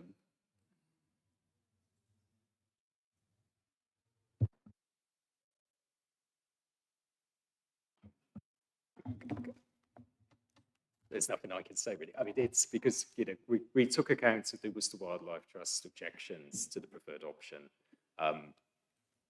The need for housing was seen to outweigh that in terms of the appeal decision that was granted, which has a material impact on this allocation, because obviously instead of that separation distance where you could have had a discussion, there will now be housing between this and the woods. So the inspector was satisfied, whoever considered that appeal, that the impacts on the wood could be mitigated, and allowed the development to go ahead.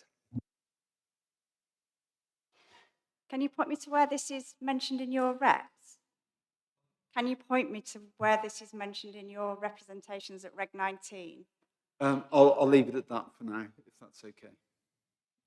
Okay. Thank you. Are they not in there then? Well, I'm in this seat at a short appointment, shall we say, so I'm not well briefed on the background. Well, we've read the reps, and I haven't seen any reference to the matters you were just speaking to at this session on this particular matter. I don't know if it's something that one of your colleagues that have been at previous sessions perhaps had a brief on, I'm not sure. Okay.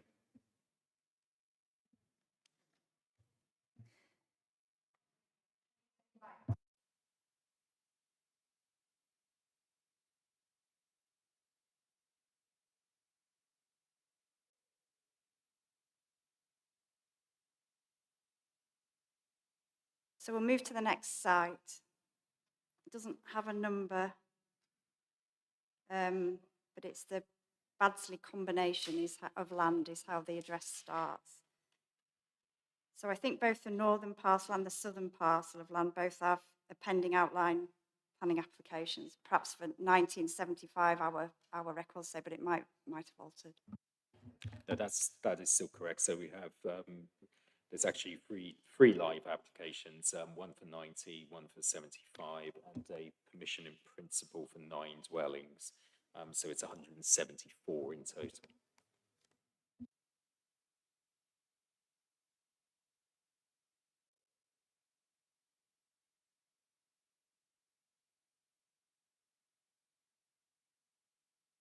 And that's in the 5-year housing land supply. Only 90 are in the housing land supply, ma'am. We didn't hear back from the PIP, so under the deliverability definition, we can't include it. And we didn't hear back from the pending planning application for the 75, but we did for the 90, hence including 90 in the 5-year supply.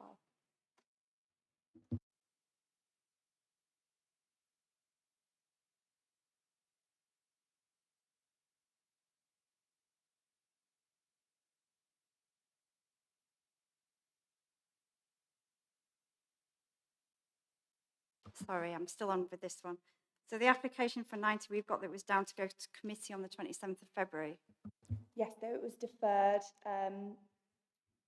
to allow for additional information on noise and air quality, as well as further clarification from highways, and to review the proposed density. That is going back to committee in April for determination with those issues, in our view, having been addressed. So we'll keep you updated again on that application.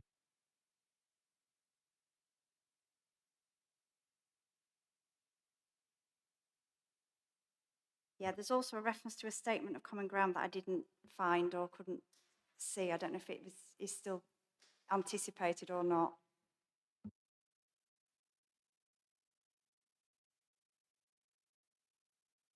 I don't, there isn't one on in relation to those sites. Thank you, that's helpful.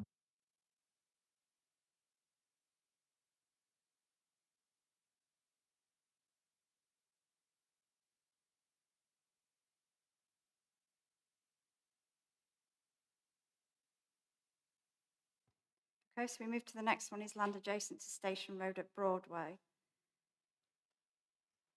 Again, that's in the 5-year housing land supply. And then we've got a question about the reprovision of the playing fields. So can you just give the most up-to-date position on this one? There's currently a pending planning application for 114 dwellings. It's currently in the 5-year housing land supply for 84 dwellings, which is the allocation, indicative number for the allocation.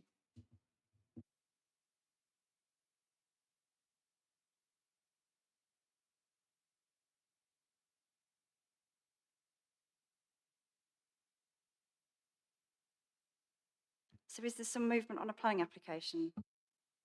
Some progress being made towards a planning application? They've submitted for planning now. The consultation ended last week, and Sport England have raised no objections, so that's hopefully to be determined shortly.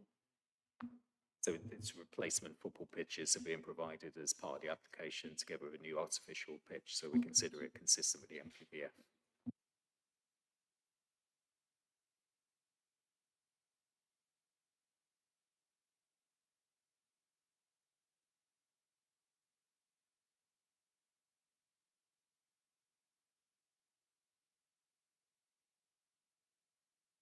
Sorry, I'm looking down there because I've got a note that you might not want to add anything, or Pegasus, sorry, yeah. Thank you, Mum. No, not particularly. I think we obviously concur that Sport England, the application's now gone in. We actually had a meeting with the case officer last week to discuss ongoing matters, so we're well underway in terms of the progression of the application and working very proactively on the application itself. And Sport England have no objections. You've seen the rest of our submissions. Thank you.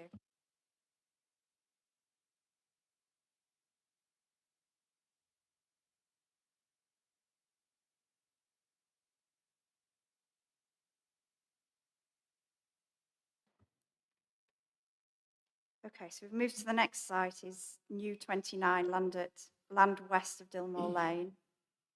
The question 250 is the indicative housing figure justified? It's another one that's in the 5-year housing land supply. Can you just talk us through? I've got another planning application pending, and can we have an update? That planning permission has been granted now. There was a section 10, it was pending section 106, and that has been signed now. And it's for 40 dwellings, so meets the allocation number for 40.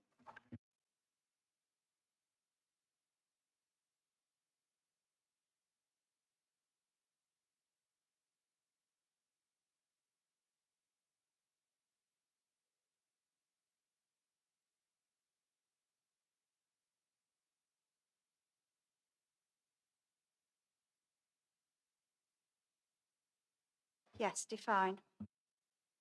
It was really very briefly, Mum, just to confirm that that is the case in terms of it's a full application as well. So therefore, the William Davis are looking to deliver that as early as they can.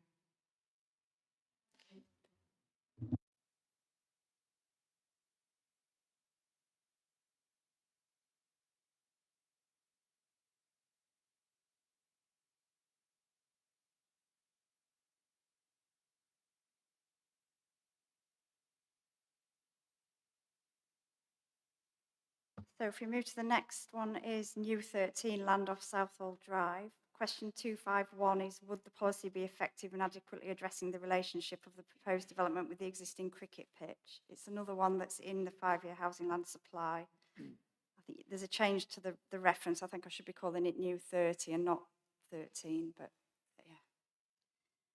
There's a statement of common ground. And I think there's an MM. Sorry, could you just outline where we are with that one? Yes, so the statement of common ground was signed today. So I'm not sure if you want to hear from the developers on that one. but that's been signed just to say that we can include a bull strike assessment and that there's no issues with access to the site.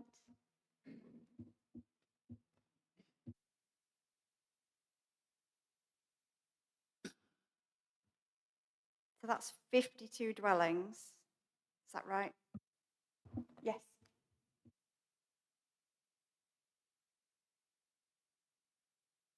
Sorry, bear with me. So is there an application?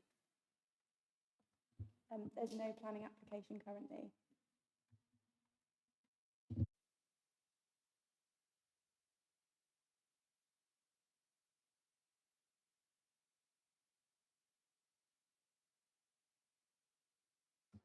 Yeah, that would be helpful if you could come in now, yeah. Yeah, we've been asked to tender a plan, reminded to accept it just to show how deliverability on the site could be achieved.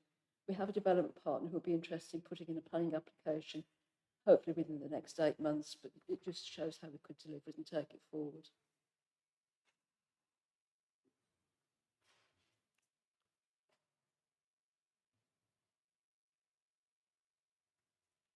So there is a suggestion that perhaps you'd be waiting for the plan to be adopted before putting in an allocation. Have I got that right? I'm not even sure where I've got that from, but.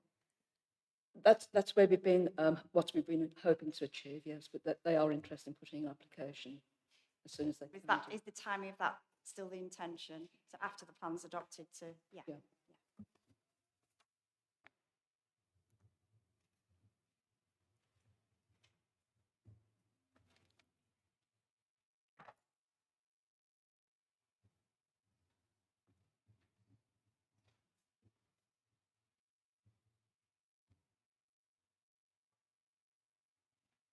So obviously, I've seen you've a layout. Are there any other sort of investigative works or studies that have been commissioned? The preferred developer are beginning to take those tasks on to.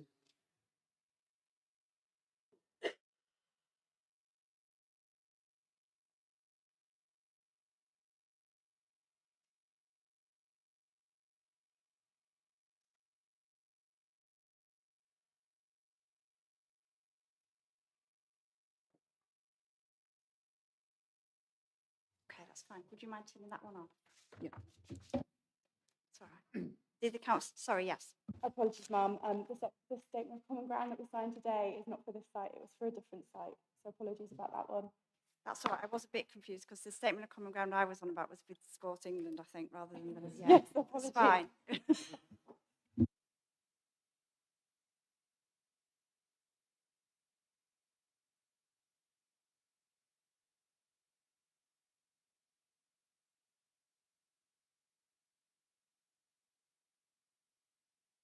Sorry, would you like to come back?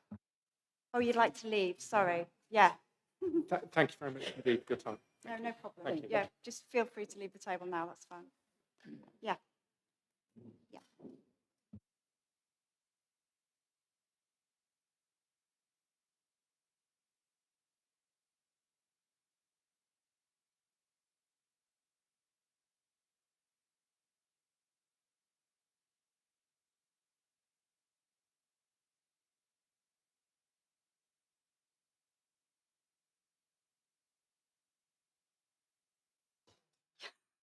Thank you. Sorry, this is jumpy. It's the nature of how we have to go through the policies and jump from one to the other. So it's difficult without a little pause and then to let people go. So apologies, it's not super smooth running, but we're doing our best. So if we move to new 31, land off in Lane, Roselands. So question 252 is, what is the evidence that the site can be accessed? And I think we've got an removing the allocation to delete it. That is correct. There was a previous application submitted, which was withdrawn mainly on highway grounds as we were heading to refusal on that. So we're not satisfied that an adequate access can be provided, hence why we're recommending this withdrawal.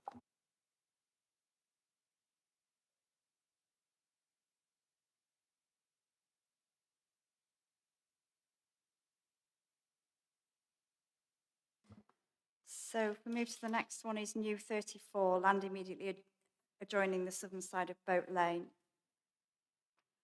So the question 253 is the level of development proposed appropriate for a Category 1 settlement? That's been explained really in the council statement. I haven't got any other questions and it's not in the 5-year housing land supply, so I was just going to move past that one unless anybody else had anything. No.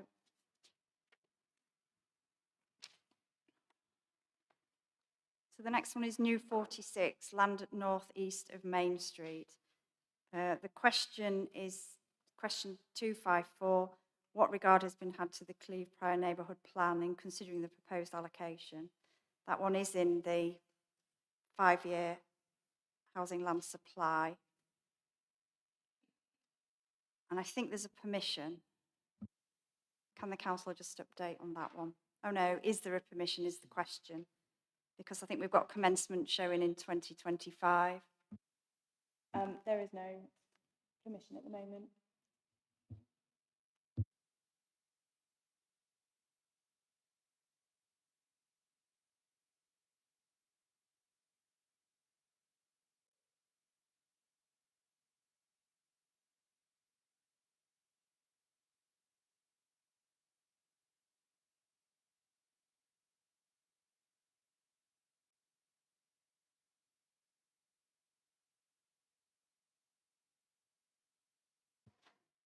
Yeah, sorry, did you want to?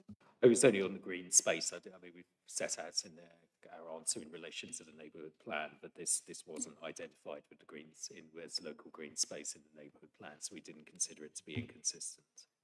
That's fine, thank you. Yeah, that's set out in your statement, but that's helpful.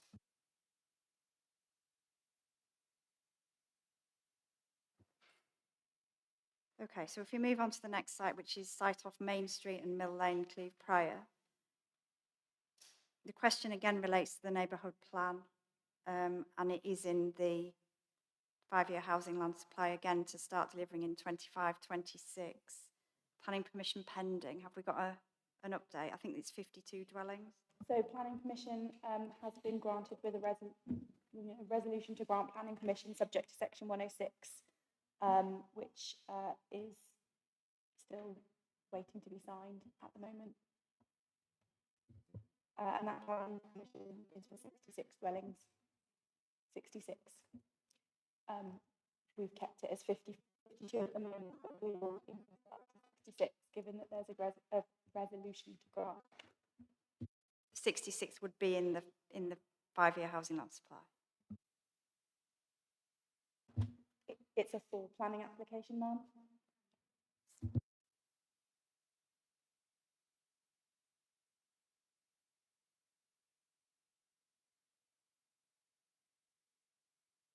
Yeah, and the same answer applies for the green space in the neighbourhood plan. Same response. Yeah.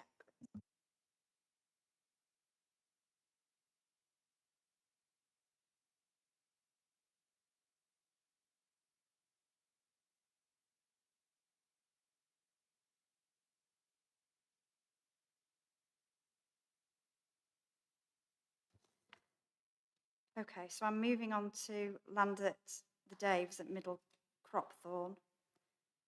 That is in the 5-year housing land supply, I think for 13 units in 25-26. And then the question 256 is about what evidence that the site can be accessed. I've seen the additional evidence that's been provided. Just an update on if there's any update on a planning application, really. I don't have an update on the planning application, ma'am, but this is the one that there was a section 106 signed today. Sorry, I know what I mean to say, sorry. Statement of common ground signed today for this site, and the developers are here today so they can answer any questions on any planning application coming forward. Yeah, now would be a good time if you want to provide any sort of an update, please. Thank you very much, and I'm not going to seek to regurgitate the detailed statements that have been put in. The main point that we want to make is that firm progress is being made towards an application, and part of the reason for our attendance today is not only to be able to answer any questions should either of you have any, but to illustrate that firm intention to bring forward the site. In terms of progress then, put very shortly, highways work has been done in terms of assessments and Mr. Senkabil is here to my immediate left, should there be any further reassurance that's required on that.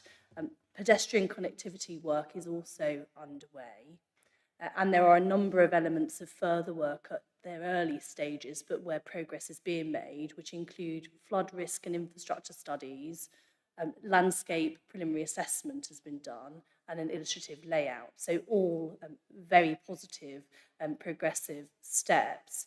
It might be helpful also to note that, of course, decisions are made by site owners as to when to bring forward applications. The only reason why one hasn't yet been progressed further is, of course, that there is this pending allocation that the landowners are aware of. The intention, as is set out in the hearing statement, is still very much to bring forward that application imminently upon any allocation.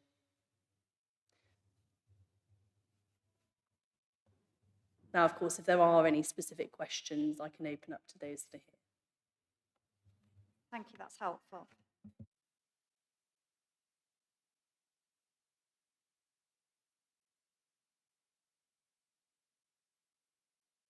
Yeah, no, I don't have any specific questions that I would need to take beyond what you've told me, but that's helpful that you've explained the intention. Thank you. Thank you so much.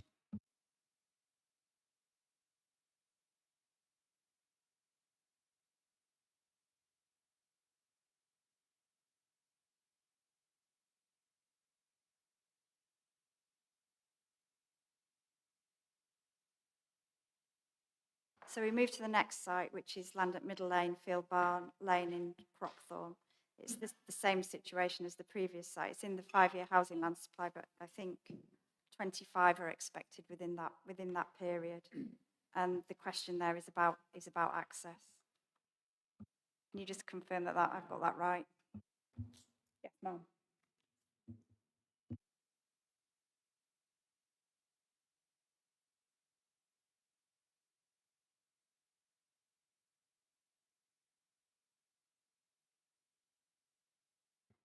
Okay, yes, I'm looking to you again if you could provide an update. Thank you. Again, I don't propose to take up time by regurgitating anything within the detailed statements, and my submissions on this site are much the same as I've already outlined. It's really our presence is here to only further illustrate the firmness of our intentions, and all of the points that I've already made in relation to firm progress of the site prior to this apply to this site too. So again, if there are further comments or questions, I do have experts here to answer them. No, thank you again. That's helpful for the same reasons as before, and I don't have any further detailed issues. Thank you. Thank you.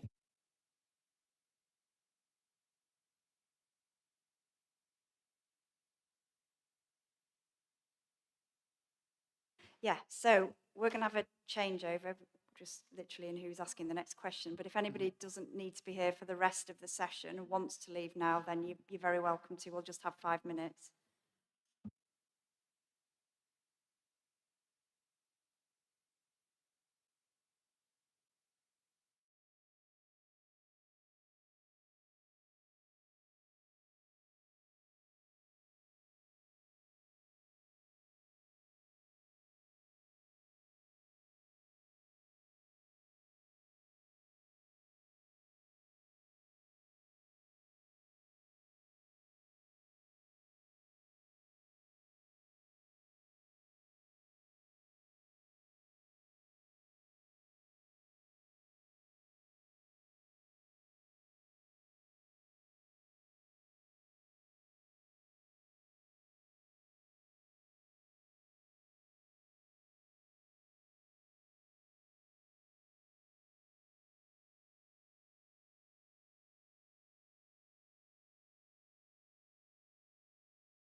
We've got a number of sites to go through, most of which have very similar questions about housing land supply that my colleagues have been posing.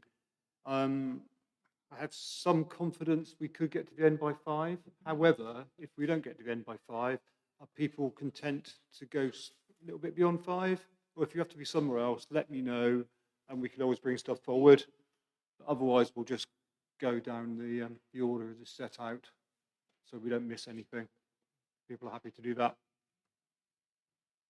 Okay, let's progress. So in respect of the next site, we should land at Mill End Racing Stables. We asked a question about access. We got a response from the councils about that.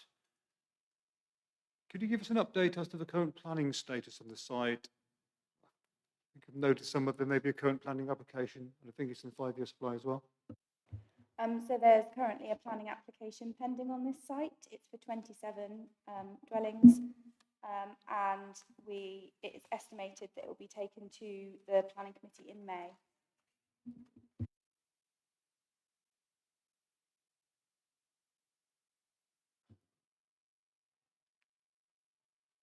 Thank you. Is that an outline? Is it detailed or full permission?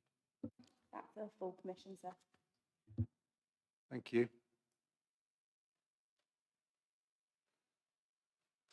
Okay, if nothing else on that one, we'll move on to there's 3 sites listed at Deptford Motors, New 51, 52, and an unnamed site other than Deptford Motors land off Upton Road. Are we right in thinking there's a permission in principle on each of those? Has there been any developments beyond that?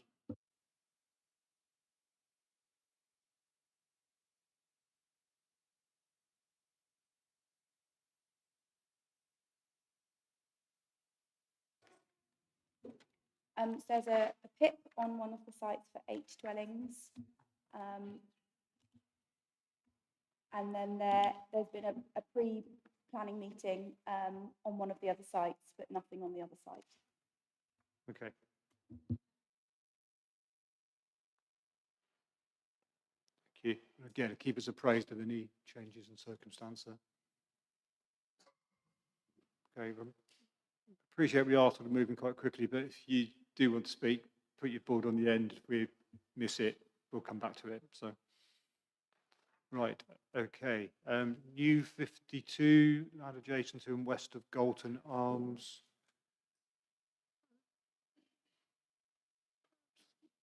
I think it's not in the 5-year housing land supply, but it is subject to an application. And we've had some comments made about flooding. I think Councillor Rowley, who's appeared on other days, and the parish council made comments about flooding as well. Start with you, Mr. McLeod. Yes, sir. So just an update on the planning application. Planning permission was granted on the 6th of March for 22 dwellings. There was no objection from Worcestershire County Council in terms of access. Could you just repeat the number again, please? To 26, was it? 22, sir. Apologies. Thank you. Parish Council.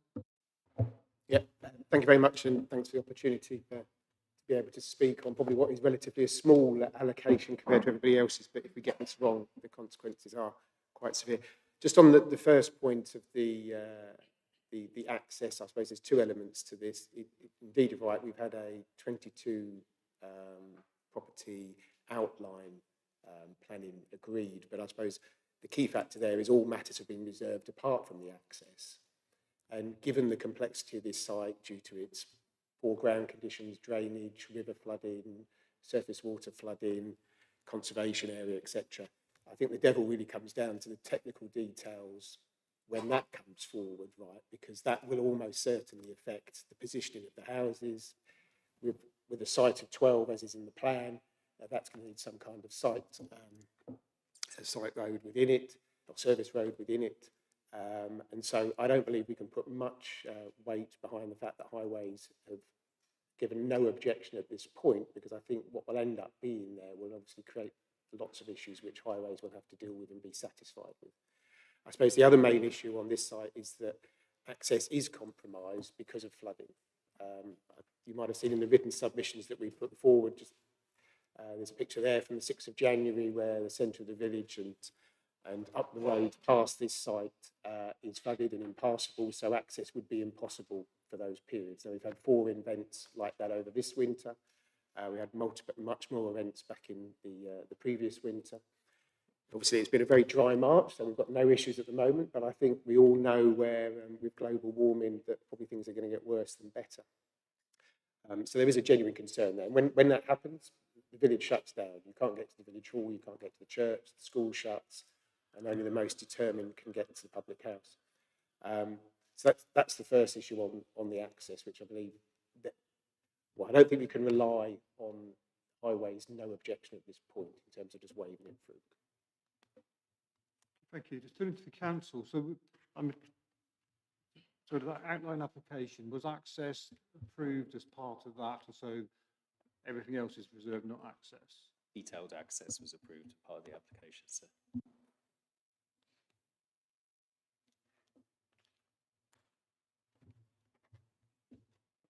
And was it necessary to take the site through the sequential and exceptions test in terms of flood risk, or did it not qualify on that?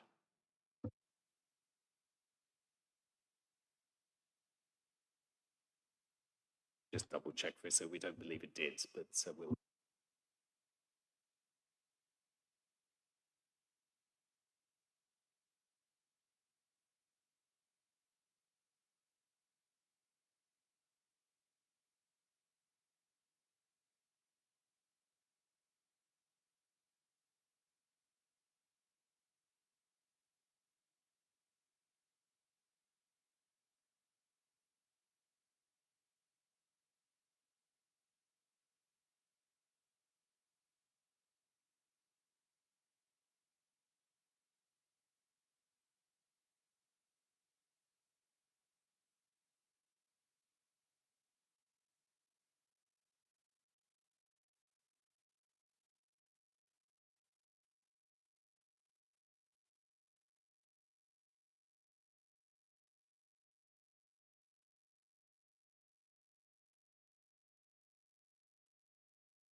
We've set this out partly in our response here as well, but also in terms of the planning application. We can give you a copy of the decision latest, but the majority of the sites within flood zone 1, a small part of the sites within flood zone 3. But in terms of it's a very small area. So yeah, I mean 99% of the site is within flood zone 1. It's included a level 2 SFRA because of surface water flooding and access. Yes, I mean that's really, I think our question is concerning the surface water flooding. Those are the points I think have been made by the parish council and by Councillor Rowley in their statements. I mean, certainly in terms of the decision that we've made on it, so we didn't feel the comments we had back from the statutory constituencies was that flooding wasn't an issue in terms of the majority of the sites.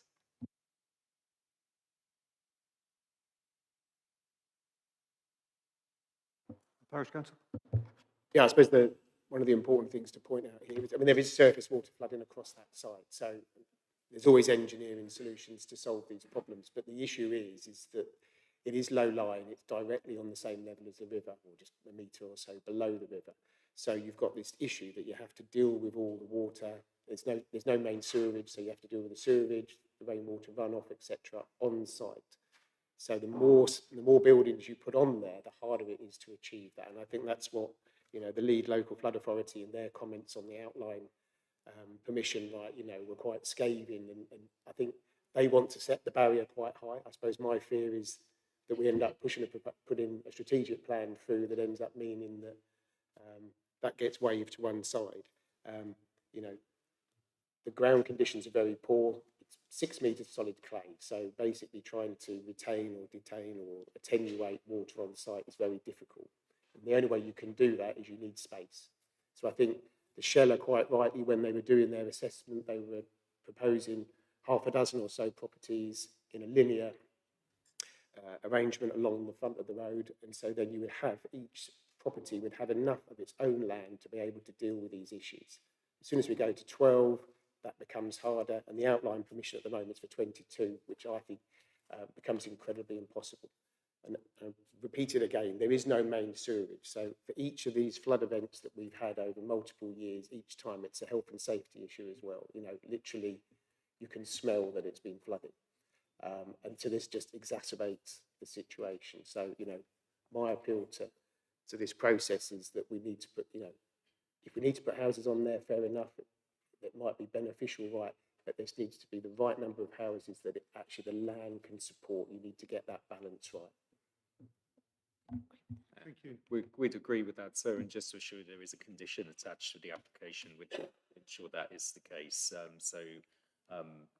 The condition is quite clear that they would have to demonstrate an acceptable surface water drainage measures, comply with obviously the sustainable urban drainage strategies as you would expect to ensure that it doesn't exacerbate flood risk and deal with surface water. So I think, you know, in response to the comments on capacity, if ultimately we could only get 12 on there, then that's what we would end up with. If they could get more, but they're going to have to comply with that condition on the application. Thank you. Okay, thank you. Okay, so there's nothing more than that. We can move on to the next site, which is new 53 Blacksmiths Lane, Lower Moor. There's sites considered in exam 18A, which is the Heritage Appraisal Appendix. And I think my note is that the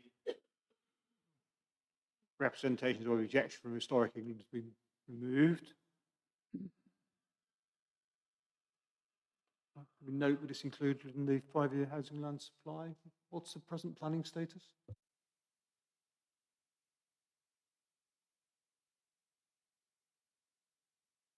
There's no planning application in on this site at present, as far as I'm aware. Thank you.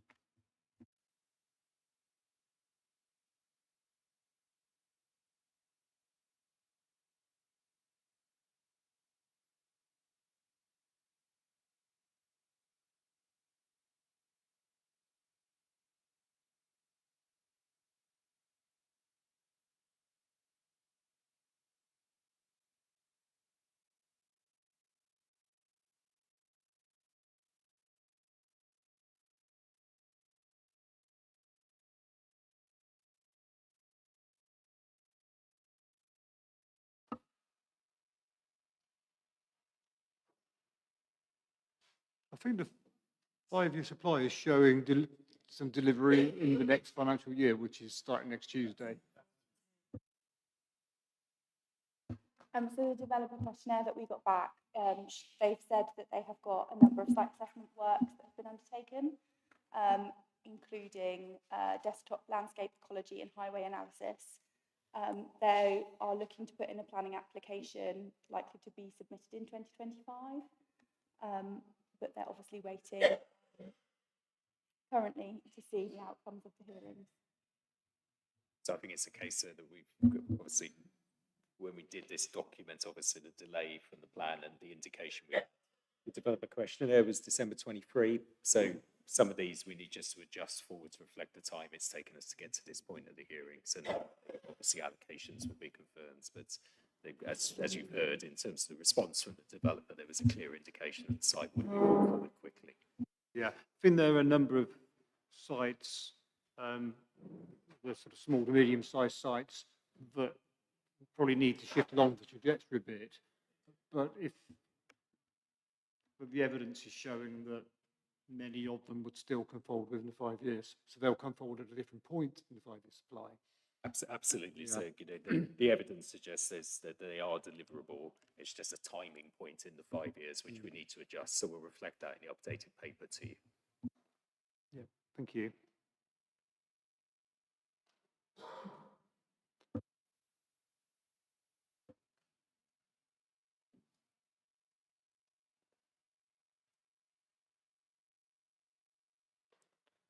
Okay, move on to site number new 54. So that's land west of Upton Snodsbury Road at Pinvin. I think the response from the councils to our question is that it's under construction, I'm assuming not complete, and to keep it as an allocation for now. So this site has got full planning permission on the site. There have been 24 completions to date, with 10 units remaining on site. There's no houses included in this site for the 5-year supply, because we have heard back from the developer that they are waiting to sell units before building them, so they've halted construction currently, but we wish to retain it as an allocation because of that. Yeah, okay, thank you.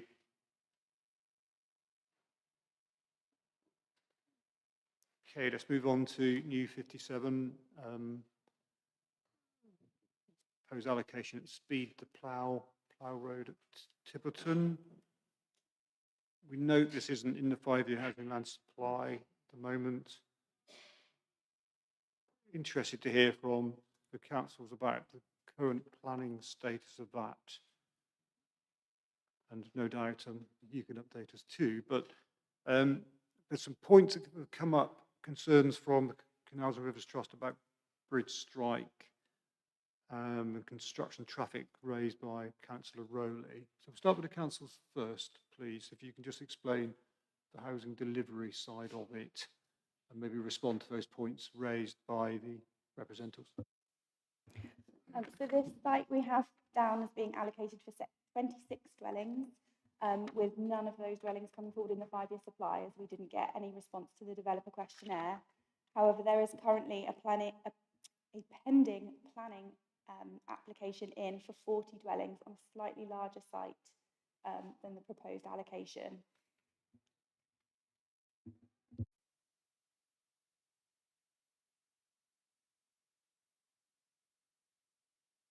Okay, we'll deal with the supply point first, and then we'll come back to the other points. So, Thank you, sir. We'd be happy to provide a questionnaire. Apologies, I didn't receive that. It might have gone to a previous consultancy that I was working for and did the previous application. But yes, as noted, there is a planning application pending. The consultation period has ended. The statutory deadline for determination will be in, I think, that 18th of May. We, will look to work positively with the council on that, but it's certainly our expectation is that it will be deliverable within a 5-year time frame.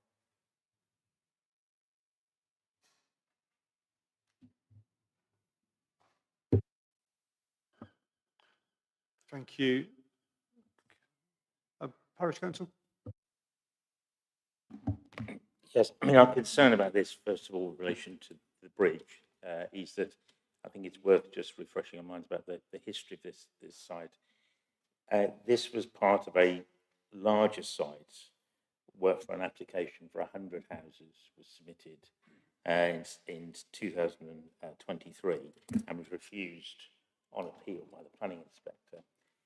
And our concern has always been in relation to this site that opening up for any development will not just be 26 and will not be 40, but will lead to a significant expansion of the village at an end of the village where, aside from other issues we'll come on to in a moment, in relation to this question, we know that it's in close proximity to the listed bridge, which has a history of near misses and problems on that bridge. So putting a large number of houses at that end is going to inevitably increase traffic volumes. We do accept that there probably will be restrictions on construction traffic, but we're concerned about the traffic that's generated by any housing that's developed on this site. And I think we can't be confident, given the application that's refused and the fact that there's now an application for 40 houses that's gone in, that this would actually be a sustainable number of houses and would actually not cause major damage to that bridge. Thank you. Mr. McLeod? Yes, so obviously there is a long history with this site, but we feel that the allocation for 26 dwellings can be addressed from a traffic point of view. Concern has obviously been raised around construction traffic, but we feel we can address that through whether it be through a routing agreement or legal agreement with the developer that construction traffic wouldn't use the bridge. There are obviously alternative routes into Tiverton, and you could access the site without going over the bridge itself. And actually, the Tiverton itself is well served in terms of strategic access from the A44 directly. So we feel this is a detailed issue which can be addressed through a legal agreement, which will certainly limit the impact of any construction traffic on the bridge itself. Okay. I understand, I think, from the CRT representation, the bridge is now subject to a weight limit. It's got that sort of 90-degree bend on one side of the bridge, isn't it? And then there's a photograph, I think, in your submissions of the HGV wedged between the bridge parapets.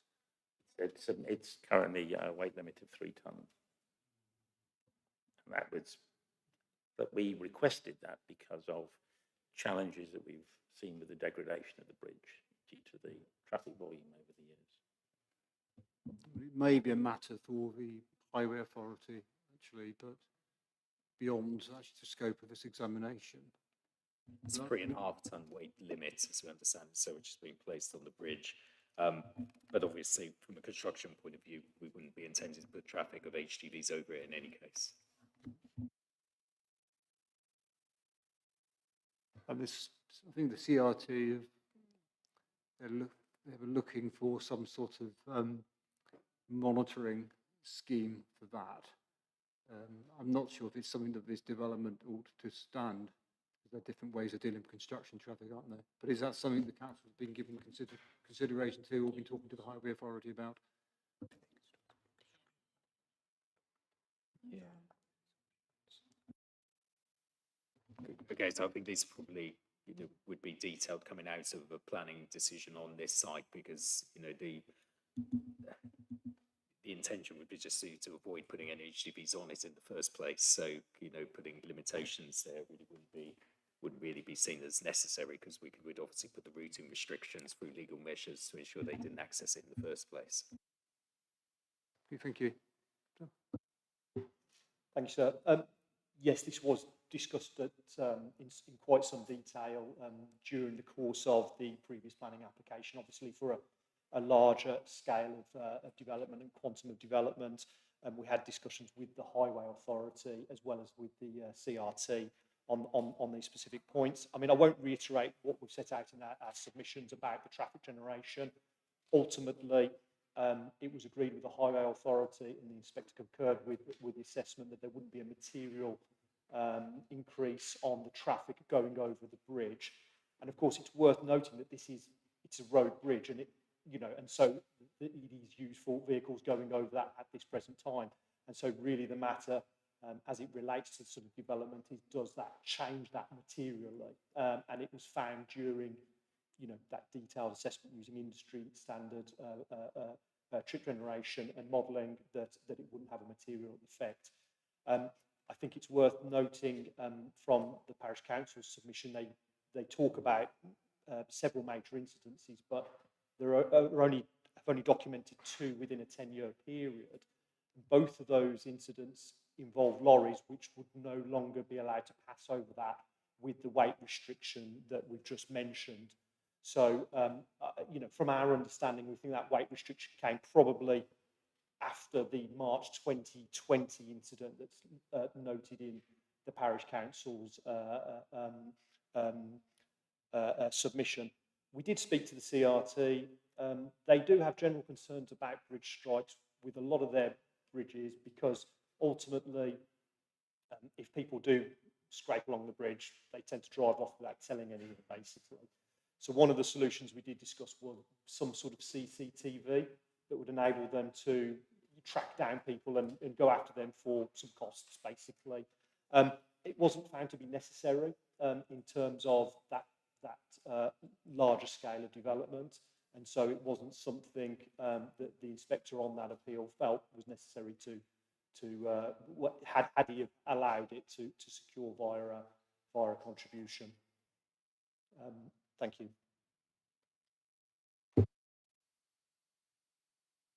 Thank you. Parish Council Board still up. Did you want to come back on that point or not? Only to accept that, yes, indeed, the weight limit has been reduced since those incidents. And also, we, as I said before, we do accept that there is a requirement that the construction traffic would not go over the bridge. Our point has only been to highlight that the traffic data that has been used, admittedly, that has been accepted, does not really reflect the everyday experience of villages, which has seen a significant increase in traffic volume. And our concern simply is that that particular location of this site makes it more likely that more traffic will cross that bridge. We accept that it won't necessarily be construction traffic, but we're talking about traffic volumes generally. Okay, thank you. I think we're at risk of straying into matters which belong in the Development Management Court for the council. Do you want to come back in and briefly? I'll try and keep it brief. The traffic data was based on traffic counts carried out over a 7-day period in April 2022.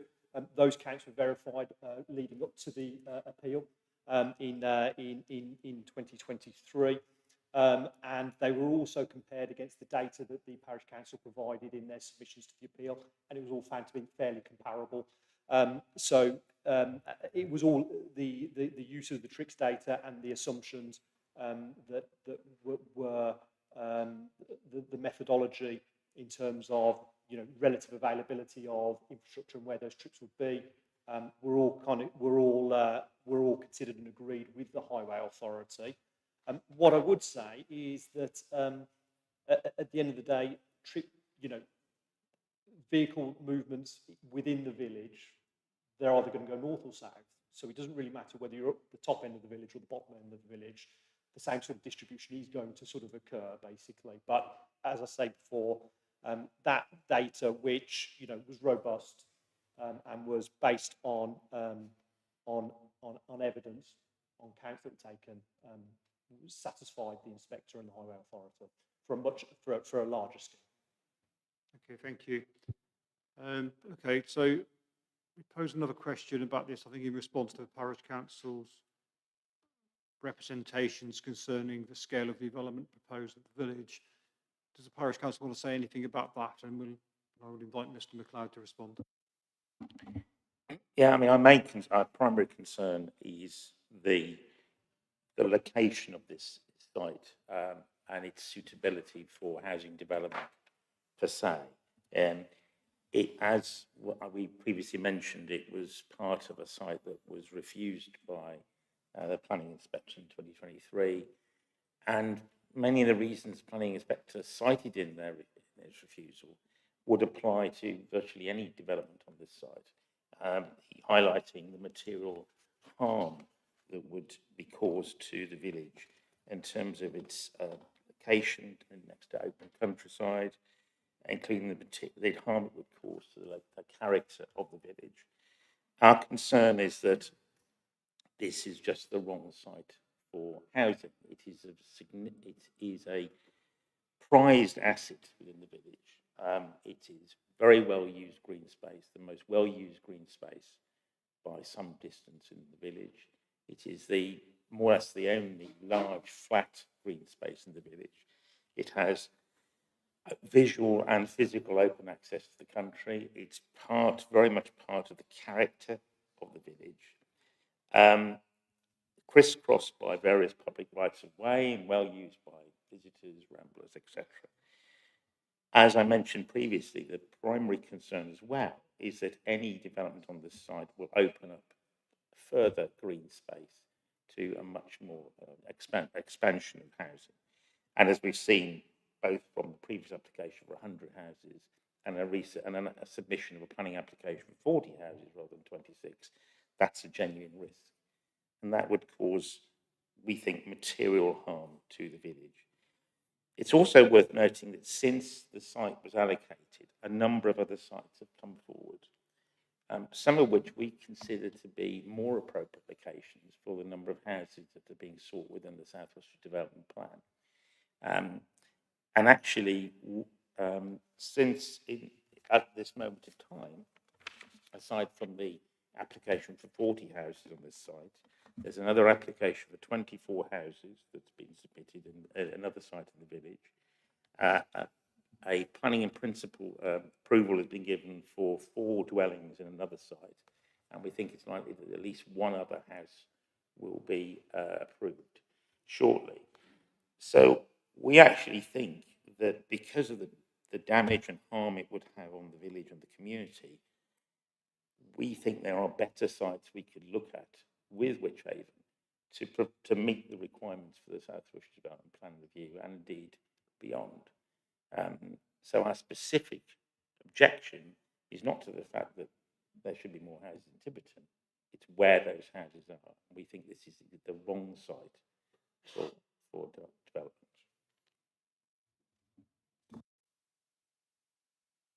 Thank you. Mr. Cloud? Thank you. So, I mean, obviously, this is a significantly reduced site compared to what was dismissed at appeal. You know, in just about a quarter of the size compared to the appeal site. Tiverton itself is a Category 2 village. It has a first school, 2 pubs, a village hall. It has a front house selling fruit and veg and plants. It's good access to the Birmingham-Worcester Canal, good connections into Worcester. So a smaller scale allocation at this scale we feel is very much appropriate. We agree with the comments about the larger site because that would have been 100 dwellings in this location, would be much more significant. But the scale back proposal for 26 dwellings, you know, is more appropriate and really reflects what we feel is an appropriate scale for this location at Tiverton and the range of facilities which it has to offer as a Category 2 assessment.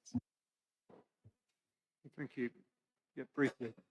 Yeah, I mean, come back. I mean, one of our things that we are disputing is why it has been recategorised from a Village 3 settlement to a Category 3 settlement to a Category 2 settlement, because actually we've lost one of our amenities. We've lost the shop and post office in that time. So when it was categorised as a Category 3 settlement, we had shop and post office, we had 2 pubs, we had a village first school, and we had a village hall. We've actually lost the shop, and yet it's been recategorised as a Category 2 settlement. Mention has been made of access via the canal, but as I think you will have seen, the planning inspector in his report when he dismissed the application for 100 houses, albeit on a site which was just over twice the size of this one, dismissed the relevance of the canal as being any likely use for anything other than recreation, because it is not a suitable means of actually accessing employment or retail opportunities because of the length distance to Worcester, but also the fact that people will be cycling or walking often in the dark or inclement weather. So we don't think that is particularly an advantage. And as I said, it's not that we are suggesting there shouldn't be further housing in Tiverton. We just feel this is completely the wrong site because of its impact on the character and of the village. And we think there are better sites that we can be looking at. And we'd be very happy to work with Wychavon to do that, which would not cause a material harm that we're concerned about, but we would meet the housing requirements. Thank you, thank you. Auckland Planning? Yeah, I mean, first of all, so I can perhaps assist with the methodological changes that resulted with the recategorisation, and just draw your attention to the 2019 Village Facilities and Rural Transport Study, which basically confirms that that the methodological changes some of the most significant reasons for a lot of the villages moving category. And the main one that caused a lot of the villages to move was the removal of the requirement for a shop to be present within a settlement. And that for it to be identified as Category 2. This was because the requirement in the previous study gave too high a value to shops as compared with other services in a settlement, particularly taking into account the rising popularity of online grocery shopping delivery. So that kind of explains why, you know, the change, despite there not being a shop. There are 2 key services as well as all the required public transport, and so it does meet the methodology of the VFRTS, which, in our view is robust in that sense. Sort of coming to some of the other points that have been raised, I mean, as I completely agree with the council, yes, the appeal decision, related to a larger site, a much larger cut of the site, which, and for a more significant quantum of development, which, coming to your question of consistency with the categorisation, if we look at it purely in numerical terms, would be a high, 100 homes would be much larger than the other allocations within that category. Just some very quick sort of number crunching I did on those allocations within Wychavon. If we look at the total allocations in the category 2 settlements within Wychavon, the average is 33. So we're certainly within the sort of the range, whether we are 26 or whether we're 40, as we would suggest that the allocation should be. We've also done a little bit of analysis, and I don't want to introduce new evidence, but we did do a little bit of analysis in terms of proportionate increase. Happy to leave that if that would be considered sort of new evidence, but ultimately the average sort of increase in terms of households was around 10.25%, basically, and this would be at 26, 9%, or at 40, it would be 14%. And I raise that, although I know it's a fairly blunt tool, talking about it numerically, but it was one of the points that was discussed by the inspector in his appeal decision, when it really just came down to the overall proportionate increase in the population and the scale of the village, was where a lot of his kind of concerns came from. And I guess it's fair to say we have a different reading of what the appeal decision, some of the indications of that appeal decision. It's actually quite clear from that decision on a larger site that there were no technical reasons why the site was not suitable for development. And of course, I don't need to remind you, sir, that that is what we're considering here, is the suitability of development, and not whether there is, and not preferences. It's not a beauty parade about other sites that aren't currently in the plan. The inspector's decision was within the context of a conflict with the local plan, and so very much against the spatial strategy set out by SWDP 2, and he found that ultimately that departure from that, having regard to the overall scale of the development, access to services and facilities, and local landscape character, would have been significant. That's ultimately outweighed it. But it's worth noting that the landscape officer did note within there that it was a visually well-contained site, and if the housing was required of this scale, then it was a site that could accommodate it. There are obviously, I don't want to get too detailed into what no, don't get too detailed with that appeal, because it's not before us and it's been determined. No, okay, I think it's going really beyond where we need to go in terms of answering this question. I'd like to just really sort of draw one of the sort of the key distinctions, though, and one of the key kind of comments from the inspector was about the visual, and because this is raised by the parish council, about the visual connection to the countryside.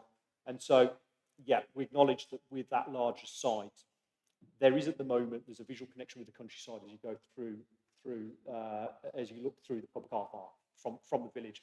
And this is really where we're at the heart of the village. The previous site would have developed both sort of north and south. The allocation maintains that openness to the countryside, so that visual connection to the countryside is retained, basically. So I think that is an important point to make. In terms of, yes, there are prows, and there is a network of prows across the site. A lot of those that will be on the northern part of the previous appeal site, will remain now within open countryside. It's probably worth noting that that the parish council did make an application to have it nominated as an asset community value, and it was found, and that was turned down on the site. In terms of the access to the canal, the canal is an excellent active travel route that provides, quite Yeah, I think this is going beyond really what we need to know about. Okay. Yeah, we're not asking questions about active travel routes. Yeah. Okay, so I don't think we need to hear that stage. Thank you. No, fair enough. But yeah, I mean, if there's any, I mean, ultimately, I mean, we could go with the council's assessment that it is consistent with the categorisation. Also, I would just like to add is just the reason for the current application being 40 as opposed to 26, and this really comes down to the Scheller assessments, talking about the need to agree on appropriate access. That appropriate access was agreed through with the appeal site, and it's to go through the sort of the pub car park and on to, direct onto Plough Road. We feel that is the most appropriate access and provides the best footway access. So there is a slight increase in the application red boundaries compared to the allocation. The built development within the again, you're talking about a planning application. Okay. We're not here to deal with planning application, so I think we'll move on from that. Okay, to council. I think the question was raised about the Category 2 status of the settlement, so I'll just address those issues. So yes, it was categorised as the Category 2 in 2019 in the Village Facilities and Rural Transport Study, or the VFERTS, as we like to refer to it as. And then there was an update in 2024, and it remained a Category 2. For Category 2, there needs to be 2 key services in a settlement. So there's a village hall and a primary school in Tiverton, as well as having at least a daily bus service for employment and shopping purposes, which there is. The bus comes in, it turns around, it does not go over the bridge, and it goes back out of the settlement. So that's just for clarity, sir. Sorry. Just to come back on a couple of things. First of all, thank you very much for that. I mean, I was aware, obviously, of that, that new criteria. It is worth pointing out that although there is a daily bus service to Worcester twice a day, there is no bus service to Droitwich, which is actually the main town centre and where all the core services are, which Tiverton links to. So whilst there is technically a daily bus service, it is not actually to where most villages can access any key services. The other thing that I just wanted to come back on is that with respect to the gentleman, and I totally understand where he's coming from, the fact that he said we don't think there's much difference between 26 and 40 houses rather underlines our point of concern, that as far as we are concerned, the village, it's a very significant difference, which is why we don't think this site is suitable, because it is opening up a larger area of green space to likely future development. And just on another point, I think he's incorrect to say that that actually many of the statements that the planning inspector previously made don't apply to the smaller site. They do, because actually, although the larger site in the application for 100 houses did include go further, this site still means that it changes the views and access to the countryside from Plough Road. Yeah, we've got those points, and remember, we're examining a local plan, not dealing with a planning application. Very different things. Okay, we've got the points from both sides. We've got written evidence. I'd quite like to move on from it, please. You've got your board up. Just to note, sir, that the other sites in the Sheila that came in around Tiverton were all dismissed due to access, heritage and landscape concerns, and the proposal for this site of 26 dwellings is considered to be an appropriate size for the settlement.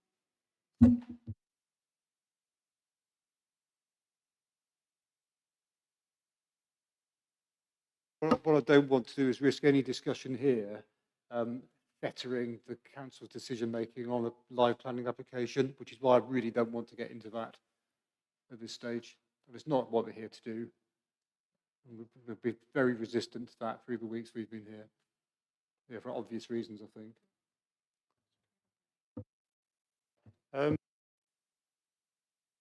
McLeod, do you have anything else to say on this site? Absolutely not, sir.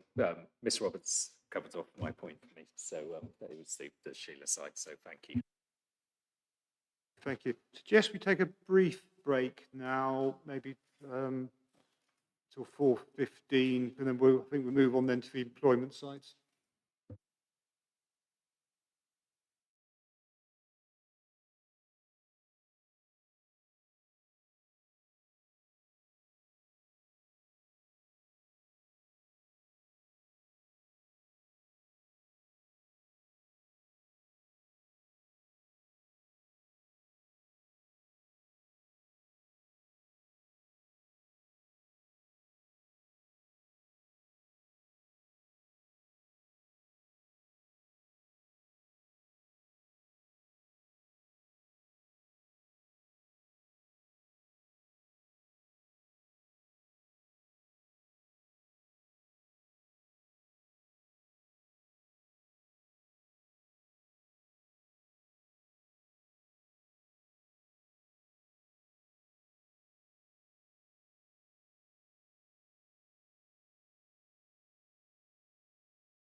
Okay, let's resume then. Right, move on to the proposed employment allocations. New 63, main modification to delete the site has been built out. Correct, sir. So this one is completely built out, hence why we're proposing its deletion. Okay, thank you. And then proposed a question about new 71, site for QTech East Business Park. I'll note is that it has planning permission, not fully built out. Is that still the case? That is the difference between the two. So there is still development to occur at this site, hence why we're proposing to retain the allocation. Okay, thank you. Then new 77, 78, 79 and 80 at Hartlebury Trading Estate. We already had some discussions around these sites in terms of alterations to the Greenbelt boundary. And there's, I think, suggested changes to policies map in that regard. Note to self is that given what we've discussed already and what we've read, we have adequate evidence on this in respect of our question. Do you have anything you want to add? Nothing further, sir, beyond what we'd set out, and I think you've heard the discussions previously. Okay, Iris Lamb. Thank you, sir. Yeah, I appreciate this has been discussed previously, and obviously you have the statement of common ground that neatly summarises the position, but without taking up too much time, just where my client is. So Hartlepool Trading Estate, largest estate or standalone employment estate in Worcestershire, 72 hectares in size. We've got buildings ranging from 50 square metres to 10,000 square metres, plus on it a variety of different types, and the site's typically fully let. And there are very few opportunities within the existing estate boundary for additional development. The estate's got two problems it's trying to address. The estate's a former MOD facility. Lots of the buildings date back to the 1930s and 40s and reaching the end of their economic life.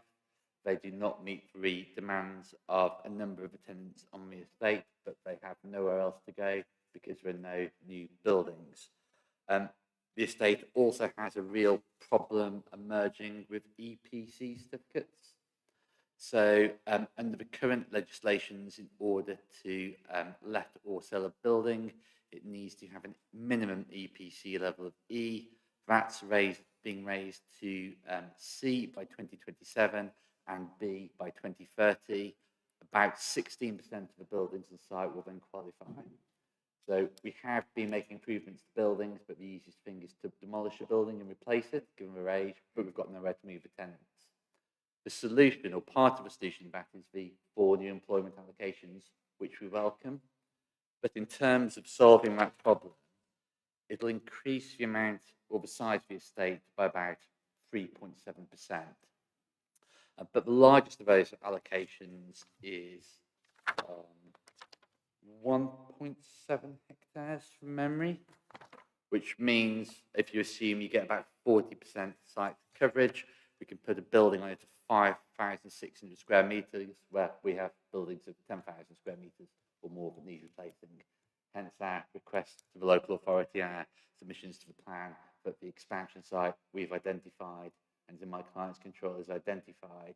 So we have an opportunity for the state to evolve, and that's not just bringing new tenants to it, but allowing those existing tenants to stay in modern accommodation.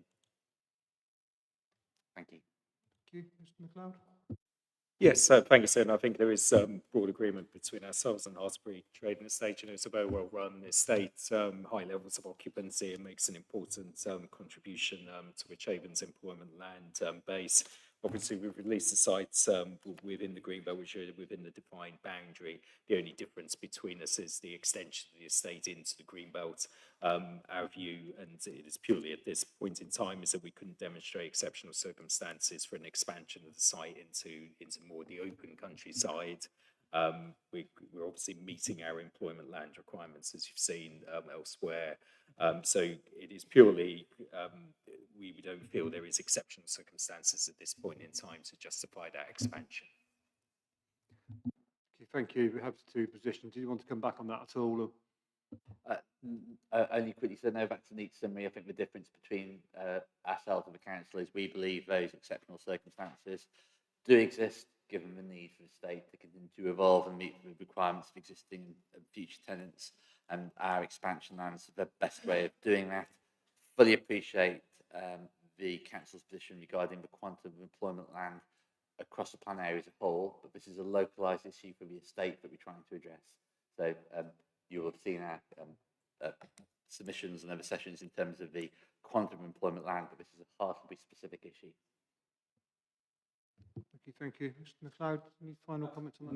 Nothing really further, sir. I mean, this is obviously something we could consider either through a planning application at a point in time or through the local plan review in the future. Okay, thank you. Let's move on to the next site, New 83, Two Shires Park, Honeybourne.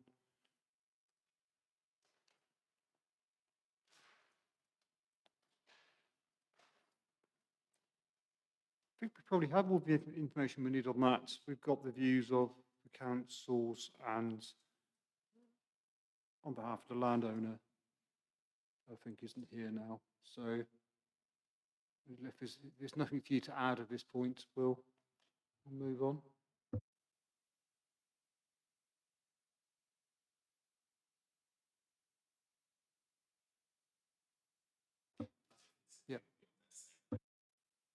Sorry, so it does set out that it was only the neighbourhood plan point that I was clarifying with the team, but it is recognised in the neighbourhood plan rather than being allocated in the neighbourhood plan, but we said that in our response. Okay, thank you.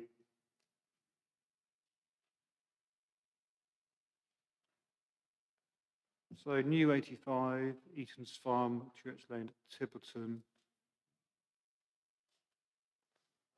Again, we've had the issues raised of the single track bridge, and we've already discussed the issues, the village as a category 2 settlement.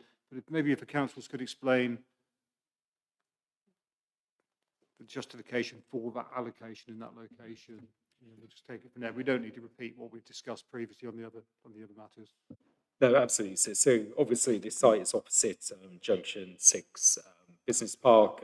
That's been an extremely successful allocation. It's been brought forward and has a number of high quality users on the site. We see this as a natural extension or certainly a new allocation which would mirror that location and hopefully the success of Junction 6. Obviously, it's well accessed in terms of the strategic highway network. The intention obviously would be to route traffic away from Tiverton, because obviously from an employment point of view, this site would mainly be looking to access Worcester and via either the strategic road network or the main road network itself.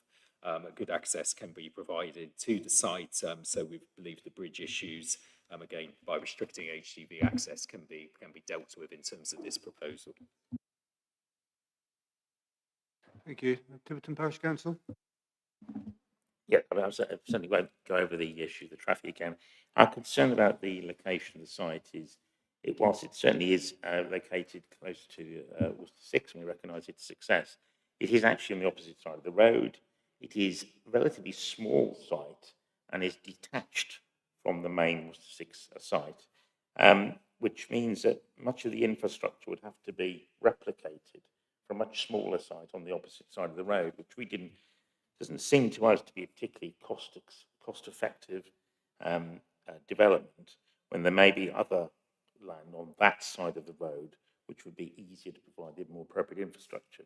And of course, it also does mean it encroaches further towards the village and has more of an impact on the visual landscape and character of the village. And we are concerned that that encroachment could actually adversely impact on the character of the village. Thank you. Mr. McLeod? Thank you. So the proposal is for 9.54 hectares, so it's a reasonable size employment site to be able to accommodate a range of medium to large size units, given its proximity to the M5. We certainly feel from a viability delivery point of view that the site would come forward. It's a very prominent location, and it will mirror many of the benefits that we've seen at Junction 6 in terms of its accessibility, both to employment. There's also a public transport route there, which does serve Junction 6, which would serve this site as well. So we feel it is a sustainable location for development. It isn't obviously next to Tiverton. There's a degree of separation with Tiverton, which, as the crow flies, as we've noted, there's nearly 490 metres away from the village. So we believe the impacts on Tiverton can be effectively mitigated. Thank you.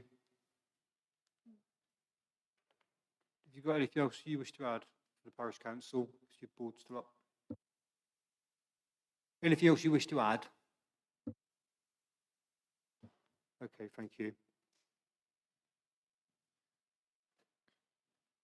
Okay, so moving on to the final question of the day. It relates to site at Cheltenham Road, Phase 2 at Evesham.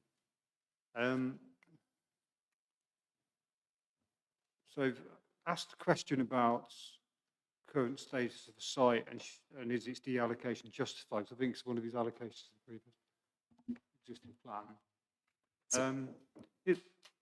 Does the site now come within the development boundary?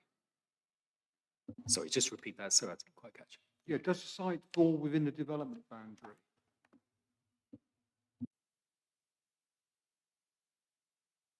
Let me just double check. So it obviously has planning permission, and it was a proposal which came forward through the last plan. The main point which I was going to make, and I'll double check that point while that's going on, is that we felt the allocation needed to be retained because it isn't complete yet. So our response suggested that the allocation should be removed, but given our discussions on other sites, given it hasn't been fully built out yet and has a degree of development remaining, we felt the allocation actually should remain from a consistency point of view rather than taking it out, and that would follow the approach we've mirrored on others. Yeah, we believe it does fall within the development boundary it was defined at the last plan. Okay, do you want to just comment on that, explain why you're saying what you're saying? Yes, thank you, sir. So my client, Bloor, controls and has planning permission for the development of the vast majority of the existing SWDP allocation, but not the top right-hand corner, for want of a better term. So that site is allocated, but is not subject to a planning permission. And I understood it was that section of the site that this question refers to. But my client's scheme has been designed and is conditioned to facilitate access to that section of the site. And my client's in direct discussions with the owner of that site to hopefully bring it forward in due course. So it's our view that the allocation should be retained, or that section at least, to facilitate bringing it forward. But if it all remains in, then the problem solved. Okay, as is then. Okay, thank you.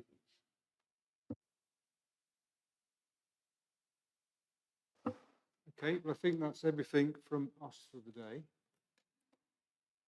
No one has anything else to add. We'll to adjourn. Again, thanks to everyone for the contributions today. As with every other day, we've covered a lot of ground again today. So well done for getting us to this point. Speedier than I imagined, actually. So we shall adjourn until 9:30 tomorrow morning. I think we've got a couple of more discrete matters to discuss. Thank you.